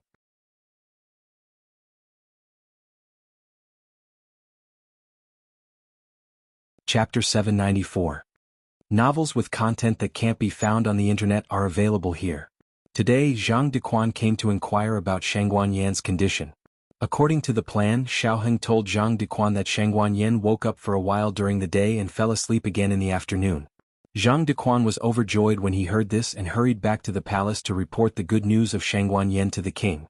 When Wang Xian and the other 4 people in the palace heard that Shangguan Yan woke up, they couldn't help but panic. Originally, they still had a glimmer of hope, thinking that Shangguan Yan was just scaring them and wouldn't really dare to perish together with them. But now Shangguan Yan's awakening was undoubtedly the last wake-up call for them. They must find something that could move Shangguan Yan as soon as possible and redeem their weakness in Shangguan Yan's hands. At night, after little Jing Kong was bathed by his bad brother-in-law, he climbed onto the bed and fell asleep after jumping twice in dissatisfaction. Gu Jiao and Xiaoheng had a discussion. Little Jing Kong was now his little follower, so it was best for him to stay with him. After Shangguan Yan recovered enough to return to the palace, He would find an excuse to take little Jing Kong to live in the Duke's mansion. I said, let's go to Uncle's house and stay for a few days. Anyway, the Emperor's grandson didn't have many months left to live. His last wish would be fulfilled by the king. Gu Jiao felt that it was feasible. After the two finished talking, they went to her grandaunt's place. Gu Jiao had originally planned to pack up her great-aunt's things, but who knew that she would see her great-aunt sitting on the chair with her legs crossed and eating melon seeds. The old chancellor had a bundle in each of his hands. Everything is packed, let's go. Gu Jiao's mouth twitched. You are too self-conscious as a son-in-law. The Han family even had their eyes on martial Aunt Nan. Songlan Women's Academy's Miss Gu was no longer safe. Gu Jiao called Gu Chengfeng and went to the Duke's mansion in the carriage. And Guoping usually slept early, but tonight, in order to wait for the two elders, he forced himself to stay awake until now. Gu Jiao didn't say much about her identity. She only said that her real name was Gu Jiao and that she was from the Zhao kingdom. She didn't mention anything about the Marquis's daughter or the Protector Commandery princess. As for Empress Dowager Zhuang and the old chancellor, she only said that they were her great-aunt and son-in-law. Angua Gong was a noble in Shangguan, but since he cared about Gu Jiao, he would respect Gu Jiao's elders. The carriage stopped at the gate of Maple Courtyard. Duke Yan's gaze was fixed on the carriage. When Gu Jiao jumped down from the carriage, the entire night seemed to be lit up by his gaze. It was a kind of steadiness and joy that came from looking forward to seeing their child. Empress Dowager Zhuang glanced at him and was carried off the carriage by Gu Jiao. The old chancellor went down by himself. Empress Dowager Zhuang, Jiao, you're so thick-skinned. Go by yourself. Butler Zheng pushed Angua Gong to the two elders with a smile. Hello, old Master Hua and old Madam Hua. Angua Gong rode on the armrest. Please forgive me for not being able to welcome you personally. Gu Jiao said to her great-aunt. Duke said that he welcomes you very much. Empress Dowager Zhuang glanced at her. I don't need you to translate. The little girl's heart was biased. Gu Jiao said to Angua Gong, Great-aunt is very satisfied with you. Empress Dowager Zhuang's mouth twitched. How could she see that she was satisfied? You're siding with an outsider a little too quickly. Humph. Empress Dowager Zhuang snorted and walked into the courtyard with a strong aura. Gu Jiao took the bag from the old chancellor and sent her great-aunt to the decorated room. Great-aunt, what do you think of Duke? Empress Dowager Zhuang said expressionlessly, You didn't ask me at that time. How about Lulang? Gu Jiao blinked. The melons are cut. I'll go get them. She flashed out of the room. Empress Dowager Zhuang was angry and amused. She muttered carelessly, He looks better than your father in Lord Protector's manner.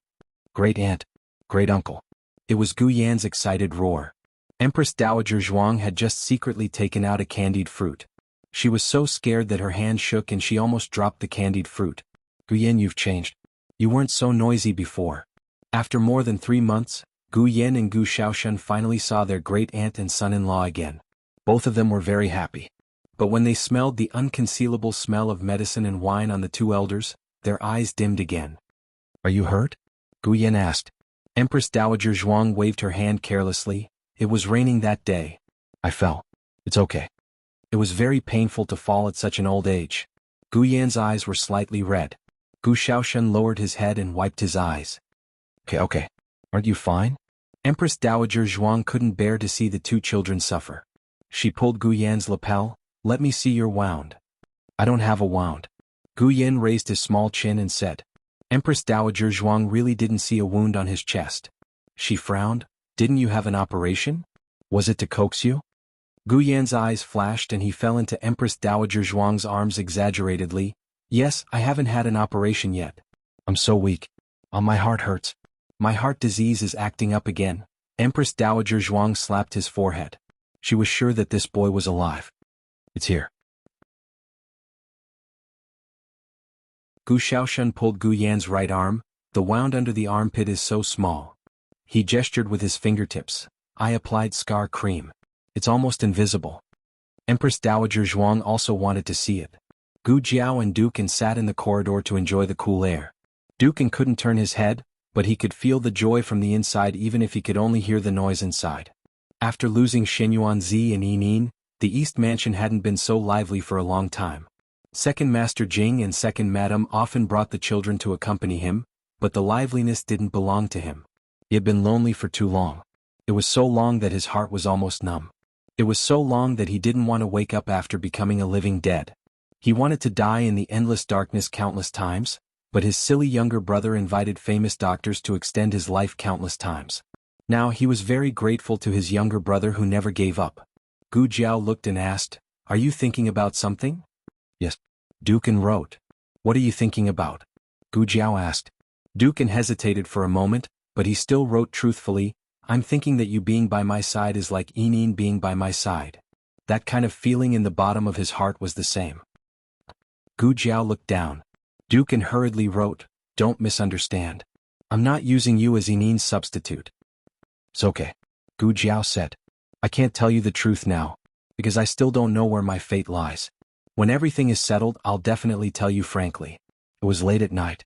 The two young men, Gu Yan and Gu Shaoshan, weren't sleepy at all, but Dukan's great-aunt and son-in-law were having a headache from the noise. Especially Gu Yan. After recovering from his heart disease, his killing power was comparable to little Jing Kong's. Because they hadn't seen each other for a long time, he had a lot to say. He was even more talkative than little Jing Kong. Dukan's great-aunt slumped in the chair soullessly. She had misjudged the cold and taciturn little Yenna back then. It was time for Dukan to rest. He bid farewell to everyone and Gu Jiao pushed him back to his courtyard. Gu Jiao pushed the Duke along a quiet path. Behind her were Gu Yan and Gu Xiaoshuan's laughter. The night breeze was very gentle and they felt very comfortable. When they arrived at Dukan's courtyard, Steward Zheng was talking to a guard. Steward Zheng nodded to the guard. "I know. I'll tell the Duke. You can leave now." "Yes." The guard cupped his fists and left. Steward Zheng paced back and forth at the door. When he was about to go to Feng Courtyard, he raised his head and saw that Dukan had returned. He hurriedly walked forward. Dukan asked him with his eyes, "What happened?" Steward Zheng didn't have any scruples because of Gu Jiao's presence. He said truthfully, "The guard who escorted Mu Ru Xn has returned." "This is Mu Ru Xin's handwritten letter. Dukan, please take a look." Gu Jiao took the letter.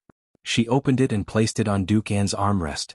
Steward Zheng hurriedly ran into the courtyard and took out a lantern to light it. The letter clearly stated that Mu Ru Xin wanted to return to the country by herself. She had already disturbed them enough during this period of time, so she didn't want to trouble the Duke's family anymore. The letter was very polite, but if she was sent away like this, it would be difficult to explain to the Duke. If something really happened to Mu Ru Xin, the Duke's family would be blamed for not treating her well.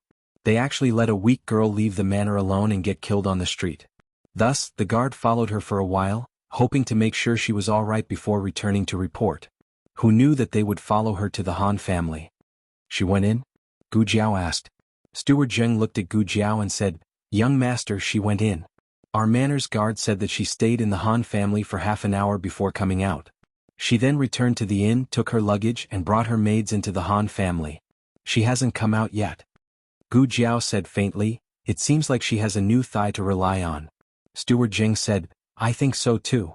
I heard that Han Shizi's leg was crippled. She might have gone to be a doctor for Han Shizi. This person is really..." In front of his little master, he swallowed the unpleasant words he was about to say. "Let her be," Gu Jiao said. With her medical skills, it was hard to say whether she could cure Han Yi. The Duke didn't care about Mu Ru Xin's whereabouts. He wrote, "Keep an eye out. There might be people coming to the manor to inquire about news." Steward Zheng's brain was very flexible. He immediately understood the Duke's meaning. "You think that Mu Ru Xin will inform the Han family? Say that the young master's family has moved into our manor? Don't worry. She won't be able to guess it. Even if she guessed it, I have a way to deal with it."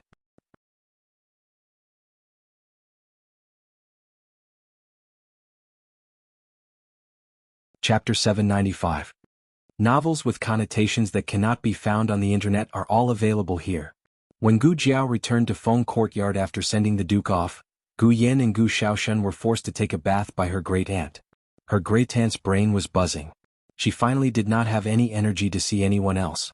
She closed the door and went to take a bath. Her great-uncle returned to his room.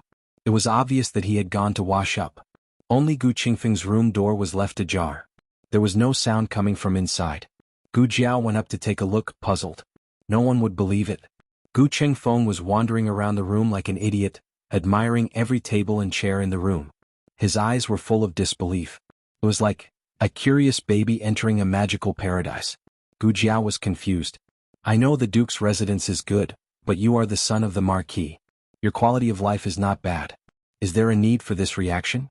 A normal person would not disturb Gu Qingfeng at this moment. But Gu Jiao was not a normal person. She was not a normal person at all. She pushed open the door with a crash. Gu Qingfeng was shocked by this sudden movement. He did not have time to retract the novelty and intoxication on his face before a layer of awkwardness floated up. That was a silly expression that Gu Jiao would not forget even after 10 years. What are you doing? Gu Qingfeng came back to his senses. He straightened his expression and asked Gu Jiao angrily.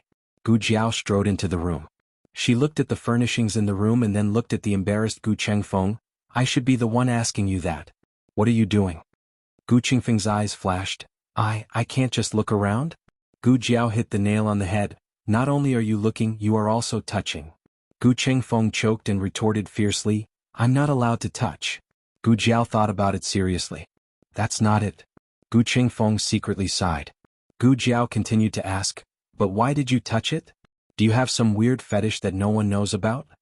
Gu Qingfeng exploded, what do you mean by weird fetishes?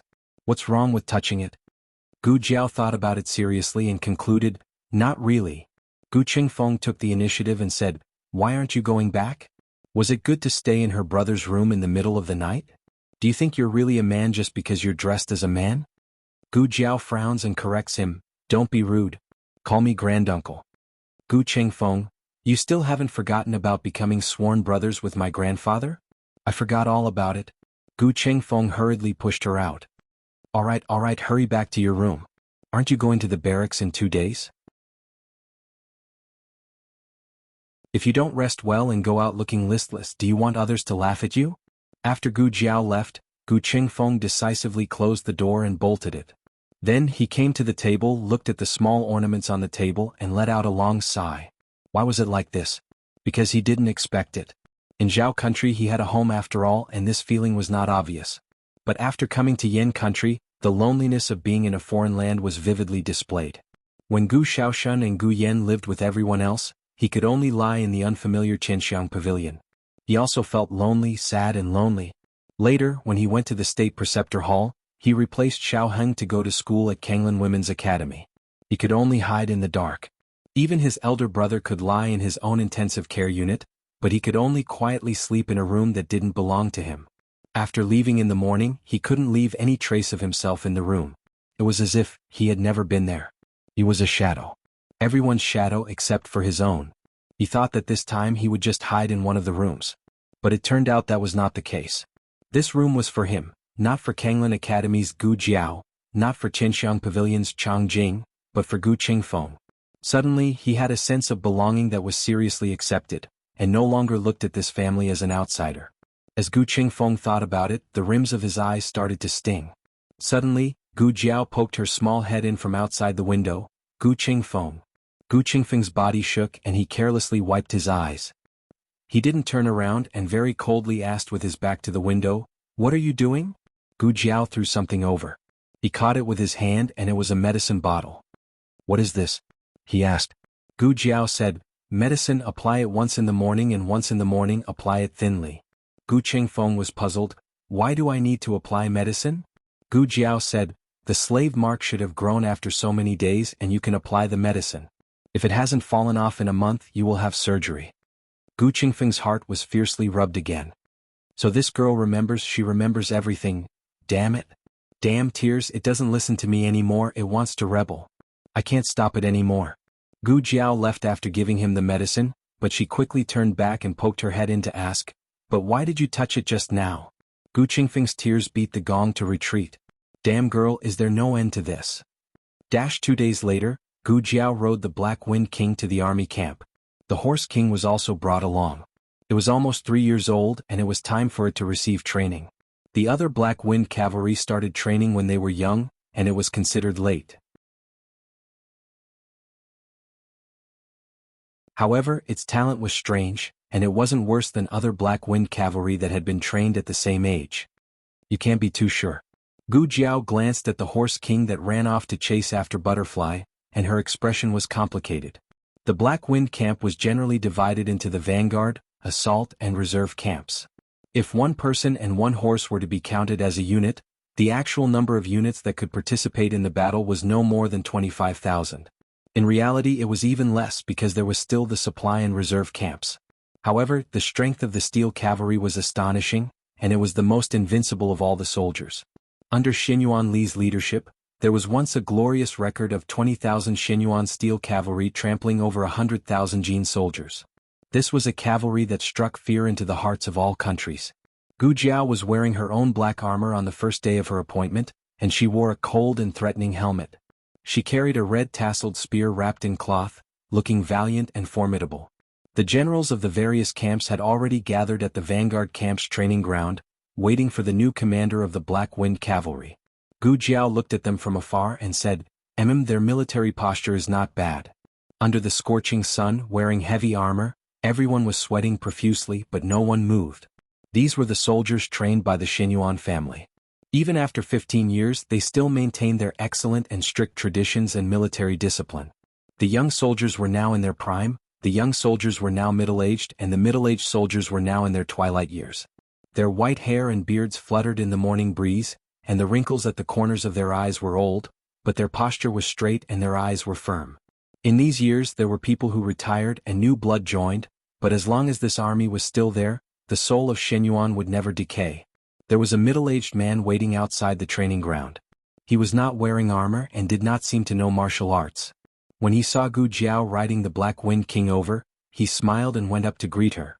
The Black Wind King's aura was too strong, and when it raised its hooves, the middle-aged man was so scared that he took a few steps back.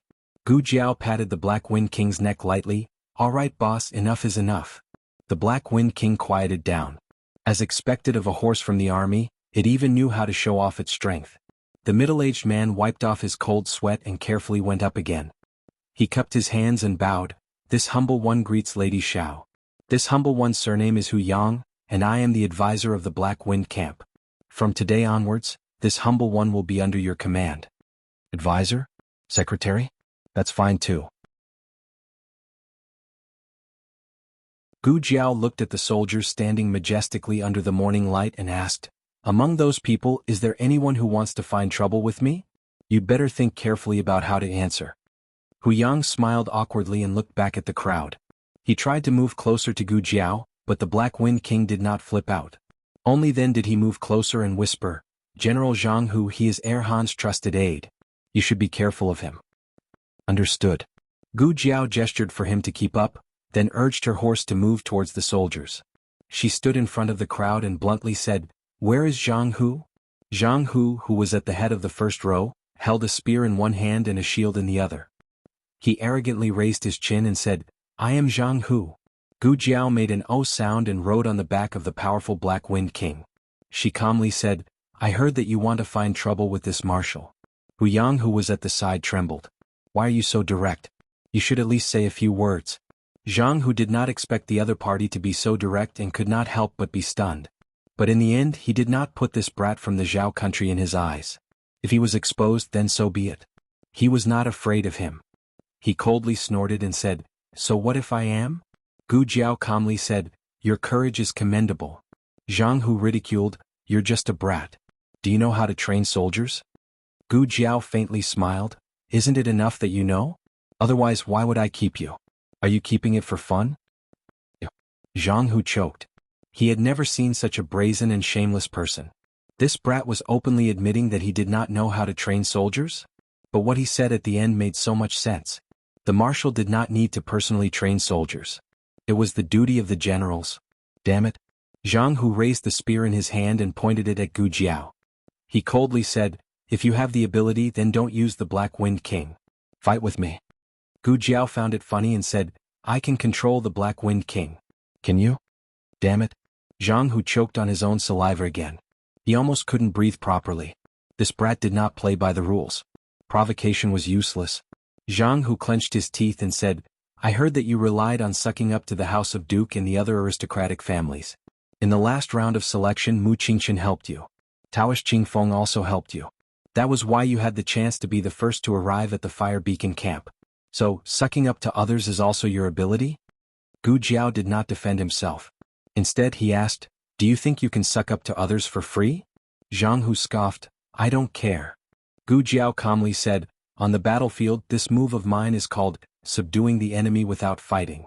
It is the best strategy. You played tricks on 5th Master Han. That is called all is fair in war. You went around stealing bamboo tubes to collect information. That is called looking at the big picture. K.O. Zhang Hu failed to smear Ling Yun's name. Instead he became Ling Yun's stepping stone. He was in a bad mood. However, there was still more to come. Gu Jiao sat on the horse and took out the Black Wind Camp badge from his waist. My name is Xiao Lulang. I am the new marshal of the Black Wind Cavalry. Now I will announce a new transfer. Zhang Hu has committed a crime. According to the military regulations, he will be removed from the position of the Left General of the Vanguard Camp and will be replaced by Li Shen.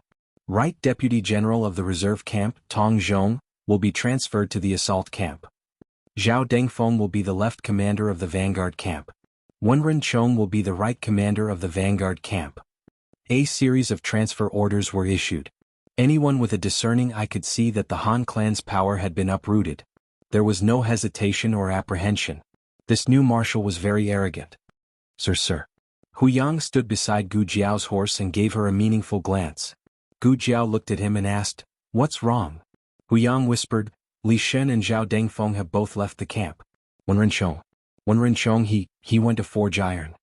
Forging iron was a more common way of saying it. In truth, Wenren Chong had been transferred to the reserve camp to repair weapons and armor. All day long he was either tinkling or mending. His status was as low as it could get. The last time Hu Yang saw him was a year ago. He felt that he was no longer the Wenren general who made people tremble in fear. He was a blacksmith who had experienced the vicissitudes of life. Everyone could spit at him and look down on him. These three generals were once the trusted aides of the Shenyuan clan. Wenren Chong had one of his fingers cut off by the enemy in order to protect Shenyuan Zi. Gu Jiao thought for a moment and said to Hu Yang, Go and call him over. Hu Yang opened his mouth and said, Ah yes. Hu Yang quickly went to the blacksmith shop in the camp. There were armors and weapons waiting to be repaired everywhere. The fire in the boiler was burning fiercely. The room was so hot that it was difficult to breathe. A bearded man was waiting for the iron to be heated. He sat on a stool and picked up a needle and thread. He lowered his head and repaired the armor on his legs. He wore a leather glove on his right hand. One of the finger sheaths was empty. Hu Yang excitedly entered the room. He almost fell to the ground from heatstroke because of the hot air in the boiler. He took a few steps back and stood outside the door. He shouted at the sweaty man inside, Wenren Chong, your good luck has come. The new commander of the Black Wind Cavalry has taken office and issued a transfer order. You can return to the Vanguard camp. Or do you want to be the right commander? I'm not going. Wenren Chong said without raising his head.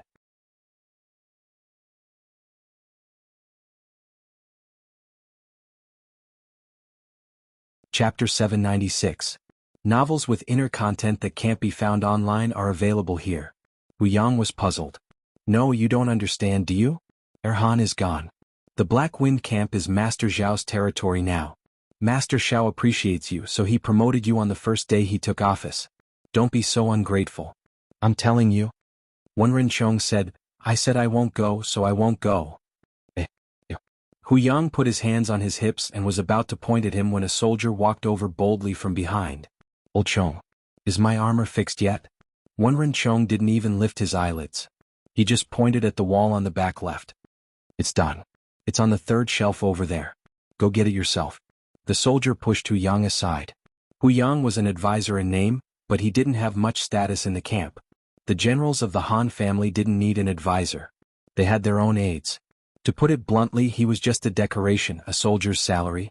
Hu Yang staggered and steadied himself by holding onto the wall. He glared at the soldier and gritted his teeth. You little brat, don't you look where you're going? The soldier took his armor and swaggered away without looking at Advisor Hu or Wenren Chong. Advisor Hu only stood in front of the iron shop for a little while, but he felt like he was about to be roasted by the high temperature. He looked at Wenren Chong, who was sitting next to the furnace. He couldn't understand how this guy could withstand the heat. Advisor Hu wiped his sweat with his sleeve and said earnestly, Wenren Chong, you were a confidant of the Shenyuan family. You should know that even if it wasn't the Han family, You wouldn't have a chance to be put in an important position in any other aristocratic family.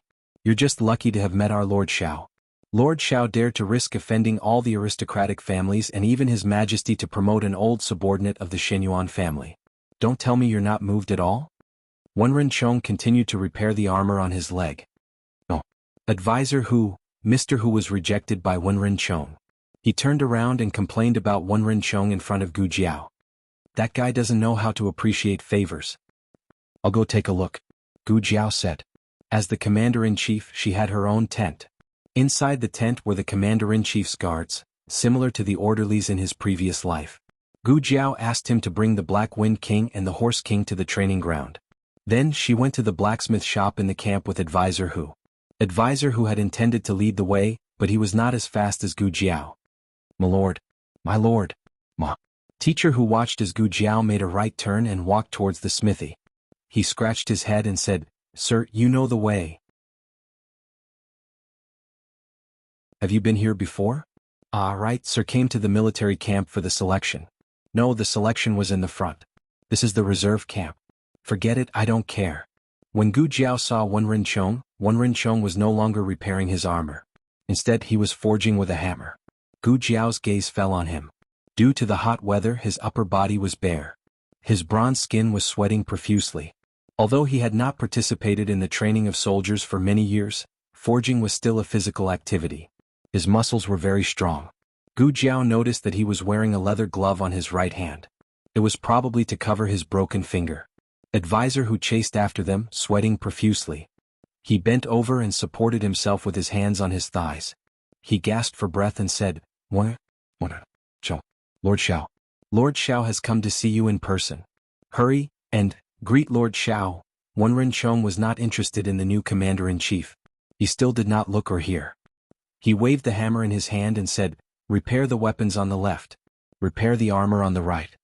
Gu Jiao looked at the piles of damaged armor on both sides of the courtyard and asked, Do we need to register? No. Wenren Chong smashed the hammer again. A series of sparks appeared on the red-hot weapons. Gu Jiao asked, Do you remember who these soldiers belong to? Wenren Chong was finally impatient. He frowned and looked at Gu Jiao. Are you going to repair them or not? If not, don't block my light. He did not finish his sentence. His eyes flashed with uncontrollable surprise. He had not expected the new commander-in-chief to be so young. Gu Jiao's official age was 19, but she was actually less than 17. Didn't she look like a young and immature teenager? However, the teenager was full of righteousness. Her temperament was calm and collected. Her eyes were full of killing intent and calmness. Alas, how can you say that? Advisor Hu was not as panting as before. He pointed at Wenren Chong and said, Jianghu was punished for offending his superior. Do you want to be like Jianghu? Wenren Chong lowered his eyes and continued to forge. Whatever. Sigh. You. Advisor Hu was infuriated by him. Gu Jiao's reaction was quite calm. She glanced at Wenren Chong and said, Then I'll ask you again tomorrow. Then she put her hands behind her back and turned to leave.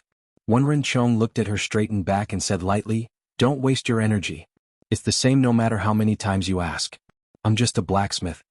Gu Jiao did not reply, nor did she stop walking. She took Advisor Hu and left the place. Advisor Hu sighed. Master, don't be angry. Wenren Chong has a bad temper. The Han family tried to rope him in, but he didn't know how to appreciate their kindness. Otherwise, how could he have been transferred to the reserve camp to be a blacksmith?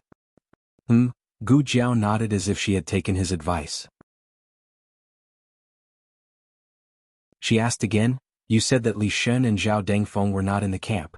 When did they leave? Where are they now? Advisor Hu thought for a while and chose his words carefully. They have been gone for 3 or 4 years. Li Shen left first, and Zhao Dengfeng left less than 2 months later. They used to be at odds with each other. As for where they are now, you go to the tent and rest for a while. I'll go to the training ground and ask around. Okay. Gu Jiao went back to her tent. The tent was quite big. It was divided into 2 rooms by a screen. The outside was the meeting hall, and the inside was her bedroom. The luxurious furnishings in the tent had been moved away, but she could still see how luxurious the Han family was in the camp from the roof and the walls. The Shenyuan family had always been frugal. Although there were many fields and shops under their name, the money they earned was basically used to supplement the military camp. Sitting in the spacious tent, Gu Jiao felt an inexplicable sense of a familiar mission in her heart. Did I get used to Jing Yinin's identity so quickly? Master. Master. I've got it. Advisor Hu panted as he walked into the tent. He bowed respectfully and said, Li Shen? Li Shen and Zhao Dengfeng are in a town outside the city of Sheng? Gu Jiao asked, how far? Advisor Hu wiped the sweat from his forehead and answered, it's not too far.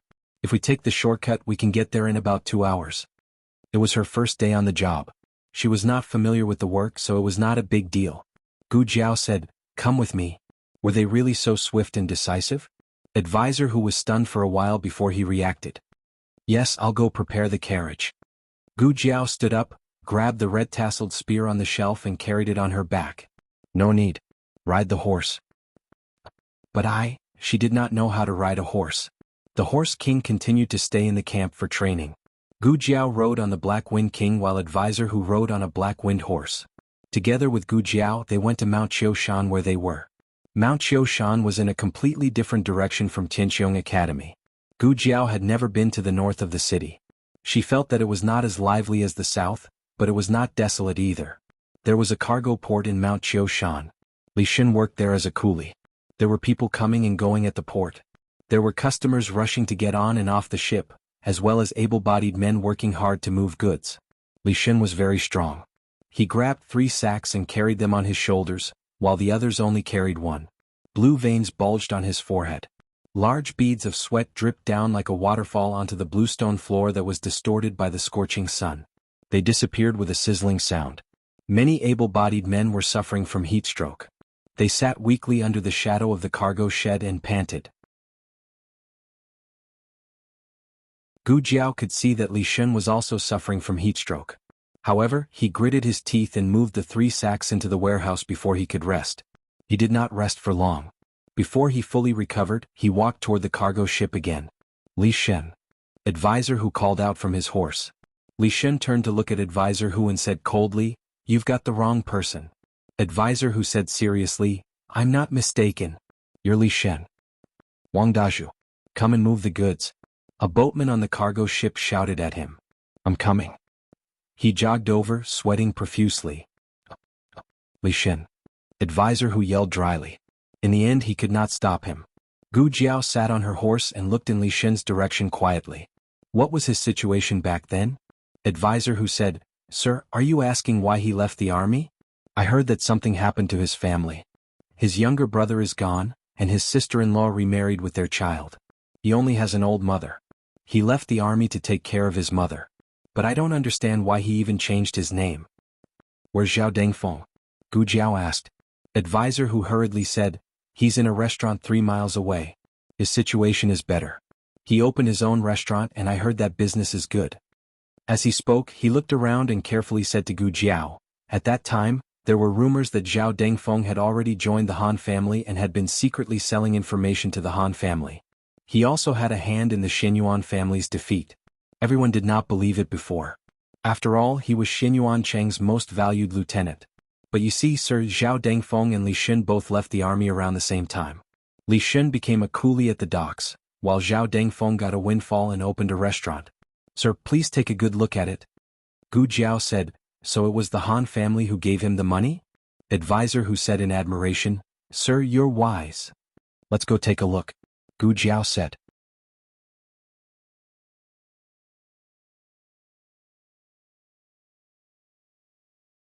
Chapter 797.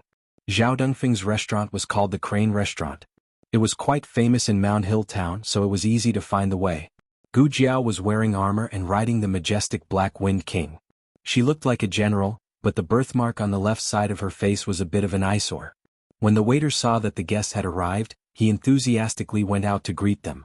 Dear guests, this way please. Advisor Hu asked, is Zhao Dengfeng here? My master is looking for him. The waiter did not dare to offend them as they were dressed like officials. He smiled awkwardly and said, my boss is not available for guests at the moment. Boss Zhao, please have another drink with me, don't drink from her. If you want to drink, drink from me. A woman's pretentious voice came from one of the rooms on the 2nd floor. It sounded like there was more than one person.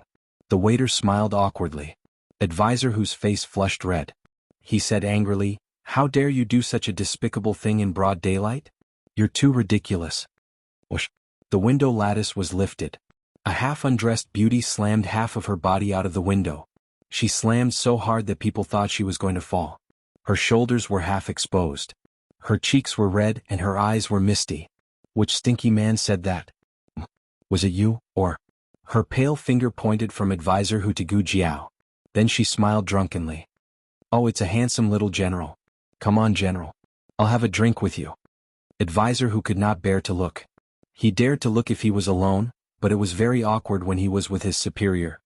He quickly covered his eyes and turned his face away. Gu Jiao calmly looked up at the second floor, but she was not looking at the woman. The woman huffed. "Am I not beautiful? Who are you looking at? Who said my Sanyang is not beautiful?" Accompanied by a teasing and drunken voice, a drunken burly man arrived behind the beauty. One of his arms was propped up on the windowsill, while the other was placed on the beauty's soft and slender waist. His eyes blurred as he looked at the youth downstairs. Naturally, he also saw the Black Wind King beneath the young man. His eyes narrowed slightly as he smiled faintly and said, "Oh, which young master of the Han family is this? I have never seen him before." Advisor Hu raised his eyes and shouted, "How dare you!" This was the new Commander Xiao of the Black Wind Battalion, the adopted son of Dukin. He seemed a little surprised. The Black Wind Cavalry has changed hands again. The Han family is really useless. Zhao Dengfeng. Gu Jiao looked at him calmly. "Are you willing to return to the Black Wind camp?" Zhao Dengfeng chuckled and said, "I'm eating and drinking here, living a carefree and happy life. Why would I go back to the Black Wind camp? It's hard and tiring and we might have to go to war at any time. It's like playing with your life." Gu Jiao was not angry, nor was she disappointed. She just stared at him without blinking. Her eyes were pure and clear, and they were filled with unyielding determination. Zhao Dengfeng's eyes stung. He stopped smiling and said coldly, "If you are here to eat, this meal is on me. If you have other ideas, I advise you to leave. I, Zhao Dengfeng, do not want to have anything to do with the Black Wind camp in this lifetime." With that, he closed the window with a bang. "Aya, you almost clipped me." A beauty complained from the second floor. Many commoners had gathered to watch. Even the guests upstairs and downstairs looked at Gu Jiao strangely. Advisor Hu coughed lightly and said, "My lord, let's go back first." Gu Jiao nodded. "Boss, let's go." The Black Wind King turned around and galloped towards the north gate. Advisor Hu urged his horse to catch up. "My lord, you had a bad start today. Being rejected 3 times in one day was too miserable." "It's fine," said Gu Jiao. Advisor Hu was stunned. The youth's expression was calm. There was no frustration, no disappointment, nor was he trying to be brave. Advisor Hu suddenly realized that the youth beside him was as calm as still water. He was so young but his heart was so strong. Advisor Hu had seen countless people, but there were only a few who could reach the youth's level, let alone one who was so young. Advisor Hu asked, "My lord, did you expect the 3 of them to reject you?" "No," said Gu Jiao. "That means you're not an ordinary person who can endure silently." Advisor Hu wanted to say something, but Gu Jiao suddenly pulled on the reins and stopped the horse. Advisor Hu had no choice but to stop as well. He asked in confusion, "My lord, what happened?" Gu Jiao turned to look at the black figure in the tea shed behind her. "You go back first. I won't be returning to the camp today." "Yes." Although Advisor Hu was puzzled, this was his first day in contact with the new Commander-in-Chief. He didn't dare to disobey the new Commander-in-Chief's orders. Advisor Hu urged his horse back to the inner city. Gu Jiao rode the Black Wind King to the tea shed. She asked the Black Wind King to stay outside the tea shed. She found a table and sat down. "A bowl of herbal tea and 2 steamed buns," she said to the owner. "Yes, sir." The owner of the tea shed filled a large bowl with 2 steamed buns and a bowl of herbal tea for Gu Jiao. This place was close to the relay station and the yamen, so officers often came and went. The owner of the tea shed had never been to the inner city, so he did not recognize the Black Wind Cavalry. He only thought that Gu Jiao was an officer from the yamen. Gu Jiao picked up the teacup and took a sip in silence. She looked like she was drinking tea, but she was actually observing a man wearing a cloak and a hood. From her angle, she could only see the man's cloak and hood. But when she entered the tea shed, she saw the man's face under the hood. He was wearing a golden half-face mask, revealing a white chin. The man had an unusual aura. Gu Jiao almost immediately concluded that he was a man of sacrifice. Gu Jiao also noticed that the man wore a black jade ring on his left thumb. The man drank a bowl of tea, left 5 knife coins, grabbed the long sword on the table and left the tea shed. Not long after he left, Gu Jiao also paid for the tea and steamed buns. Then she rode the Black Wind King and left. The Black Wind King had a keen sense of smell and had been specially trained. It was as good as a horse when it came to tracking people. However, the man was a master. Gu Jiao did not follow him too closely to avoid being discovered. But not long after entering the northern inner city gate, the man's aura suddenly disappeared. The Black Wind King sniffed hard but could not find which way the man went. What's going on? Did he disappear into thin air? Gu Jiao muttered. Suddenly she realized something and pulled out the red-tasseled spear on her back. A tall figure descended from the sky and kicked her red-tasseled spear. She flipped down from the horse with her spear. The tip of the spear touched the ground. She used the momentum to flip and stabilize herself. Only then did she not fall to the ground in a sorry state. She held the red-tasseled spear and looked coldly at the man in the black robe who landed on the opposite side of the street. This fork in the road was very remote. Other than 2 people and a horse there was no one else. The man's robe fluttered. The hot summer wind suddenly had a hair-raising chill. Black Wind King? The man in the black robe looked at the horse beside Gu Jiao. His thin lips under the mask opened slightly. You are that Xiao Lulang? I am. Gu Jiao looked at him fearlessly. If I knew that you would recognize me, I would have greeted you at the tea shed, Lord Han. That's right. This man was the #1 master under Imperial concubine Han. Han. You actually know me. It seems that the guy from the State Preceptor Hall has revealed a lot of information about me to you. The man in the black robe slowly walked towards Gu Jiao. His steps were very slow, but each step carried a terrifying murderous aura. I didn't come out of the city today for you.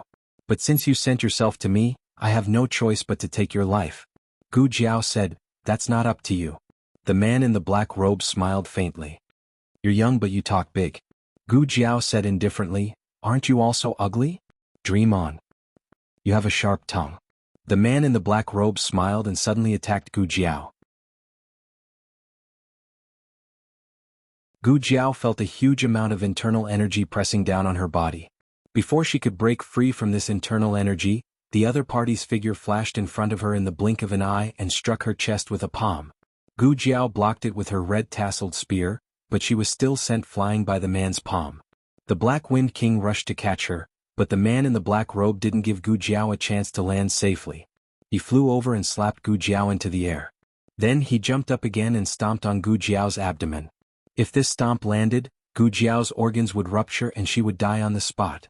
In the nick of time, a gray figure appeared in the air and flashed under his feet. He carried Gu Jiao and knelt on one knee on the side of the street. He didn't continue fighting. He carried Gu Jiao onto the back of the Black Wind King's horse and rode the Black Wind King through the alley towards a crowded area. Gu Jiao spat out blood and spat out half of Liao Chen's sleeve. Liao Chen held her with one hand and held the reins tightly with the other. They ran for 3 whole streets before the Black Wind King stopped.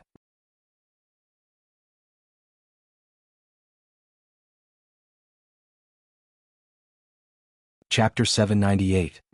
There was no one around, so Liao Chen jumped off the horse. Without Liao Chen's support, Gu Jiao lay weakly on the horse's back. She had vomited all the blood she should have vomited. She was just exhausted. Liao Chen took her pulse. Although he wasn't a doctor, he was very sensitive to the flow of energy as a martial artist. You're fine? Liao Chen was surprised. This wasn't very accurate. Liao Chen's definition of fine was that there was no need to prepare for a funeral. But Liao Chen was still very surprised. Was this girl so resilient? After taking 2 hits from an Hun, she only spat out some blood. I'm that strong, humph. Gu Jiao lay on Black Wind King's back and said weakly. Yes, she was strong enough to survive 2 hits from an Hun, but it was hard to believe that this girl would say it. Liao Chen's gaze landed on her armor and battle suit. The fiery red battle suit looked like a cloak he had seen before, but he couldn't remember what the cloak was for. But the texture of the armor. He raised his hand to touch the armor on Gu Jiao's back. This is, Gu Jiao said, Hey, didn't anyone tell you not to touch girls? The king of atmosphere. The emotions that were surging in Liao Chen's eyes stopped abruptly. He looked at Gu Jiao speechlessly. Oh, you still remember that you're a girl but you still dare to go against an Han. Are you crazy? He wanted to go against me. I was just following him. Gu Jiao stated the truth. Although she wanted to kill In Hun, she didn't want to be unprepared. Actually, she and Black Wind King were already very cautious, but In Hun's vigilance was clearly higher than expected. Speaking of which, she was lucky to have this armor. If not for it, she might have died at In Hun's hands. This armor didn't seem to be made of ordinary dark steel. There should be some other material added to it. Not only was it incomparably tough, it could even withstand the attacks of an expert like In Hun.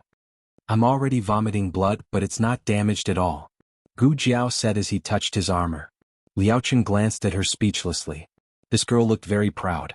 Did she know that she had crawled back from the palace of the King of Hell? Forget it. If she didn't have this drive, she wouldn't have been able to do so many things. Liao Chen said, he underestimated you this time. He didn't use his full strength to kill you. So she wasn't the only one who misjudged. To In Hun, not being able to kill her with 2 consecutive moves was already considered a failure. Gu Jiao lay flat on the Black Wind King's back like a little frog. You can't beat him either, right? Liao Chen said seriously, of course not. This monk's power is boundless. It's more than enough to deal with a death warrior. I saw that you were injured and worried that you would die after the fight, so I hurried to take you away to find a doctor. But it looks like there's no need to find one. Gu Jiao said, oh. Liao Chen thought, what's with that tone? Gu Jiao said again, what if you and Taoish Qing Feng work together? Liao Chen said, he won't be willing to work with me. He'll only work with In Hun to kill me first. Gu Jiao pondered for a moment. I've been curious about something for a long time. What did you do to Taoish Qing Feng? Did you steal his wife or dig up his ancestral grave? Why does he want to kill you so badly? Liao Chen took off his wineskin, pulled out the cork and took a sip. Children shouldn't ask about adults' business. Oh, adults' business. Gu Jiao lay on her stomach.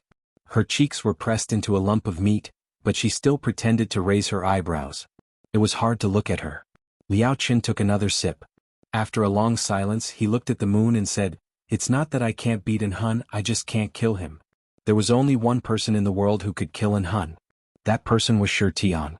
Unfortunately, Shi Tian went missing during a mission. There was no news of him after that. Most likely he was already dead. Gu Jiao said, speaking of which, why did you suddenly appear? You're not just passing by this time, are you? Monk, are you following me? Let me tell you, it's not right to follow a girl. Stalkers like you will be beaten up very badly in our country. Her voice became softer and softer, more and more confused. Liao Chen turned his head and saw that Gu Jiao had fallen asleep from exhaustion. Her vitality was strong and her will was tenacious. But she was not made of iron. She could get hurt and tired. This girl had not had a day of peace since she came to the Yen Kingdom. The alley fell into silence. Liao Chen looked at the armor on her body and murmured, why is this armor on you? Did Dukin give it to you? How did you become his adopted son? Why would he give such an important thing to you? His gaze fell on her squishy little face. Looking at her drooling appearance, he could not help but ask, who are you? The sky was already dark. The Black Wind King silently found a place to let Gu Jiao sleep in the cool night wind. Liao Chen walked over and touched the Black Wind King's head. He asked, you don't remember me? The Black Wind King looked at him with a confused expression. Liao Chen stroked its head and said, you're right. You haven't seen me. I've seen you. I was there when you were born. The Black Wind King began to smell the scent on Liao Chen. It was not a familiar scent, but it was not unfamiliar either. It did not make it feel disgusted. Liao Chen did not move. He allowed the Black Wind King to search for the scent of the Shenyuan family on him. But it probably would not be found. The Black Wind King smelled for a long time. Its emotions were not as rich as a human's, but after smelling Liao Chen's scent, it felt an inexplicable sense of melancholy and depression. Liao Chen reached out his hand with the string of Buddhist prayer beads and gently placed it on the Black Wind King's forehead. He whispered, it's okay, it's okay. The princess mansion. It had rained the night before. Today it was sunny after the rain. The air was clear with the smell of earth and grass. Princess Xinyang and Yujin sat in the room and tidied up old clothes. They were all Xiaoheng's childhood. The soft bed was covered with children's clothes. Yujin and Princess Xinyang sat on the edge of the bed at each end. Yujin picked up an old cotton cloth that had been washed clean and said in amusement, this is the young duke's diaper when he was young. You really know how to collect it? You didn't throw away a single one. Princess Xinyang also could not help but laugh. Why would I throw it away? The princess mansion is so big. There's no lack of places to put things. Yujin smiled. You just don't want to. Princess Xinyang picked up a red doo-doo and said, this was from when he was 3 months old. He grows quickly. After half a month he won't be able to wear it anymore. Yujin recalled, at that time the weather was still cold. I remember that he only wore this doo-doo twice. Princess Xinyang said, it's just beautiful. After bathing, let him wear it to satisfy his mother's desire to see. The young duke is pitiful. Yujin folded the doo-doo and placed it in a box to the side. She then picked up a set of pink underwear. The young duke probably doesn't know, but when he was 1 year old you dressed him up as a young girl, right? Princess Xinyang gently coughed. It was just for the eyes. Yujin put away the cute underwear and picked up a pair of tiger-headed shoes. Smiling, she said, this pair of shoes was personally made by this servant. Princess Xinyang pointed at the hat and blanket on the bed. There's also this tiger-headed hat and tiger-headed blanket. They were both made by you. They are Aheng's first birthday gifts. Yujin smiled. Princess even remembers? Princess Xinyang's gaze was gentle. Looking at the small shoes and clothes, her entire being emitted a motherly gentleness. I remember all of Aheng's matters very clearly, she said. Yujin said, speaking of the young duke's first birthday, this servant remembers that at that time, you wanted the young duke to grab a book. The young duke wanted the young duke to grab a sword. As a result, the young duke did not grab a single one. Mentioning this, Princess Xinyang did not know whether to laugh or cry. That's right, he grabbed Longyi. Princess Xinyang's concept of raising children was completely different from Shangguan Yan's. Shangguan Yan had inherited the Xianyuan family's tradition of raising children. She allowed children to be raised freely, hating that she could not allow Shangguan Qing to grow up wild. As for Princess Xinyang, because of her terrible childhood experience, she was especially careful after having Xiaoheng. She did not leave Xiaoheng's side for even a moment. She did not allow him to leave her sight for even a moment. The only thing missing was tying Xiaoheng to her belt. Before he was 1 year old, Xiaoheng had never seen such a large scene. Suddenly being surrounded by a group of people, with his parents also being accomplices, he was frightened. Feeling wronged, he called out to Long Yi. Long Yi appeared. His little hand tightly grasped Long Yi's finger. Princess Xinyang suddenly sighed. Is Long Yi still like that? Yujin nodded her head with a dignified expression. Since Princess gave that thing to him, he just sat in the corridor in a daze every day. The story began when Princess Xinyang suddenly had the idea to organize her old belongings. When she was organizing her old dowry box, she accidentally found a jade thumb ring that had been sealed for many years. This was the thing that Long Yi had brought with him when he had just arrived at Princess Xinyang's mansion. He had accidentally left it in the room of Princess Xinyang. Princess Xinyang had intended to let Yujin return it, but she was suddenly interrupted by the people preparing for the wedding. At that time, the late emperor had passed away, and the emperor had decreed that she and Xiaoji would get married during the mourning period. The entire Princess Xinyang's mansion was so busy that her feet did not touch the ground. In addition, Long Yi had never looked for that thing, so she had forgotten about the matter of the jade thumb ring. 20 years had passed, and if she had not found it while sorting out her old things, she might not have remembered this jade thumb ring for the rest of her life. Princess Xinyang sighed. How could I have completely forgotten about it at that time? Yujin comforted her. Mainly at that time, you were not sure whether it was Long Yi's or not. All 5 dragon shadow guards had come to your room, and after they left, a jade thumb ring appeared on the carpet, so who would know whose it was? The reason why she was sure now was because Princess Xinyang had called all 5 of them. Other 4 people had no reaction to the jade thumb ring, and only Long Yi had always been staring at it. At this moment, Long Yi was sitting cross-legged in the corridor. The weather was so hot, and seeing that he liked to sit there, Princess Xinyang spread out a mat for him. Long Yi sat there for a whole day. When Long Yi had just arrived at Princess Xinyang's mansion, Princess Xinyang was unable to distinguish between him and dragon shadow guards. But now, carefully thinking about it, other than her insufficient understanding of dragon shadow guards, there was another important reason. That was, Long Yi was indeed a death soldier. As for why he had randomly entered Princess Xinyang's mansion, it was probably because he didn't remember who he was, so when he saw death soldiers with the same aura as him, he thought that he was also one of them. He saw that their mission was to protect her, so he mistakenly thought that this was also his mission. Perhaps, it was time for Long Yi to find his true identity, as well as to complete his true mission. Gu Jiao directly slept for 2 hours, and when she opened her eyes, Liaochen was already gone. Gu Jiao slowly sat up, then rubbing her sore neck, she said to Black Wind King, "It's already so late, I'm sorry I made you carry me for so long." She turned over and dismounted, then stretched her muscles and bones. Soon after, she led Black Wind King to the side of a nearby well, then borrowed a wooden bucket from a commoner who was fetching water from the well, and washed the bloodstains on her body.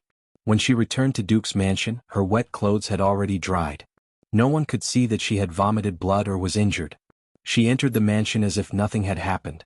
Little Jing Kong had come today, and the small noise of him and Gu Yen could be heard in Feng Courtyard. In the corridor, Dukin sat in a wheelchair and played chess with Old Chancellor. On the rattan chair beside him, Great Aunt was holding a small jar and eating candied fruit.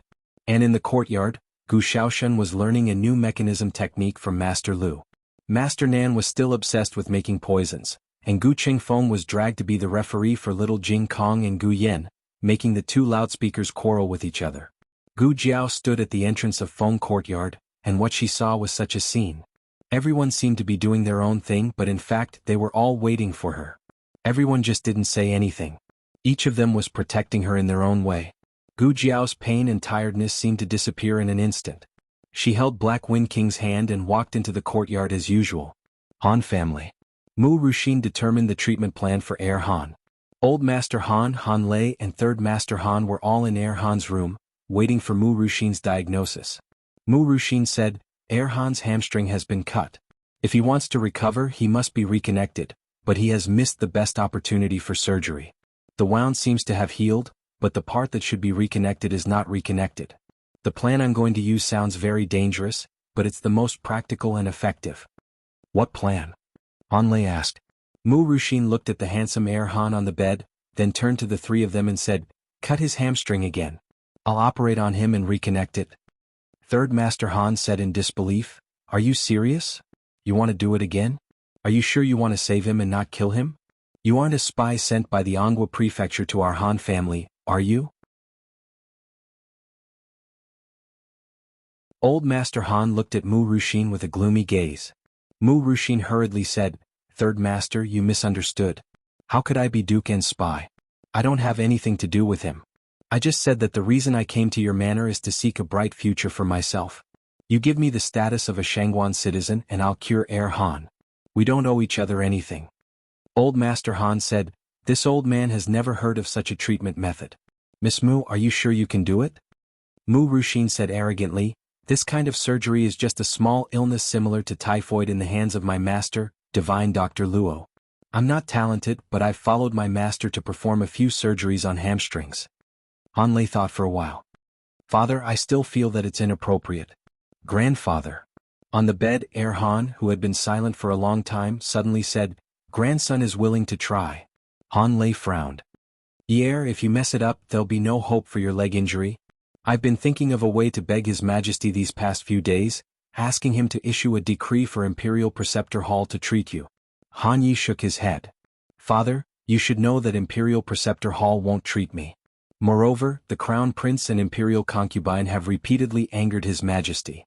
His Majesty is too lazy to care about the Han family.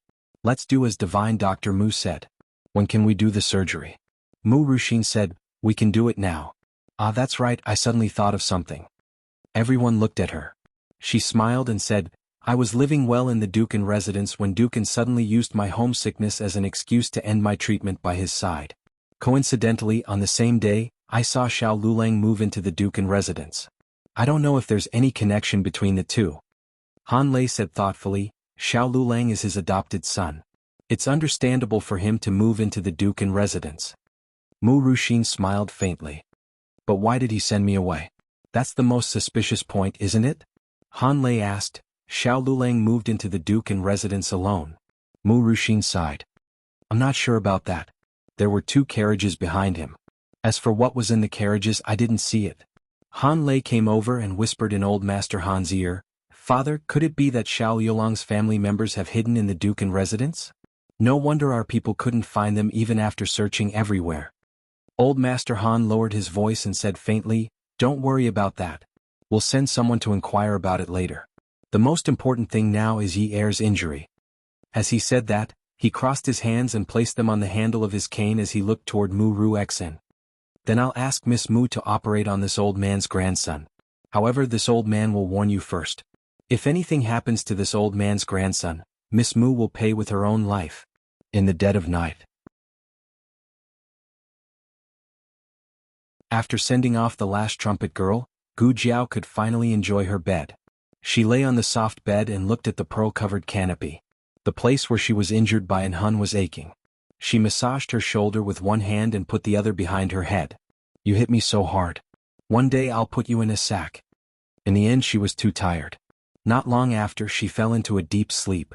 She hadn't had a foreboding dream for a long time. She used to think wildly that perhaps the things that were foreboding in her dreams had really happened before. After she came to Yin country, everyone's fate had changed. So, she would never have that kind of dream again. But tonight she dreamed of it again. But it was different from other people's dreams. For the first time she saw her own ending in her dream.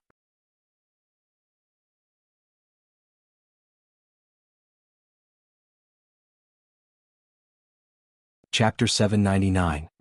You can find all the novels that you can't find on the internet. When Gu Jiao woke up, there was still blood in her eyes that had not faded. The bloody mist in the dream seemed to have spread to the room. Even the white pearls on the curtains had turned into blood-red agates. The suffocating and nauseating smell of blood filled her nostrils. Broken corpses were lying on the beams. Drip, drip.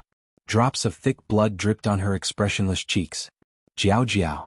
Jiao Jiao. Someone seemed to be calling her. Jiao Jiao. Jiao Jiao. Little Jing Kong climbed onto the bed and shook her shoulders. "Jiao Jiao, why are you ignoring me?" The blood-dripping corpse was blocked by a tender little face, and everything in the dream came to an abrupt end. Gu Jiao blinked and completely woke up from the nightmare. She looked at little Jing Kong, who was looking at her worriedly with his eyes wide open. She answered calmly with a hoarse voice, "Jing Kong." Little Jing Kong took a deep breath. "I was just worried about you." Gu Jiao lay flat on the soft bed. She raised her hand and hugged the little guy. "I'm fine." Little Jing Kong suddenly got a loving hug and was very shy. Her little hands covered her reddened little face, and her little feet swayed as she had nowhere to put them. "Jiao Jiao really likes me the most." "Jiao Jiao. Jiao Jiao, you're hugging me a little too tightly." He was almost out of breath. "Little fool, why did you come? Why did you come to collect my corpse even though you knew it was a trap?" "Jiao Jiao. Let's go home." "I'll take you home." The young man's blood-soaked body tightly protected her in his embrace, just like how she had hugged him when he was young. His eyes were red from killing, and his back and legs were filled with arrows that glittered with cold light. His hot blood stained her path to the yellow springs. He put her on the bamboo raft to return home, but he himself fell down by the river that was engulfed in the flames of war. Great Yan's youngest god of war had fallen. After breakfast, Gu Jiao went to the Black Wind camp as usual. She first went to the various training grounds to take a look. All the generals were seriously training their soldiers, and the Black Wind cavalry were also accepting their mission without complaint. Little Shi did not stop messing around even after defeating more than a dozen horse trainers. It was so energetic that even 10,000 horses despised it. Even the explosive training that horses were most afraid of was quickly addicted to it. The well-behaved horses were thrown into chaos by it, and the training ground became a scene of a large-scale car accident. In the end, it was the Black Wind King who suppressed Little Shi with force. Only then did Little Shi obediently go back to training. However, it seemed to be obedient. When it brushed past a Black Wind cavalry, it raised its hooves and kicked the horse's butt. The horse was speechless. How could it be so despicable? The price for its despicable behavior was that Little Shi was taught a lesson by the Black Wind King. In the end, it could only limp to the training ground. It was very miserable. "Milord, milord." Teacher who ran over energetically. He had learned his lesson today and he had a feather fan in his hand. He fanned Gu Jiao with a smile and said, "Why are you here so early? The sun just rose not long ago." "I'm here to take a look," Gu Jiao said. Teacher who smiled and said, "When you issued the transfer order yesterday, it was like a thunderbolt that corrected the Black Wind camp's bad habits. The generals that you promoted are all in awe of you, so how could they not train their soldiers seriously? You don't have to worry about it." Some of the generals that she promoted were old subordinates of the Shenyuan family, and some were new blood that joined later. They trained their soldiers seriously not because they respected her, but because the Black Wind Camp's military discipline and traditions were like that. They were strict with themselves and they were strict with their subordinates. Now that she had a title, it wasn't that they really respected her, but that it was their duty to obey her orders. Teacher Hu saw that Gu Jiao's expression didn't change at all, so he couldn't help but wonder if he didn't flatter her in the right place. He said with a smile, "It's so hot today. Milord, you should go rest in the tent." Gu Jiao put her hands behind her back and said, "I'm going to find Wenren Chong." After saying that, she turned around and went to the reserve camp. Teacher Hu couldn't stop her even if he wanted to. "Oh, milord. Milord. Oh, I need you to do something for me," Gu Jiao said before going to Wenren Chong. The weapons and armors that were piled up like a mountain in the courtyard when she left yesterday were nowhere to be seen today. It seemed that Wenren Chong had repaired them overnight. He was a very efficient person. Wenren Chong was sitting in the room, repairing the armors that were delivered that morning. Gu Jiao walked over. Wenren Chong looked up at her. Gu Jiao glanced at the shadow on the ground and said, "I didn't block the light." Wenren Chong continued to repair the armors. "Do you need help?"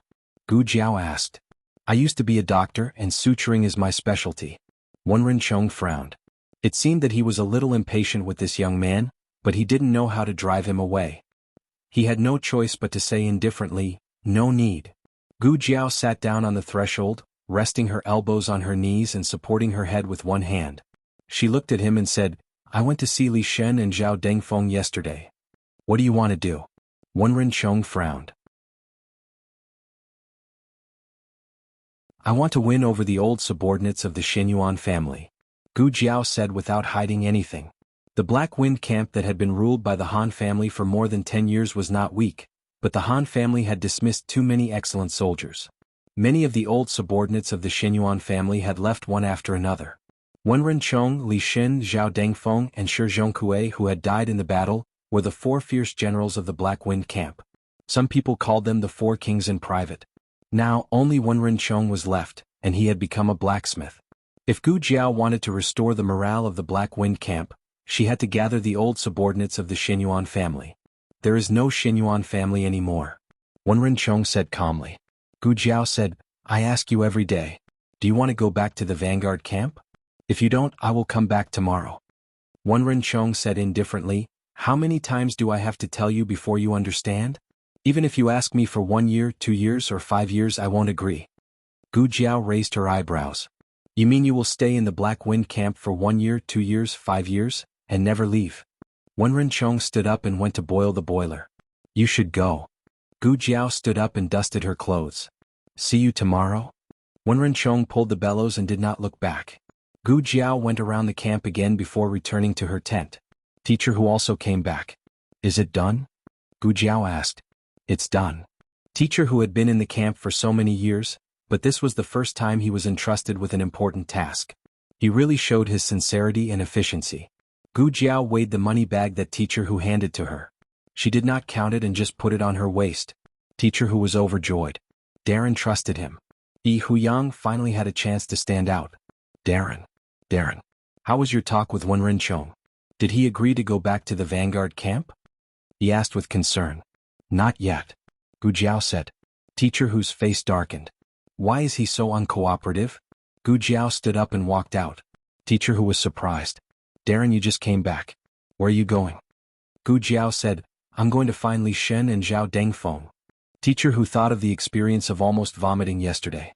He swallowed and asked, "Then should I go with you?" Gu Jiao said lightly, "Come if you want." "I don't want to come, but if you say so, how can I not come?" Today she went to see Zhao Dengfeng first. She had deliberately mentioned the two of them in front of Wenren Chong to see his reaction. Wenren Chong's reaction was very calm. Either he had never heard the rumor that Zhao Dengfeng had colluded with the Han family, or he knew that the rumor was false. From Gu Jiao's observation of Wenren Chong, the former was unlikely. "Oh, isn't this the officer from yesterday? Why did you come to my crane restaurant again?" In a room on the 2nd floor, Zhao Dengfeng was holding a beauty in his arms. He leaned against the window and looked at the young man on the horse. "Are you here to persuade me to go back to the army? Who wants to go back and live a life of bloodshed? How about this, little general, you come to my crane restaurant and be the second boss. Teacher Hu was angry. He pointed at him with his feather fan and scolded, "Zhao! How can you talk like that, little general? This is the new commander of the Black Wind Battalion, Darren Xiao. I already told you about it yesterday." Gu Jiao said, "Boss? That's a good idea." Zhao Dengfeng looked at the young man who was led by the nose. "Isn't that right? As long as you have enough money, I can give you half of the Crane restaurant." Gu Jiao looked up at him. "I don't need you to give me a share. I'll buy your Crane restaurant." Zhao Dengfeng was stunned. Then he laughed. "Do you know what you're saying? My Crane restaurant is the best restaurant in town. Does your family have a mine?" "Little general," before he could finish his words, the young man on the horse casually tossed him a token. He caught it with a backhand, and when he took a closer look he was stunned. Gu Jiao asked seriously, "Is this enough? If not, I'll send someone to get more." Dukin asked Steward Zheng to give it to her before she left this morning. She had never used it before and did not know how much money it could give. Zhao Dengfeng choked. He asked in disbelief, "Mingyi Bank's master token, you? Who are you to Mingyi Bank?" Gu Jiao thought for a while and said, Young master? My family doesn't have a mine, but my family has a bank." Gu Jiao said to Hu Yang, "Teacher Hu, stay here and take care of the paperwork. I'll go find Li Shen." Advisor Hu was still immersed in the huge shock brought about by this wave of operation. Was this the rumored inhumane tycoon? He said, This, Zhao Dengfeng said coldly, "I won't sell it." Gu Jiao said, "You said yourself that you wanted me to be the owner. You can't go back on your word." Zhao Dengfeng clenched his fists and sneered, "So what if I go back on my word?" Gu Jiao said seriously, "I'll beat you up." Zhao Dengfeng was speechless. Li Shen was not at the docks today. Gu Jiao asked the nearby foreman and found out that he had probably gone to buy medicine for his mother. "Where does he live?" Gu Jiao asked. "He lives over there. Sir, if you keep walking straight and turn east of the fork, you'll see his house. The people in that alley have all moved away. Only the mother and son still live there. It'll be easy to find." "Thank you." Gu Jiao followed the path the foreman pointed out and successfully found a small, shabby courtyard. The courtyard door was ajar. Gu Jiao knocked on the door. "Excuse me, is anyone home?" No one answered. Gu Jiao thought for a moment, then pushed the door open and walked in. The things in the courtyard were very old but not messy. Water tanks, hose, chicken coop, they were placed neatly. The clothes on the clothesline were also neatly dried. They had been washed until they were yellow. Patches were made one after another, but they were very clean. "Niu Wazi, you're back?" An old voice came from inside the room. "Niu Wazi? Li Shen's pet name?" Gu Jiao walked into the central room and walked to the room on the right. Niu Wazi. A blind old woman was sitting on the ground. It looked like she had fallen and could no longer stand up. She tried to use her hands to support herself on a chair, but it was useless. Gu Jiao hurriedly walked forward and helped her sit down on a chair. "You're not Niu Wazi," the old woman said. Although she couldn't see, she could still smell her son's scent. "I'm here to find Li Shen." Gu Jiao saw the old woman's vigilant look and added, "I'm his friend." The old woman touched Gu Jiao's armor, and the vigilance in her turbid eyes disappeared. She smiled and said, "Niu Wazi's friend. He went out to get medicine for me. He'll be back soon. Sit for a while, I'll pour you some tea." Niu Wazi was really Li Shen's pet name. Gu Jiao said to Mother Li, "You sit, I'll do it myself." Mother Li smiled kindly. "Okay, don't be polite. The tea is on the table in the central room." Gu Jiao went to pour the tea. In their house, even the teacups were cracked. There were only 2 stools. Other than that, there was no other furniture in the central room. It wouldn't be an exaggeration to say that this house was bare. Gu Jiao went to the kitchen. The cupboard was empty. There were no leftovers. There were a few dried corn cobs and half a rotten pumpkin on the ground. There was only half a bucket of old rice in the rice jar, and there were worms all over it. Gu Jiao took the water to Mother Li's room. "Have some tea. You came to my house and I even asked you to pour me tea. It's all my fault for being blind and useless. It's nothing. It's just a little money. It's only enough for 3 sets of medicine." At the pharmacy, the shop assistant impatiently said to Li Shen, "3 sets it is." Li Shen emptied his pockets and grabbed 3 sets of medicine to go home. When he entered, he clearly sensed that someone had been in the courtyard. A trace of vigilance flashed through his eagle-like eyes. He flew into the room. "Mother." His mother was sleeping peacefully on the bed, but she was startled by his voice. "Niu Wazi, what's wrong?" Mother Li turned her head in the direction of the voice. Seeing that his mother was fine, Li Shen's expression relaxed. He carried the medicine bag to the bedside. Mother, did someone come to our house? Mrs. Li smiled and said, That's right. Your friends from the military camp came by. At first I thought it was those debt collectors again. In order to cure Mother Li's eyes, Li Shen had borrowed money from loan sharks. From time to time, debt collectors would come knocking. He also left something for you. Mother Li took out a bundle from under the quilt on the inside of the bed and handed it to Li Shen. It's silver, right? She asked in a small voice. Li Shen took it in his hand and felt that it was silver. He opened the bundle. Other than a pile of shining silver ingots, there was also a letter from the Black Wind Battalion. The letter explained the origin of the silver. It was his retirement pay. When the Han family was in power, someone pocketed 90% of his retirement pay. This was the retirement pay he deserved, as well as the interest that should have been paid to him over the years.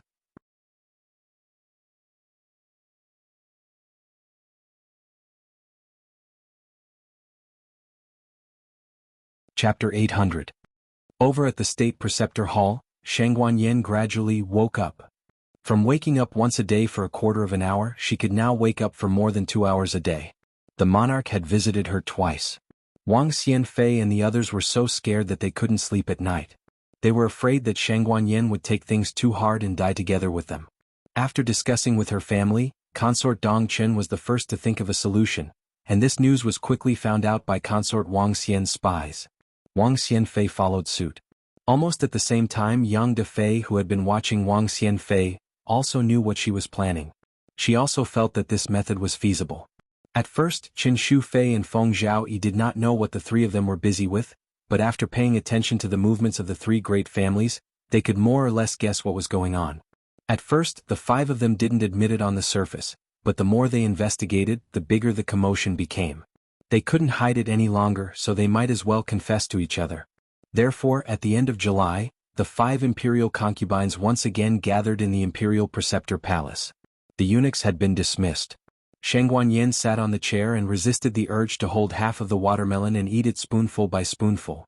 She looked at the 5 people sitting opposite her with a cold and world-weary expression. What are you doing here? As the most senior imperial concubine, Wang Xian was still the one to speak out. She said, Shang Guanyin, this queen knows that you don't want to die. What you said last time was just to threaten us. Look at these beautiful words. If Shang Guanyin hadn't been prepared, she would have been deceived by her and exposed her secret. Shang Guanyin slowly said, Since you think I'm pretending, then why are you still looking for me? You don't have to worry about whether or not I have something on you.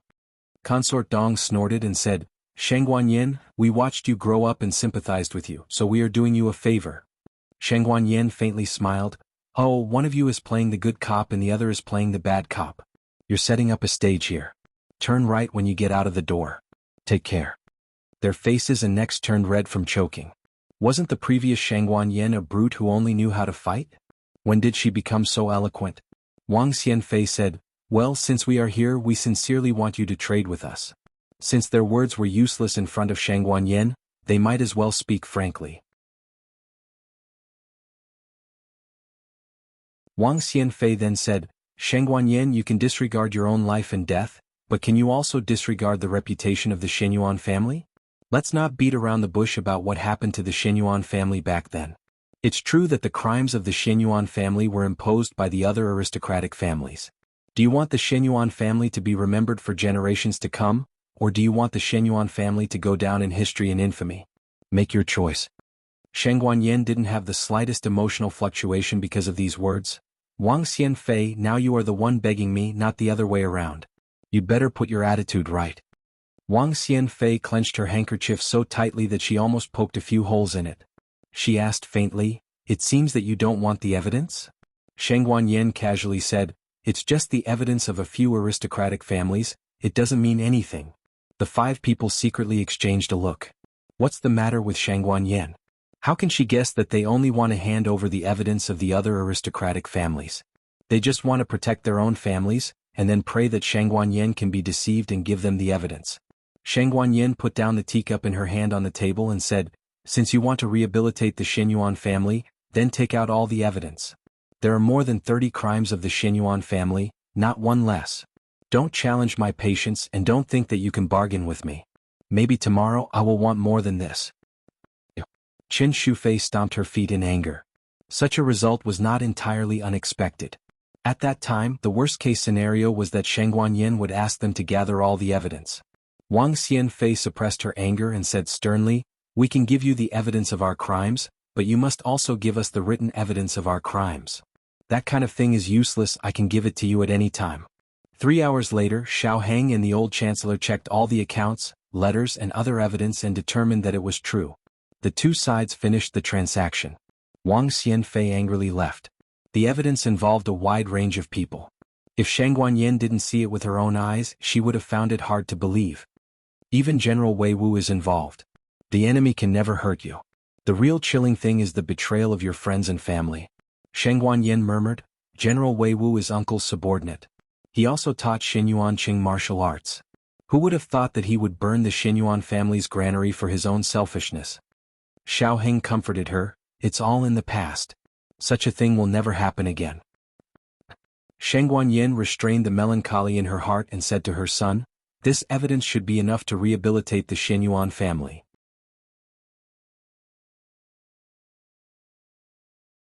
Xiao Heng paused, not yet. There is no evidence for the crime of rebellion. Because the crime of rebellion is real. Unless the emperor is willing to admit that he schemed against the Xinyuan family and forced the Xinyuan family to rebel. But that was simply impossible. Xiao Heng said, how about this? Mother will take this evidence as your loyalty and filial piety to the emperor in exchange for the position of the crown princess. The rest is not urgent. When mother becomes the crown princess, we will find a way to take away the emperor's real power. We can still rehabilitate the Xinyuan family. Shang Guanyin nodded in agreement. I think it's good. When dawn comes, I will take this evidence to the emperor. The imperial palace. Just as the monarch was about to rest, Zhang Dequan quickly walked over. He glanced at the young princess who was sleeping soundly on the small bed and reported in a low voice, Your Majesty, Madame Han of the Cold Palace is clamoring to see you. The emperor coldly said, How many times does she want to see me? Zhang Dequan didn't dare to answer and only reported, Han said that she has a secret of the empress. This was the original words of the little palace maid. Zhang Dequan didn't exaggerate a word. When he heard that it was related to the empress, the emperor patiently went to the Cold Palace. Concubine 1 has now been demoted to Wang Gurin and lived on the west side of the Cold Palace, while Han was imprisoned on the east side. The emperor went directly to Han's side. Although she was banished to the Cold Palace, Han still dressed herself up very decently to see the emperor. But so what? The emperor didn't even look at her. She sat on the shabby stone bench and said to the emperor with a smile, Your Majesty, this concubine has brewed tea. I don't know if your Majesty is used to the Cold Palace's tea? The emperor frowned and said, What do you want? Han gently said, Your Majesty, you came here just for the secret related to the empress? Your Majesty didn't ask how this concubine has been living these days in the Cold Palace? Your Majesty is really cruel. Only when a man loves a woman, will he take pity on her weakness. And when a person has no feelings for her, she can only moan without illness. The emperor's eyes became more and more impatient. Han did not seem to notice and said to herself, That's right, your Majesty only has Xinyuan Hanyan in your heart. When has there been any other sisters in your harem? But even for the person he loved, his Majesty could still be ruthless. Your Majesty's heart only has yourself. The emperor impatiently said, If you have nothing to say, we will leave. Han poured herself a cup of tea. Before the empress died, she did tell this concubine her true feelings. She said that she regretted marrying your Majesty. If possible, she begged me to think of a way to not bury her in the imperial mausoleum with your Majesty. She did not want to meet your Majesty on the road to the Yellow Springs. The emperor's heart fiercely trembled. He knew that Xinyuan Hanyan hated him, but he didn't expect her to hate him to this extent. Han sneered, Does your Majesty's heart hurt? Or is it that your Majesty does not want to believe what this concubine said? That's right, when has your Majesty ever believed this concubine? Even this time, this concubine was clearly framed, but your Majesty still chose to be blind. Until tonight, this concubine was waiting for your Majesty to come and see this concubine. This concubine did not want to go to this step. Your Majesty, you forced this concubine. This concubine came to the palace with admiration for your majesty. All these years, this concubine hoped day and night to become a real couple with your majesty. What did Xinyuan Hanyan do? Your majesty's harem was all taken care of by this concubine. This concubine thought that she had some weight in your majesty's heart, but in the end, I found out that your majesty was just unwilling to tire Xinyuan Hanyan. But that woman never looked back at your majesty. This concubine hated her. So, this concubine had people kidnap Shangguan Yan. She was sold to the slave broker and became a slave. The emperor's heart fiercely trembled. It's you? Han Shi smiled and said, It's this concubine. The monarch was furious. He strode forward and grabbed her neck. I'm going to kill you. Han Shi was choked until she couldn't breathe. Her face turned purple but she smiled ferociously. It's too late. Your Majesty, it's too late, you can't kill this concubine. As soon as her voice fell, a dark shadow fell from the sky and chopped the back of the emperor's neck with a hand knife. The emperor's body suddenly became numb. He let go of Han Shi's hand and fell to the ground in a daze. He saw the hem of a black cloak and a pair of black shoes inlaid with gold. Then, his eyelids drooped and he completely fainted.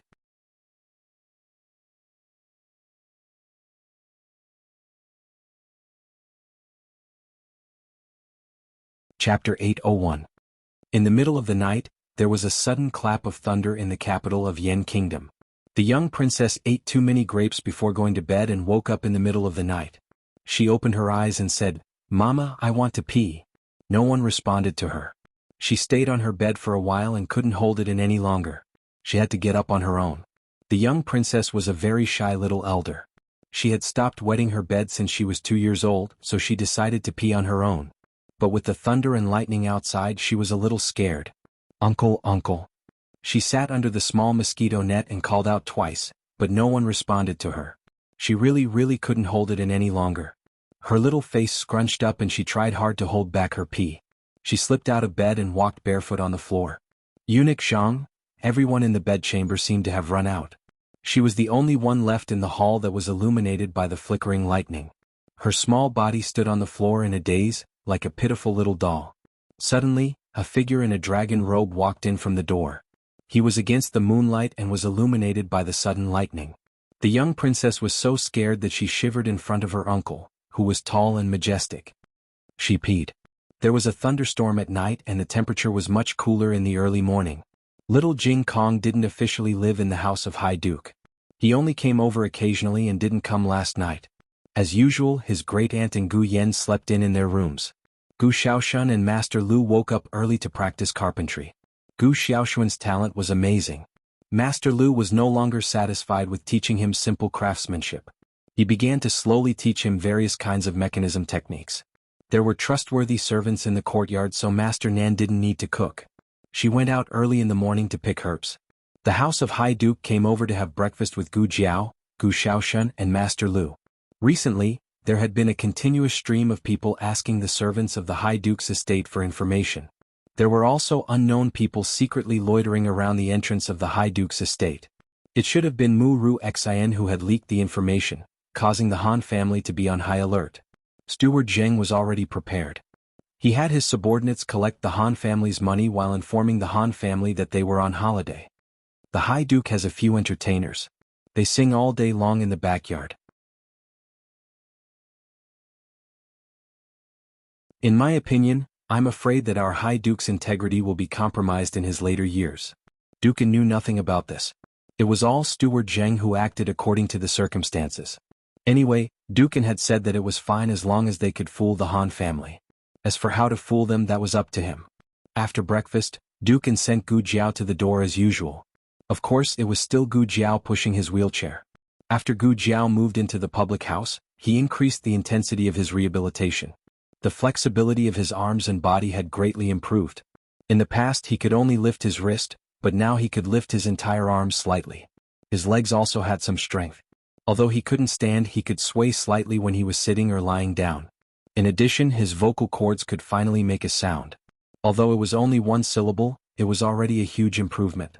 The father and daughter came to the door. Gu Jiao grabbed the reins on Black Wind King's back and said to Dukin, "Godfather, I'm going to the military camp." Dukin, okay. Take care on the way. Gu Jiao flipped onto the horse and was about to gallop away when she saw a battered figure stumbling over. The guards of the Duke Dinghua's mansion hurriedly stood in front of Gu Jiao and Duke in vigilantly. It's me." The man was so tired that he lost his voice. He fell to the ground and gasped for breath. "Eunuch Zhang?" Gu Jiao saw his appearance clearly. She hurriedly flipped off the horse and came to him. She squatted down and asked him, "How did you end up like this?" Zhang Dequan's hair was disheveled and his clothes were messy. He even lost one of his shoes. He didn't have much strength left. He grabbed Gu Jiao's wrist with a strong will. "Lord Xiao, quickly tell the third princess, and His Highness Zhang. Something happened to His Majesty. Last night, the king went to the cold palace to see imperial concubine Han. It was related to Empress Xuanyuan's secret, so Zhang Dequan didn't dare to listen. He tactfully waited outside the courtyard. He didn't know what the two talked about. He just felt that the king had been in there for too long. Based on his understanding of the king didn't have any feelings for imperial concubine Han. He should have come out after asking what was going on. He muttered in his heart and peeked inside weakly. It was this one glance that saved his old life. He saw a black-robed man descend from the sky and knock out the king with one palm. He wasn't the kind of person who would run away when his master died. However, knowing that he wasn't a match for the king and still rushing to die with him, that wasn't loyalty but illness. He broke into a run. Perhaps the heavens didn't want him to die. There happened to be an imperial expert patrolling nearby. The imperial expert sensed the fluctuation of the expert's inner energy and used his light body technique to go to the cold palace to investigate. The two sides were probably entangled, which gave him the chance to escape. He originally planned to escape to the king's bedchamber to dispatch experts, but he was shocked to find that all the experts in the palace had been killed. He boldly guessed that when the king went to the cold palace to see imperial concubine Han, someone sneaked in and killed them. After killing them, that person went to the cold palace to report to imperial concubine Han and knocked out the king. He had never been lucky in his life, but tonight, he had brushed shoulders with the king of hell twice. He understood that the palace was no longer safe, so he escaped the palace in the middle of the night. He didn't go to the state preceptor hall because he was worried that if imperial concubine Han found out that he wasn't there, she would definitely guess that he went to the state preceptor hall to find the third princess and the imperial grandson. He also remembered that Lord Xiao had moved to the High Duke's public house, so he decided to come over and try his luck. After saying that, he fainted. Steward Jing was dumbfounded. "Hey Eunuch Zhang, you should explain clearly what happened to His Majesty." Gu Jiao was silent. It couldn't be what she was thinking, right? Steward Jing asked Gu Jiao, "Young master, what should we do with him?" Gu Jiao took his pulse and said, "He's fine, he's just tired and fainted. Carry him into the residence first. I'll go to the state preceptor hall." Nguogong said. Gu Jiao turned to look at Nguogong. Nguogong wrote on the armrest, "It's better for me to go. You go to the barracks as usual and pretend that you didn't see Eunuch Zhang. If there's anything, I'll get someone to contact you." Gu Jiao thought for a moment. "All right." Steward Jing hurriedly asked someone to carry the fainted Eunuch Zhang into the residence and repeatedly ordered the guards, "No one is allowed to spread what happened today." "Yes." The guards responded. Nguogong went to the state preceptor hall and secretly brought Xiao Heng onto his carriage. When Xiao Heng arrived at Feng courtyard of Nguogong's residence, Zhang Dequan had been woken up by Nan Shernyan's acupuncture. Xiao Heng went to the side room to see him. In Gu Qingfeng's room next door sat his great-aunt, the old chancellor, and Gu Qingfeng and Gu Yan who were eavesdropping. Nan Shernyang was drying medicine in the courtyard. As she was drying, she approached the window of the side room. Master Lu was making crossbows and as he did so, he came to the window. The husband and wife looked at each other. Zhang Dequan told them everything that happened last night and didn't forget to add his own thoughts in the end. "I felt that it was inappropriate at the time, but Your Highness Zhang's son must understand His Majesty's temperament. It's about Empress Xuanyuan, His Majesty can't not go." This was giving advice after the horse's back. At the time, he didn't expect Han Shenyang to be so bold as to murder the monarch of a country in the palace. "Did you hear what they said?" Xiao Heng asked. "Your servant didn't dare to eavesdrop, just." Zhang Dequan recalled carefully, "There were a few words that they said quite loudly, so your servant heard them." Han Shi said, "This concubine also didn't want to go to this step. Your Majesty, you forced this concubine." Xiao Heng paused and asked, "Is there anything else?" Zhang Dequan scratched his head. And His Majesty said, "It's you? I'm going to kill you." That's it. It sounded like the monarch and Han Shenyang had a dispute. "What do you think, great aunt?" Xiaoheng went next door. Empress Dowager Zhuang hugged the candied fruit jar and snorted. Love but can't have it and hate because of jealousy. It was another concubine Jing, but she was even more ruthless. Concubine Jing also loved the previous emperor but couldn't have him. Unfortunately, she didn't dare to touch him and could only make things difficult for his women and children. As the saying goes, pick on a soft persimmon. However, she didn't expect Empress Dowager Zhuang to be a cactus. Empress Dowager Zhuang ate a candied fruit. "Oh, this is how you deal with scum." "Xiaoheng, great aunt, whose side are you on?" Gu Qingfeng asked. Since Han Shenyang has such a powerful expert by her side, why didn't she make a move earlier? Why did she wait until she and her son were both deposed before making a move? As a man of steel, Gu Qingfeng couldn't understand Han Shenyang's actions. Empress Dowager Zhuang, as a woman who had been in the imperial harem for many years, could more or less understand Han Shenyang's state of mind. Han Shenyang already had a weapon to deal with the monarch. The reason she didn't make a move, other than considering the risk of the whole thing, was that she still had some feelings for the monarch. She hated the monarch, but she also hoped that the monarch would make her empress so that she could be the mother of the country and be a couple with the monarch to grow old together. Unfortunately, the monarch's actions chilled Han Shenyang's heart. Her original intention of calling the monarch to the cold palace was to give the monarch one last chance. As long as the monarch showed some feelings for her, she could wait. Unfortunately, she was disappointed. She never had a place in the monarch's heart. A woman who was serious about her career was the scariest. The Yin monarch was in for a hard time. On the other side, Steward Zheng, who went to the palace to inquire about the news, also returned. He reported the news to Dukin and the others. His Majesty went to the court. I didn't hear anything happened. However, eunuch Zhang. It was said that he was having an affair with a palace maid called you. He was worried that he would be punished, so he fled the palace in the middle of the night. Zhang Dequan, who had just walked to the door and heard this sentence. Zhang Dequan, His Majesty already knew about me and Chiu Yu having an affair. I went to the open road. His Majesty can't punish me. I can't run away because of this. Everyone's mouth twitched. You really did have an affair with someone? This matter was very secretive. Other than the monarch, Zhang Dequan didn't let a second outsider know. Zhang Dequan was so shocked that he forgot to be surprised when he saw so many people in the room, including 2 patients he had seen in the state preceptor's hall. He asked nervously, "Oh no, Chiu Yu fell into their hands. Chiu Yu is in danger." Everyone looked at him with sympathy. Zhang Dequan asked, Why are you looking at me like that?" The old chancellor pushed the cup forward. "Drink a cup of green tea." Xiaoheng passed the plate of snacks in front of him. "Eat a piece of mung bean cake." Gu Yin opened his palm. "I'll give you a jade bottle." Zhang Dequan, the monarch, was knocked unconscious by Imperial Concubine Han at night. In the morning, Concubine Han let him go to the court. No matter how one looked at it, something felt wrong. Judging from the matter of Chiu Yu and Zhang Dequan, the harem should be controlled by Concubine Han. But according to Steward Zheng's information, Concubine Han wasn't released from the cold palace. In short, Concubine Han used the monarch to do all this. Why would the monarch listen to Concubine Han? Did Concubine Han get hold of his weakness? Or was he controlled by Concubine Han? Xiaoheng said, "My mother went to the palace to see the emperor. Wait for her to come back and listen to what she has to say." After half a month of cultivation, Shang Guanyin had already recovered to be able to stand and walk. But in order to show her weakness, she still chose to enter the palace in a wheelchair. She went to the monarch's bedchamber to wait. However, what was strange was that the palace people didn't allow her to enter. She was the 3rd princess. Even if she was crippled, she could still lie in the monarch's bedchamber. How dare they stop her from entering? "What's your name? This princess has never seen you before." Shang Guanyin sat in the wheelchair and faintly asked the little eunuch in front of her. The little eunuch smiled and said, "This slave's name is Huan Shi. I was just transferred here." "Where's Zhang Dequan?" Shang Guanyin asked. Huan Shi smiled and said, "Eunuch Zhang was found to have an affair with a palace maid.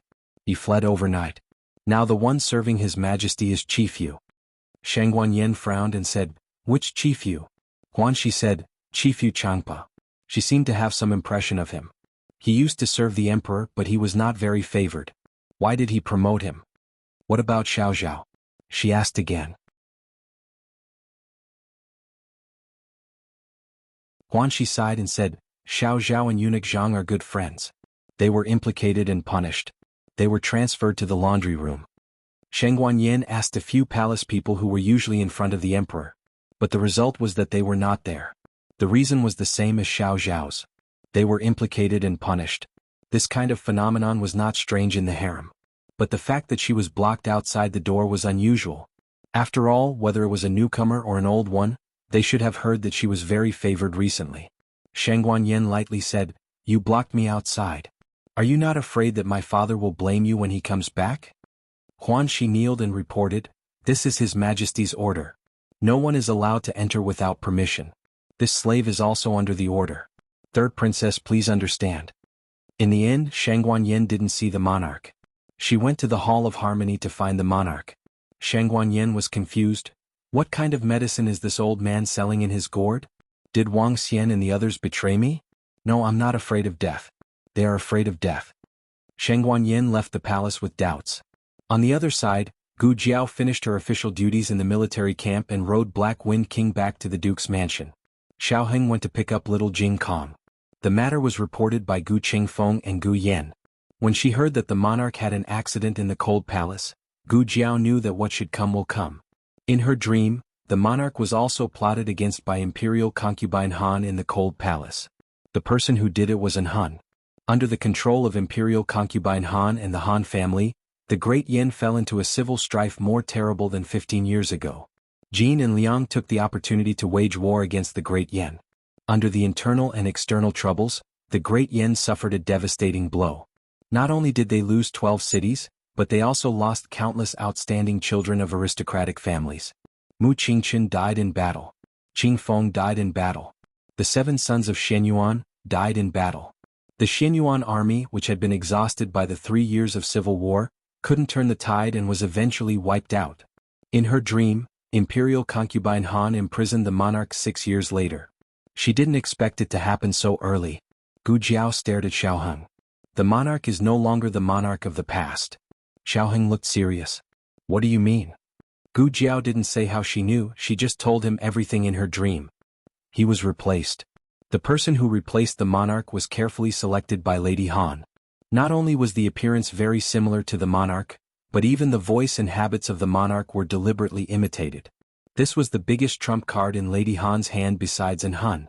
That day An Hun went to the outer city to see this person.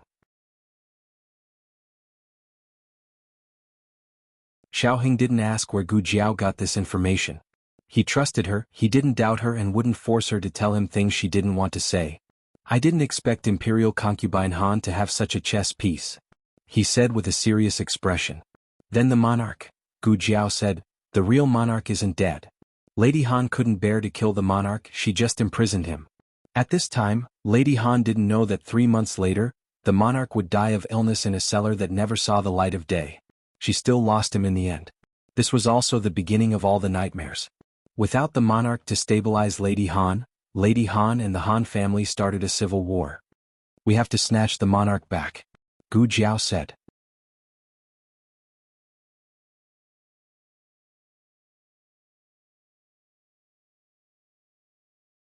Chapter 802.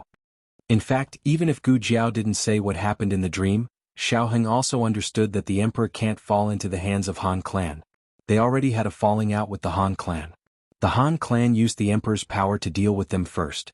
Gu Jiao and Xiao Heng returned to the state preceptor's hall in the Duke Fu's carriage.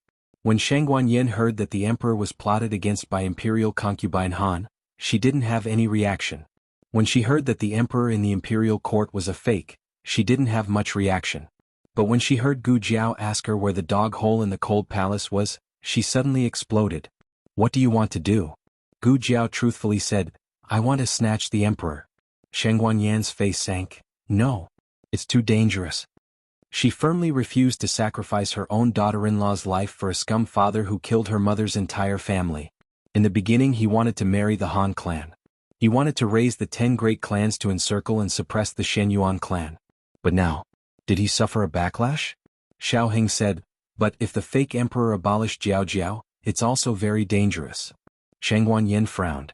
With Han clan's temperament, it's indeed possible for her to do such a thing. The fake emperor has just ascended the throne. Outsiders can't see the clues, but they themselves will feel a little guilty. Therefore, it's unlikely for them to do things that are very different from their original temperament. For example, they will touch her and Shangguan Qing. It's hard to say about others. Shangguan Yin asked her son to bring a pen and paper. She drew a map of the cold palace for Gu Jiao. Gu Qingfeng went there last time, but he was outside the dog hole and didn't go in. After you go in from here, you have to go around Imperial Concubine Wan's territory to reach Han clan's courtyard. But, did she really hide the emperor in the cold palace? Are you sure?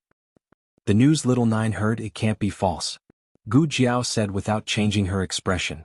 Oh, that bird. Shangguan Yin no longer doubted. Xiaoheng looked deeply at Gu Jiao but did not expose her. After dark, Gu Jiao and Gu Qingfeng changed into night clothes, put on masks, and went to the cold palace under the cover of the night. Gu Qingfeng easily found the dog hole from last time. Gu Jiao was still wondering why Gu Qingfeng didn't directly take Shangguan Yin to climb over the wall since his qinggong was so good. But when she came to the corner of the wall, she saw the seemingly invisible silk thread and understood. Gu Qingfeng whispered, "The silk of the snowfield silkworm is incomparably sharp. If you accidentally bump into it, you'll be cut into pieces. I don't know how high the highest silk is. I'm afraid that I won't be able to see it and will only have half of my body left when I fly over. Looks like we can only drill," Gu Jiao said. "I'll go over first."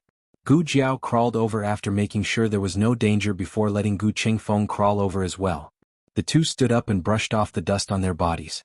Gu Qingfeng said, "By the way, the king should know that Shangguan Yin likes to drill this dog hole, but he didn't fill it up and left it for Shangguan Yin to go out and play? He loves her so much, why did he hurt her in the first place?" Gu Jiao lightly said, "You don't have to guess a man's mind." Gu Qingfeng looked around and said to Gu Jiao, "That master must be guarding Han Shi's side. I'll lead him away in a while, you go and rescue the king." Gu Jiao said, "Can you lead him away?" Gu Qingfeng patted his small chest. "I'm Zhao country's #1 thief, Fei Shuang. Don't think that just because my martial arts are not as good as yours, I'm not as good as you in other aspects. You should learn it well and watch how I lure him away." Now that there was no other way, Gu Jiao thought for a moment and seriously said, "You're not allowed to fight with him." Gu Qingfeng laughed and said, "Don't worry, I'm a thief, not a robber. I won't fight with people, escaping is my strength. But I'll say the ugly words first, if that person is really as powerful as you described, I may not be able to hold on for long. An incense stick, you only have an incense stick's worth of time." Gu Jiao nodded her head, "I know." Gu Qingfeng turned around and left. "Gu Qingfeng, be careful." Gu Jiao called him, "If you're killed by him, I won't avenge you." Gu Qingfeng curled his lips, "Diske, you have no conscience." Gu Qingfeng used his qinggong to fly toward Han Shi's courtyard. Gu Jiao quietly followed and closely watched the movements in the night. To be honest, she was a little unsure. And Han was after all a very powerful expert. Would he really fall for Gu Qingfeng's trick so easily? Wouldn't he have guessed that someone who didn't even dare to fight with him was trying to lure the tiger away from the mountain? Even if Han couldn't guess it, with Han Shi's palace scheming mind, would she fall for it? Han Shi wouldn't fall for it so easily. But Gu Qingfeng's luck was not bad. Han Shi coincidentally went to the cellar to visit the monarch. And Han guarded the courtyard alone. Gu Qingfeng concealed his aura. After coming to the Yin kingdom, not only did Gu Changqing and Gu Jiao increase their strength, but Gu Qingfeng also trained his qinggong to be stronger than before after getting injured in fighting.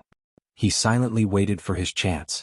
Gu Jiao's prediction was right, an expert like Han wouldn't easily fall for the trick of luring him away unless he wanted to kill Gu Qingfeng. Gu Qingfeng hid in the darkness for nearly a quarter of an hour. Suddenly, Han turned and went to the toilet. Now's the time. Han unbuckled his belt. At this moment, one's vigilance would be greatly lowered. Gu Qingfeng suddenly shot out 3 plum blossom darts. "Fuck you, Master Han. Go be an eunuch Han." Gu Qingfeng had been secretly learning from Mistress Nan these days. Han's hair stood on end as he felt a strong murderous aura. His muscles tensed up as he made a defensive response in a critical moment. Then he couldn't shout, "Han?" No way, the sneak attack didn't succeed. He can even dodge like that, what kind of pervert is he? Ah!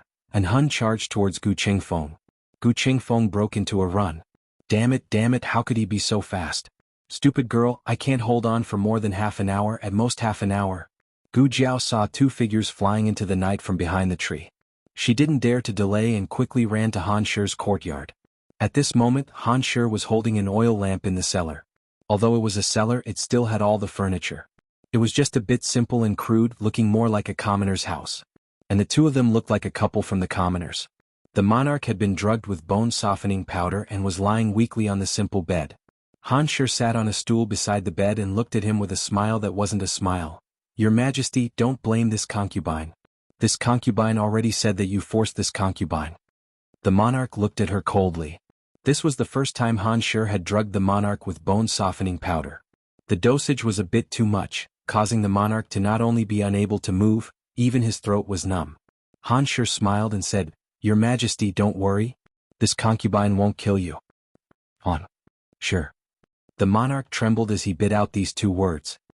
He never expected that this vicious woman would dare to imprison the Son of Heaven. This was even more shocking than the Xianyuan family's rebellion. In any case, the Xianyuan family had the backbone and the strength. But Han Shi was just a concubine in the harem. With the Son of Heaven missing, did she really think that no one would find out? As if she could see the mockery in the monarch's eyes, Han Shi faintly smiled and said, Your Majesty, don't worry. No one will know where you went. In fact, no one will find out that you went missing. The monarch looked at her with a face full of caution and confusion. Han Shi smiled meaningfully and said, Last night, Your Majesty came to this concubine's cold palace to sit for a while before returning. This morning you went to court on time. In the afternoon, you gathered the military officials to discuss important matters. At night, you went to your own palace to read memorials for 2 hours. The monarch's expression changed. He stuttered, You? Han Shi's lips curled into a mocking smile. Yes, this concubine found someone to replace Your Majesty. Your Majesty didn't expect this, right? This concubine called Your Majesty to the cold palace to give Your Majesty one last chance. If Your Majesty had only said that you believed in me, I wouldn't have done it. In truth, I also considered giving Your Majesty a goo or drug, but those things will harm the body. This concubine's heart aches for Your Majesty and can't bear for Your Majesty to suffer. The monarch's heart was filled with disgust. Why didn't he find out earlier that this poisonous woman was a lunatic? Han Shi took in the monarch's disgust. Her smile disappeared and she coldly said, Your Majesty, no matter how much you hate this concubine, no one will come to save Your Majesty. Your Majesty, take care of yourself. After saying this, she stood up and left with a cold face. Not long after she left, a small figure quietly flashed into the cellar. The monarch looked at the person who suddenly approached the bed with vigilance. Just as he was about to speak, Gu Jiao knocked him out with a stick. Monarch. Then Gu Jiao directly carried him on her shoulder and fled with a whoosh.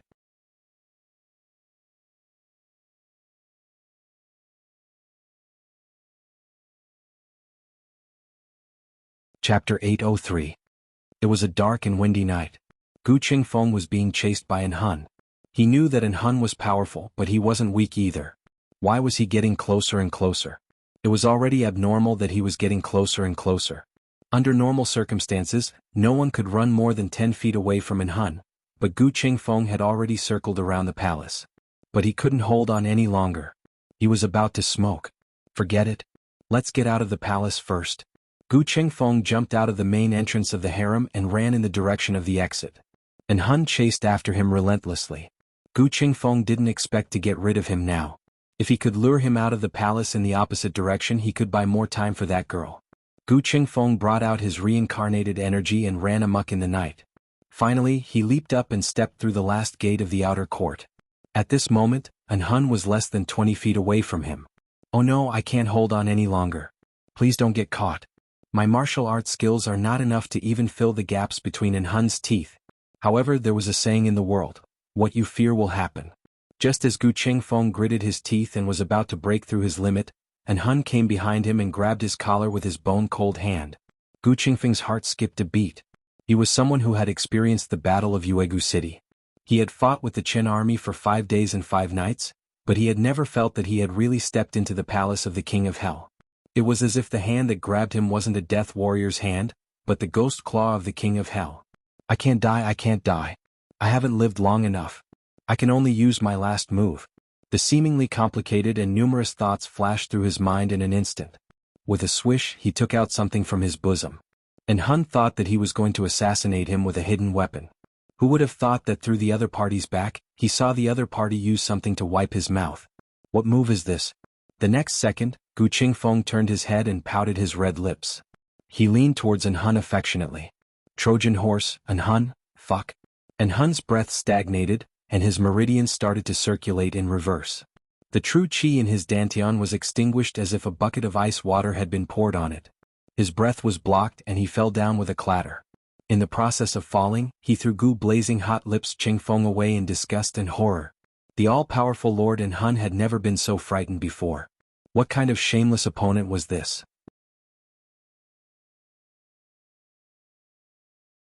Back in the day he was also a very decent little wind, but the group of people in the courtyard? No, not to mention the people, even the horses were not decent. He was influenced by the company he kept. However, An Hun was An Hun after all. Even though his soul had been sent flying by the lightning, he still relied on his strong instinct to recover his inner energy the moment he landed. He struck the ground with his palm and borrowed the force to do a somersault in the air before landing firmly on the ground. As for Gu Qingfeng, he borrowed the force of him throwing him out just now and disappeared with a whoosh. In the night, a certain someone's annoying voice could be heard. "Thank you, Lord An Hun." An Hun did not chase after him. He knew the force of his throw. If he chased after him, he would be too far away from the palace. He turned and returned to the cold palace. Just as he entered the courtyard of the cold palace, he saw Han Shi angrily walking towards him. "Where did you go just now?" "The king was taken away by someone." An Hun said calmly, "I know, I will get him back." After Gu Jiao carried the king out of Han Shi's courtyard, she went straight to the dog hole that led to the outside of the palace. As the king was knocked unconscious, he could not drill the hole himself, so Gu Jiao could only stuff him in. Who knew that the king's body would get fat and he would be stuck in the dog hole? Gu Jiao frowned seriously and kicked his dragon head, kicking him over without hesitation. After that, Gu Jiao crawled over herself. She did not know how long Gu Qingfeng could delay, but it was best that she did not waste any time. She carried the king and sprinted towards the planned location. There, the Black Wind King was already in place. However, things did not go as she wished. Before she could run a mile, An Hun caught up with her. She saw with her own eyes that An Hun used his sword to cut open the snow silk on the wall and jumped over elegantly. He was indeed an expert. His skills were amazing.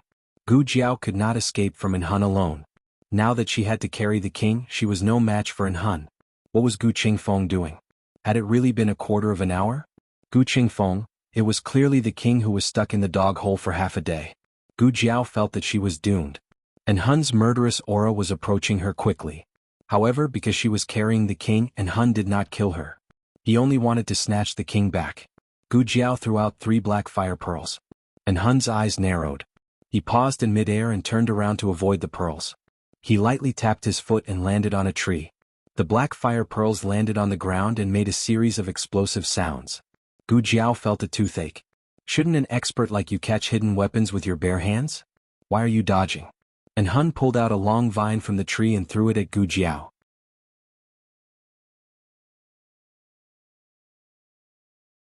The long vine wrapped around Gu Jiao's slender waist. Gu Jiao was pulled over by a strong force. She had 2 choices. She could either surrender and be captured by An Hun together with the monarch, or she could throw the monarch down. An Hun would abandon her to save the monarch and she would take the opportunity to escape. She did not want to die. However, she would not give up the king that she had already captured. She immediately pressed down on the dagger at her waist. However, before she could pull it out, An Hun slapped the dagger out of her hand. This guy. In the nick of time, a figure suddenly appeared from the side and cut the long vine in half. Gu Jiao and the king fell to the ground. The person holding the sword blocked in front of the two and said through the veil, "You guys leave first." It was Yi Qing's voice. Gu Jiao looked at Yi Qing, who was dressed in black, and then looked at the 4 men of sacrifice that came with Yi Qing. She roughly understood that it was the state teacher's palace that made their move. "Be careful," Gu Jiao reminded. "I will." Yi Qing flew up with her sword and attacked An Hun together with the 4 men of sacrifice from the Imperial Preceptor Palace. Gu Jiao took the chance to grab the king, who had fallen to the ground, and ran. Behind them came the sound of weapons clashing. The whole street seemed to be filled with killing intent. The eldest disciple of the state teacher's palace and the 4 men of sacrifice were a terrifying force, but to say that they could kill In Hun was still impossible. Set up the formation. Trap him. Under Yi Qing's order, the 5 of them formed a formation and surrounded In Hun. And Hun coldly looked at the 5 who came out of nowhere and sarcastically curled his lips. You think you can stop me with just the few of you? Yi Qing coldly said, whether I can stop you or not, you'll know once you try. Are you scared? That's right, you colluded with the deposed concubine and imprisoned the king. You have committed a crime worthy of all 9 generations of your family. If you're willing to surrender, then maybe I'll consider letting you go. And Hun coldly laughed, stalling for time? Useless. As soon as he finished, And Hun's figure flashed and suddenly appeared in front of Yi Qing. His speed was too fast to the point that Yi Qing could only see a blur. Before he could react, Yi Qing had already been sent flying by In Hun. And almost at the same time, In Hun used the remaining qi in his body to send the other 4 men of sacrifice flying. In Hun's goal was to take back the king, so he didn't waste too much energy on Yi Qing and the others. Yi Qing fell onto a roof, covered his chest and spat out a mouthful of blood. Damn! He escaped so quickly. Xiao Lulang, you can only rely on yourself from now on. Zhu.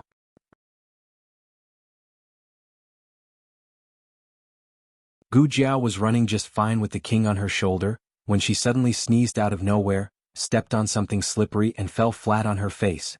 No way, right? Was someone talking about her again? Xiao Lulang, this name is poisonous. Gu Jiao got up with a black face. Just as she was about to grab the king and continue running, Gu Qingfeng used his qinggong to catch up. Hey, are you okay? Gu Qingfeng asked her. Gu Jiao, with grass all over her body, shook her messy hair. I'm fine. Yi Qing and them are coming, I don't think they can hold them off for too long. You take the king and leave, we'll split up.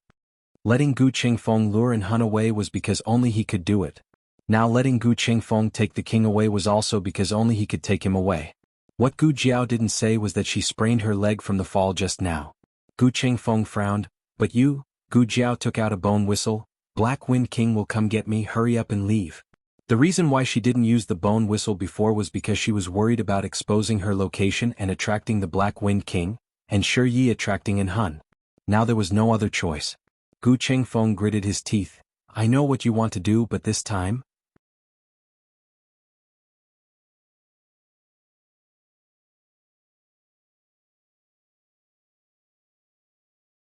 Chapter 804. This book's newest chapter isn't finished yet. Novels that can't be found on the internet are all here. Gu Jiao felt the sharp killing intent in sword chi and frowned. Watch out. It was already too late to dodge, so Gu Qingfeng clenched his teeth and pushed the 2 of them towards the roof in front of him. It was better for the sword chi to land on his leg alone than for Gu Jiao to be injured with him. But the expected pain didn't come. On the other side of the roof, a navy blue figure fell from the sky and also sent out a sword chi, protecting Gu Qingfeng, who almost lost his legs. Gu Qingfeng turned around and was instantly dumbfounded. Big brother? Gu Changqing sent out a palm and sent him to the roof where Gu Jiao and the king landed. You guys hurry and leave. He lightly said and vigilantly looked at the black-robed man 2 meters away. Gu Qingfeng was so shocked that he couldn't even close his mouth. Big. Why is Big Brother here? Wasn't he lying in the ICU this whole time? When did he wake up? How did he know what he was doing tonight? Gu Jiao frowned as if she was also a bit confused, but not as confused as Gu Qingfeng, or maybe it was because she was a bit more calm. It had been almost a month since Gu Changqing was injured. Although his body stats were gradually stabilizing, he still hadn't woken up in front of her. The state teacher also said that he hadn't woken up. Did he just wake up?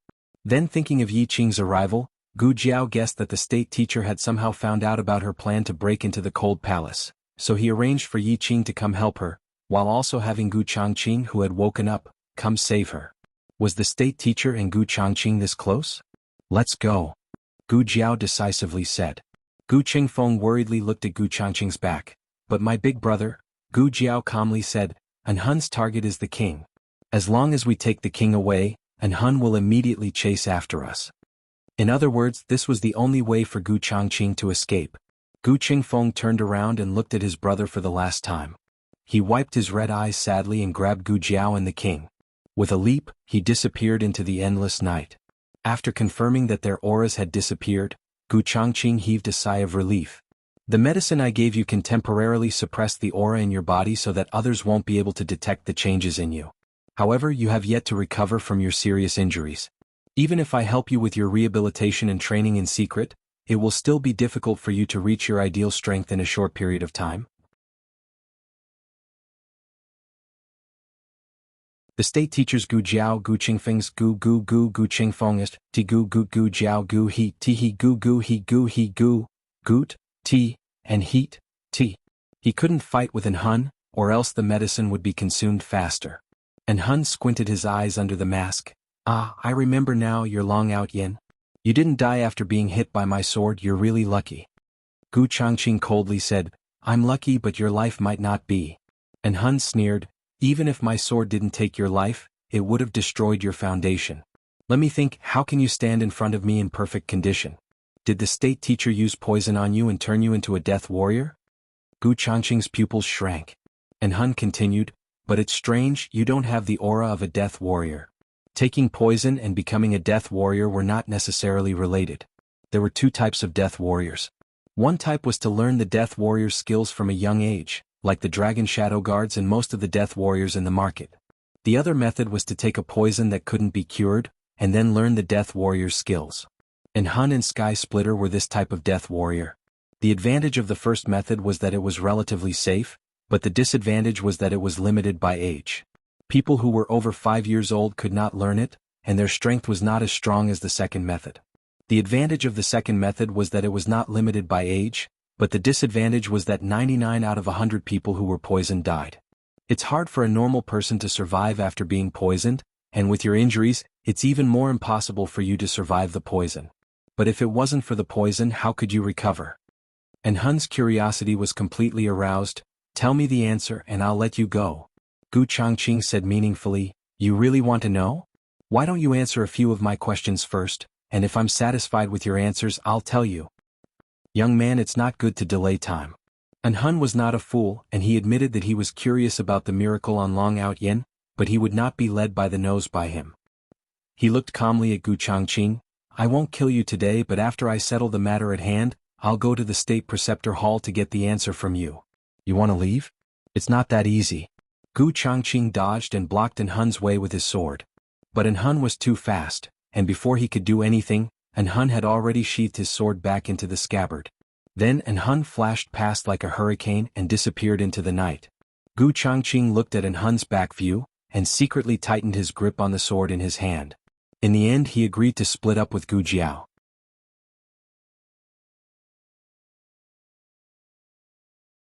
After all, An Hun's target was the king, and as long as he left with the king, An Hun would definitely catch up with him.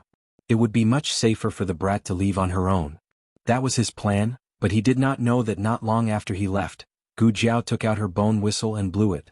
Gu Qingfeng froze. Oh no. He forgot that this brat had a whistle in her hand. It's over, it's over.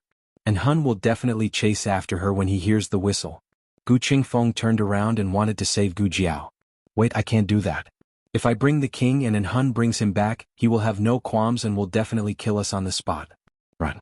The further the better. And Hun might not waste time on her if he realized that the king was not in her hands.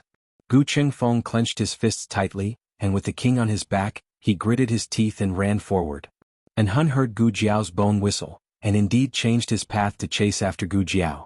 His qinggong was excellent, and he walked on the steep roofs as if he was walking on flat ground.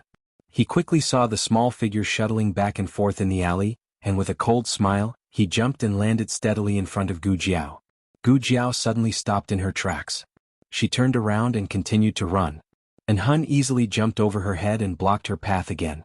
Gu Jiao's face darkened. It was so troublesome to not know qinggong. And Hun asked, where are the two of them hiding? Gu Jiao said, find them yourself if you have the ability. And Hun slowly walked towards her with a murderous aura. Brat, killing you is just a matter of moving my fingers. If you know what's good for you, I'll give you a quick death. Gu Jiao laughed. If you kill me, my men will also kill the king. And Hun's footsteps paused slightly. Gu Jiao's acting skills reached an unprecedented level at this critical moment, and she displayed her superb acting skills. I want the king because I want to save my own life, but if I can't save my life, then the king's life won't matter. If you don't believe me, you can try to kill me, but I can guarantee you that the king will die with me. And Hun looked at her deeply, as if he was judging whether she was telling the truth or not. After a while he laughed out loud. Brat, you won't? I'll say it one last time, hand him over or I'll kill you. Gu Jiao raised her eyebrows. If I hand him over, you won't kill me? And Hun said, I'll kill you too. Gu Jiao crossed her arms. So, why should I hand the king over to you? As she spoke, she seemed to inadvertently look at an abandoned horse shed on the right. Inside. And Hun smashed the roof of the shed, but there was no one inside. His face turned cold. Brat, you tricked me. Wait. Gu Jiao raised her hand and calmly signaled him to stop. I can hand over the king of Yen, but I have a condition. Let me see your face under the mask. In the 6 countries, no one has seen the faces of An Hun and Shirtian. I want to see it. Anyway, I'm going to die soon so you can fulfill my small wish. Gu Jiao was stalling for time. Black Wind King was on his way here. When Black Wind King arrived, she would have a 50% chance of escaping. And Hun said disdainfully, Brat, you don't have the right to negotiate with me. My patience is really running out. If you don't tell me, I'll kill you first and then find the king. I don't believe that your accomplice can bring the king far. Gu Jiao pointed behind him. Ah, Shirtian. And Hun didn't believe that Shirtian would appear, but this name made him care too much. He almost couldn't control himself and instinctively looked back. When he realized that he had been tricked again, Gu Jiao had already thrown out a bag of black fire pearls. He was blown back more than 10 steps. Gu Jiao took the opportunity to turn out of the alley. Boss. Gu Jiao saw Black Wind King running towards her. Her eyes lit up and she even forgot about the pain in her leg. And Hun was completely enraged. He chased after her and slammed his palm on the wall beside him. The wall that had not been repaired for a long time suddenly collapsed, and fell towards Gu Jiao's face. This time, no one will be able to save you. And Hun had just finished his words when a black figure flew out from the night. A slender and strong arm grabbed Gu Jiao and flew out of the ruins. His speed was too fast and Gu Jiao was blown in the face. After he steadily landed on the ground, Gu Jiao looked at the long shadow on the ground which was illuminated by the moonlight and expressionlessly spat out a mouthful of dust. Long time no see. Longy.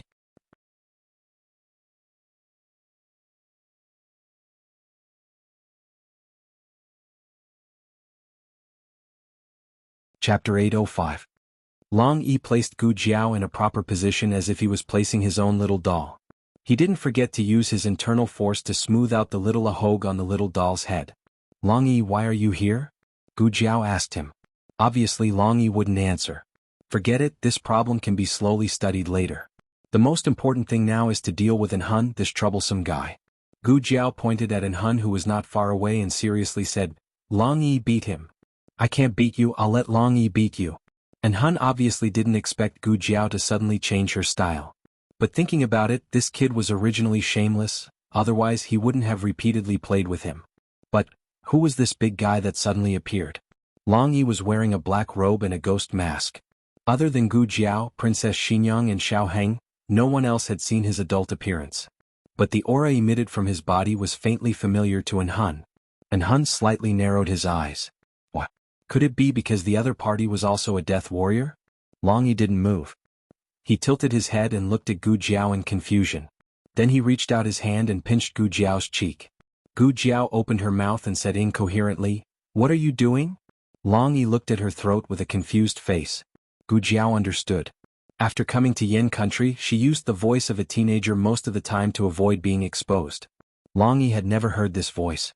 He thought that there was something wrong with her voice. Long Yi looked left and right and saw that Gu Jiao's cheeks were numb. She wanted to close her little mouth but she was unable to. She said, I'm not fine, you should save beat, salt people, first. Give the opponent a little bit of basic respect, okay? That's not a small shrimp, he's the #1 death warrior of the 6 countries, and Hun. He has such a strong murderous aura, why do you not seem to put him in your eyes?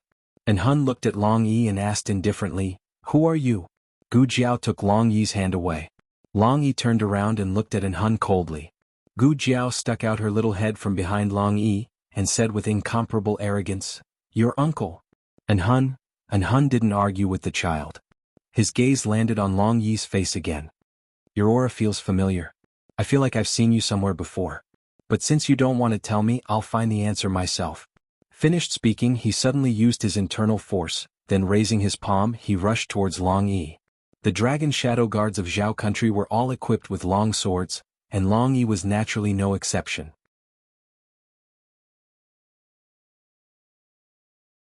With a shake of his hand, he lifted the long sword from his waist into the air. Then he flew up and waved his hand. The long sword and scabbard were inserted into the bluestone ground where he had been standing, like a shield protecting Gu Jiao. With this as the boundary, those who break into this boundary will die. And Hun looked at the long sword and scabbard that were inserted into the bluestone ground. It wasn't strange for the long sword to be inserted into the ground, after all, it was an offensive weapon. But the scabbard was blunt, and it was actually inserted deeply into the ground. From this, it could be seen how strong the opponent was. He slightly narrowed his eyes. Then let's see how powerful you are. Black Wind King rushed over from behind Gu Jiao.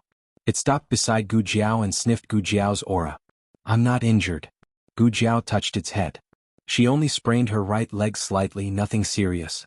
One person and one horse quietly watched the duel in the alley. A true expert never needed too complicated and flashy moves, especially a death warrior whose mission was to kill people. Every move was simple and crude, directly hitting the vital points. Long Yi used his fist while Hun used his palm. Long Yi's fist was aimed at Hun's chest. With Long Yi's strength, he could instantly punch through Hun's chest and make his heart explode. Of course, Hun wouldn't let Long Yi have his way so easily. He used his palm to block Long Yi's fist. But Long Yi's strength was beyond his imagination. He thought that he could shake Long Yi off with his palm, but who would have thought that Long Yi would use his unstoppable strength to force Hun to slide back dozens of steps. The soles of his shoes were almost smoking from the friction. Hun was forced to the entrance of the alley. He stepped on the wall behind him and used the force to jump over Long Yi's head. He arrived behind Long Yi and planned to sneak attack Long Yi's heart with his palm. Long Yi turned around and punched. Hun was sent flying by Long Yi's strength. Gu Jiao, wah. When Hun was about to hit the roof, he stretched out his hand and grabbed the corner of the roof. His body twisted a few times to dissipate the huge force. Then, with a forceful pull of his arm, he did a side flip and landed steadily on the roof. He narrowed his eyes and looked at Long Yi, who was in the alley. A trace of disbelief flashed through his eyes. Although he had only used less than 50% of his strength, one should know that in these years, he had only used 30% of his strength at most. It was the first time in 20 years that someone could send him flying with a punch when he had used almost half of his strength. Who are you? He asked coldly. After Long Out Yin, Hun was very curious about this dark-clothed death warrior. As an expert, other than constantly improving his strength, he also had to study different opponents. Long Yi didn't answer him.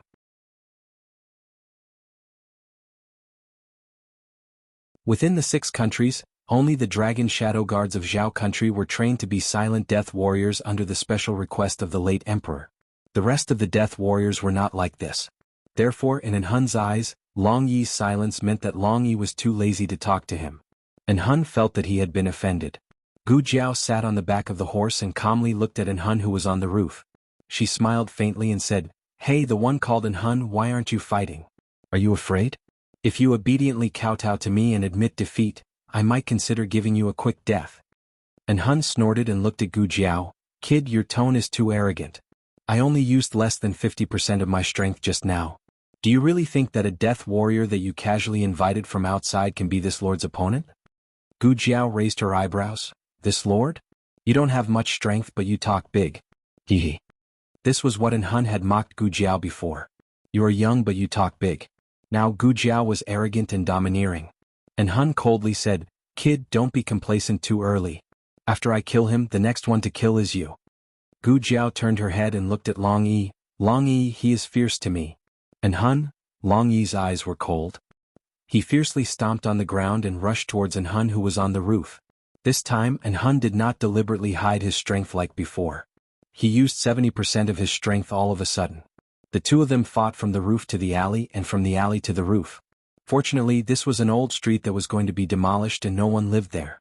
Otherwise, such a big movement would have startled everyone. The more Hun fought, the stranger he felt. Why is this person's fighting style so familiar? Have I fought with him before? But such a powerful opponent, I should have some impression of him. Gu Jiao seriously observed the fight between experts. It seems that they are evenly matched, but Long Yi's stamina is obviously more powerful. Long Yi did not even take a breath, but Hun's breathing and rhythm are somewhat disrupted. He is really worthy of being called Long Yi. Hun received another punch from Long Yi, but Long Yi also received half of Hun's palm. Why was it only half of Hun's palm? Because Long Yi quickly retreated, half of the strength did not fall on Long Yi's body. But this exchange of blows was not without any gains. The cuff of Long Yi's sleeve was torn, and a small black thing fell out. And Hun turned his hand to catch it, and when he looked carefully he was stunned. This is... Long Yi kicked the back of Hun's hand and the jade ring was shaken into the air. Long Yi snatched the jade ring back and put it back into his bosom. And Hun did not care about his broken hand and asked with a frown, "Where did this jade ring come from? Where did its owner go?" Long Yi's reply was a heavy punch.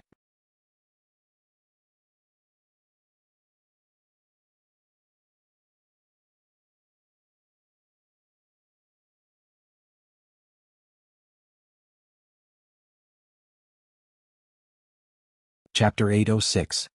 Novels with content that can't be found on the internet are all here. This was obviously not the Shirtian in his memory. What happened to Shirtian? Why did he seem to be a different person? Also, the way Shirtian looked at him was also very strange, as if he didn't recognize him at all. It didn't make sense that only he felt familiar with Shirtian, but Shirtian didn't recognize him at all.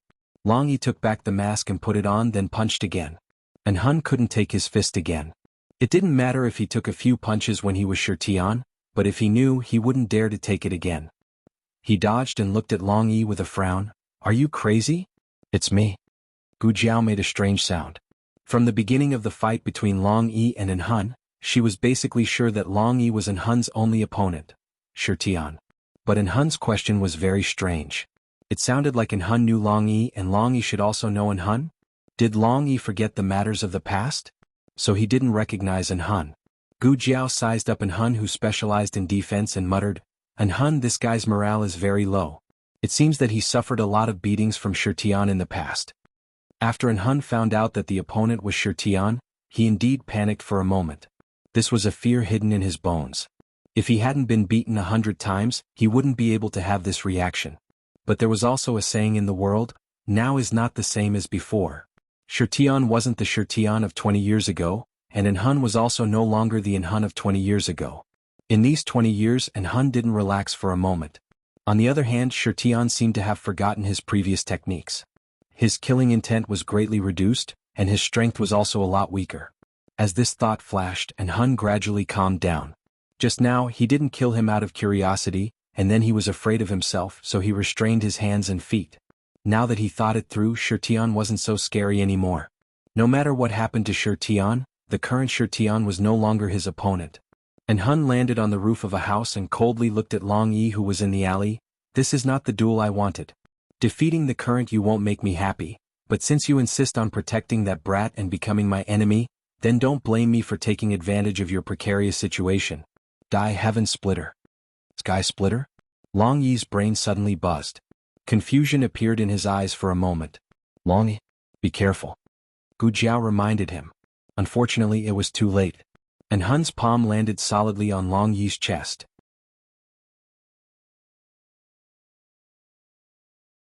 Long Yi was sent flying, and as if thrown sandbag, he heavily fell on the ground, then slid all the way to the corner of the wall, and collided with the ice-cold and hard wall, making a hole in the wall. Hun flew up and arrived in front of Long Yi. He stretched out his hand and pulled Long Yi out from the hole and kicked him to the ground. "Shirtian, without the slaughter chi, you are really weak." After he finished speaking, he kicked Long Yi again. Long Yi looked at the sky in a daze and didn't dodge. "Gu Jiao." Oh no! Long Yi heard Shirtian's name, and crashed. Gu Jiao took out a small mechanical box made by Gu Xiaoshan from her bosom and threw it towards Hun. Gu Xiaoshan's talent was not bad. Although this mechanical box was not as powerful as the one made by Master Lu, it still grazed Hun's neck. A string of blood splattered out, and a dense smell of blood filled Hun's entire nose. He put down his foot that was about to step on Long Yi, and coldly turned around and looked at Gu Jiao. "Brat, since you are in a hurry to die, I will help you." Gu Jiao looked at Hun, who suddenly became serious and blankly blinked her eyes. "No need." Hun pushed his qinggong to the extreme, and his black robe fluttered in the night wind. He tiptoed, and just as he was about to pass by Long Yi's sword and scabbard, a terrifying aura suddenly approached him from behind. His eyebrows jumped and subconsciously turned his head. He saw that Long Yi, who should have been beaten by him without any strength to fight back, actually stood up unscathed. Long Yi's speed was so fast that only an afterimage could be seen. In a blink of an eye, Long Yi had already passed Hun, and arrived in front of Gu Jiao. Those who cross this boundary die. Long Yi grabbed En Hun's neck, lifted him up high and mercilessly threw him to the ground. En Hun didn't know how many bones were broken, and his internal organs were also injured. He spat out a mouthful of blood on the spot. This was impossible. Impossible. He obviously didn't have Shirkyan's killing intent, so why was he still not his opponent? He forgot his killing instinct, but he had the power to protect. The reunion 20 years later ended with En Hun's crushing defeat, but it was not that easy for Long Yi to kill En Hun. The one who could kill En Hun was Shirtian, who only had killing instinct. Because only in front of Shirtian he had a fatal weakness. Shirtian, I lost today, but I won't always lose to you, see you later. En Hun covered his painful chest, and threw a black fire pearl at Long Yi. Using the dense fog after the explosion, he used Qinggong to escape. Gu Jiao touched her chin, so this guy also has a black fire pearl on him, no wonder he knew to avoid it. But his black fire pearl is not the same as mine, his is more like a smoke bomb, later I will also make a few of them. Long Yi.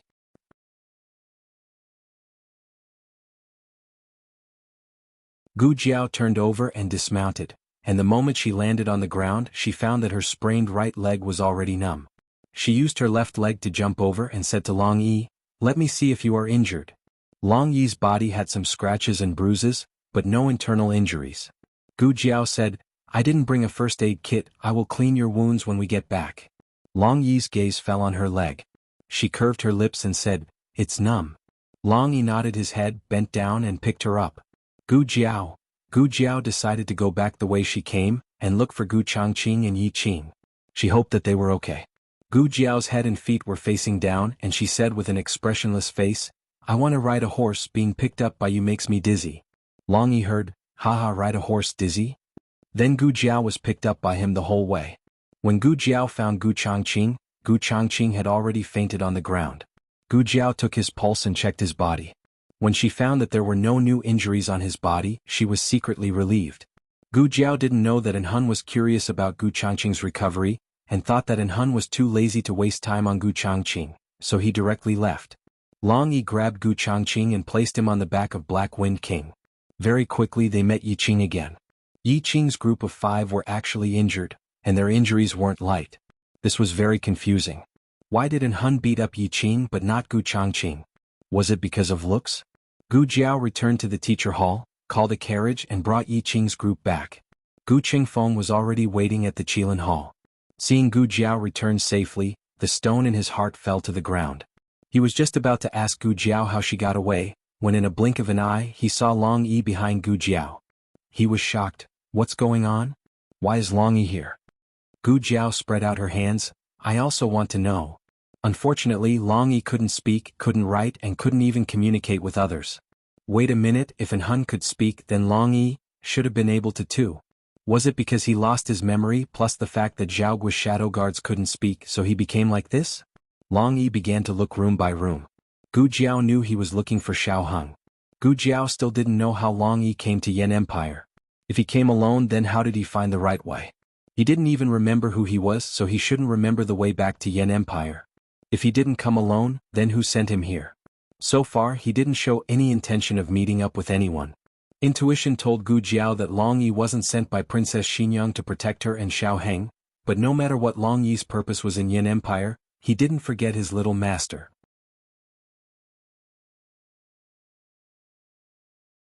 Looking at him patiently looking for Xiao Heng in every room, Gu Jiao walked over, pulled his sleeve and said to him, "A Heng is not here, I'll let Gu Qingfeng take you to find him." Gu Qingfeng quivered and pointed at himself. Why me? Being alone with Long Yi, this kind of big shot was very scary, okay? Gu Qingfeng cleared his throat and asked, "Aren't you going back to Duke Mansion?" Gu Jiao said, "I still have something to do." Gu Jiao finished treating Long Yi's injuries, then let Gu Qingfeng take him and the unconscious monarch to the carriage to Duke Mansion. She went to the intensive care unit to see Gu Changqing. From Gu Changqing's physical strength just now, it didn't seem like he had just woken up tonight.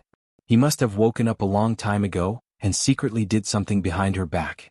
Since he's living here, then there must be some clues here. Gu Jiao began to rummage through the bedside table, medicine cabinet, and even under the bed.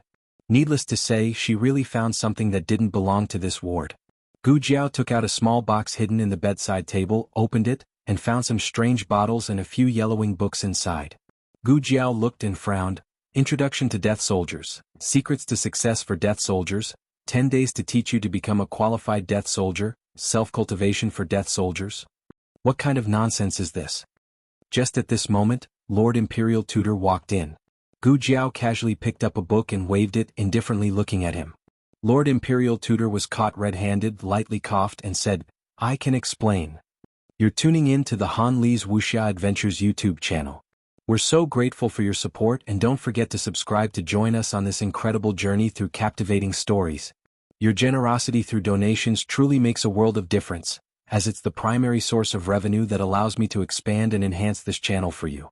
Thank you from the bottom of my heart for being a part of this adventure."